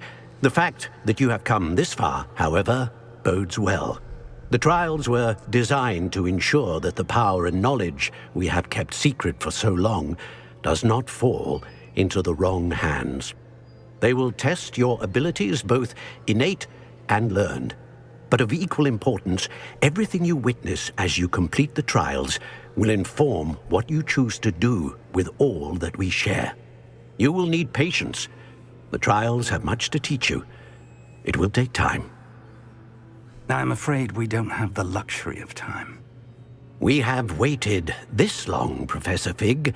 Surely a few more. Respectfully, sir, while I do not know the secret you keep, I do know that our young friend here has seen traces of a powerful dark magic being wielded by goblin kind. And we encountered an uncommonly powerful goblin wielding such magic as we prepared to leave your vault at Gringotts. We may already be too late. This is grave news indeed. Young friend, do you trust Professor Fig? I do. Then, in the light of your considerable skill and all you have already accomplished, we shall begin. You will find the location of the first trial marked on the map below you. Whilst Professor Fig may assist you in locating the trials, they may be completed only by one with our ability. Shall we have a look?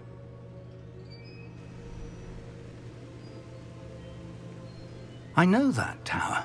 It's not far. You may have seen it yourself.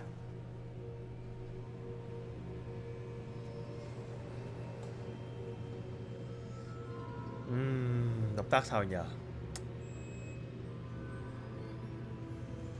Nói chung là mấy ông này kiểu đang muốn tìm người kiểu cũng như mấy ông đấy thấy được mấy cái kiểu phép cổ xưa rồi này kia, xong rồi đưa ra có những cái thử thách dành cho thằng này, hỏi thằng này có tin ông này không. Thực ra ông này cũng hơi, ông này thực ra cũng mẹ tin được ông này, nhưng ông này cũng hơi nghi nghi nè, kiểu như cũng đang theo cái gì ấy, xong rồi mình làm chìa khóa cho ổng, không biết có đang bị lợi dụng không ta. Thực ra cái này không biết, nói chung là cái chơi, nói chung là từ đầu game nhà ông này khá giúp mình nhiều.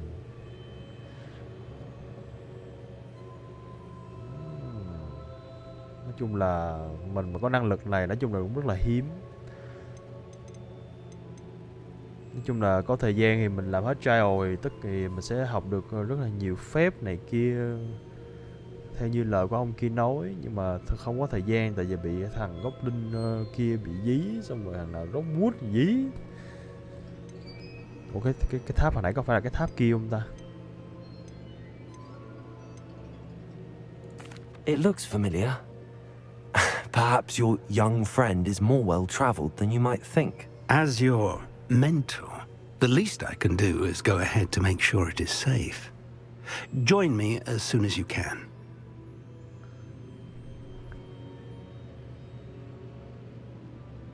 I'll find you at the tower as soon as I can. Until then, be careful, and do not tell anyone where you're going.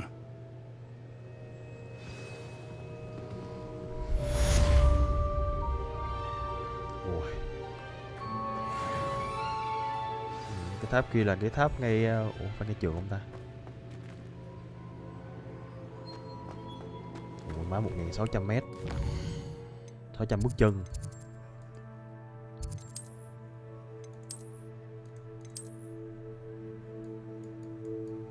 Ủa xa thế, quá cái chướng.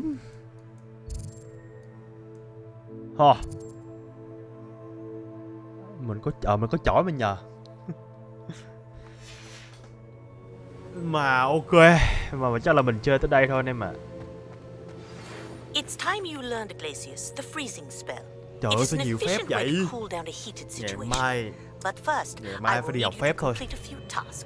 Ngày mai mình đang nợ rất là nhiều nhiệm vụ ngoài, nhiệm vụ phụ này. Ngày mai chắc phải làm hết thôi. 3 phút nữa tới sáng lên. Ủa nhiều phép lắm ấy. Thôi để 3 anh em mình chơi tiếp. Chơi này đủ rồi để dành chơi dài. Giờ còn học phép này, mua chổi thì chổi có rồi này đúng không? Học phép là giáo sư chef ở lớp chế tạo thuốc này. Kogawa là này là phép dành cho này là giáo viên dạy bay cho mình này. Giáo viên tỏi là ở lớp Hydrology là lớp trồng cây cỏ các kiểu này. 3 phép. Còn một vài nhiệm vụ ngoài là nhiệm vụ chắc là để lấy đồ thôi. Đây, cái này lấy Conjuration Spellcraft. Này lấy ngoại hình tiền này kia la.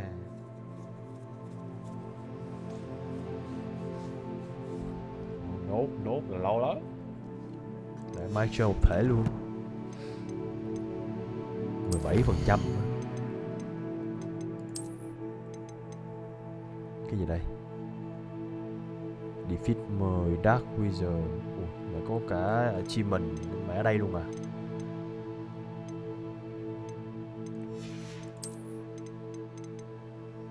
Wow. Nhiều lắm. Thôi để dành mốt chơi tiếp. Mai chơi tiếp chứ. He.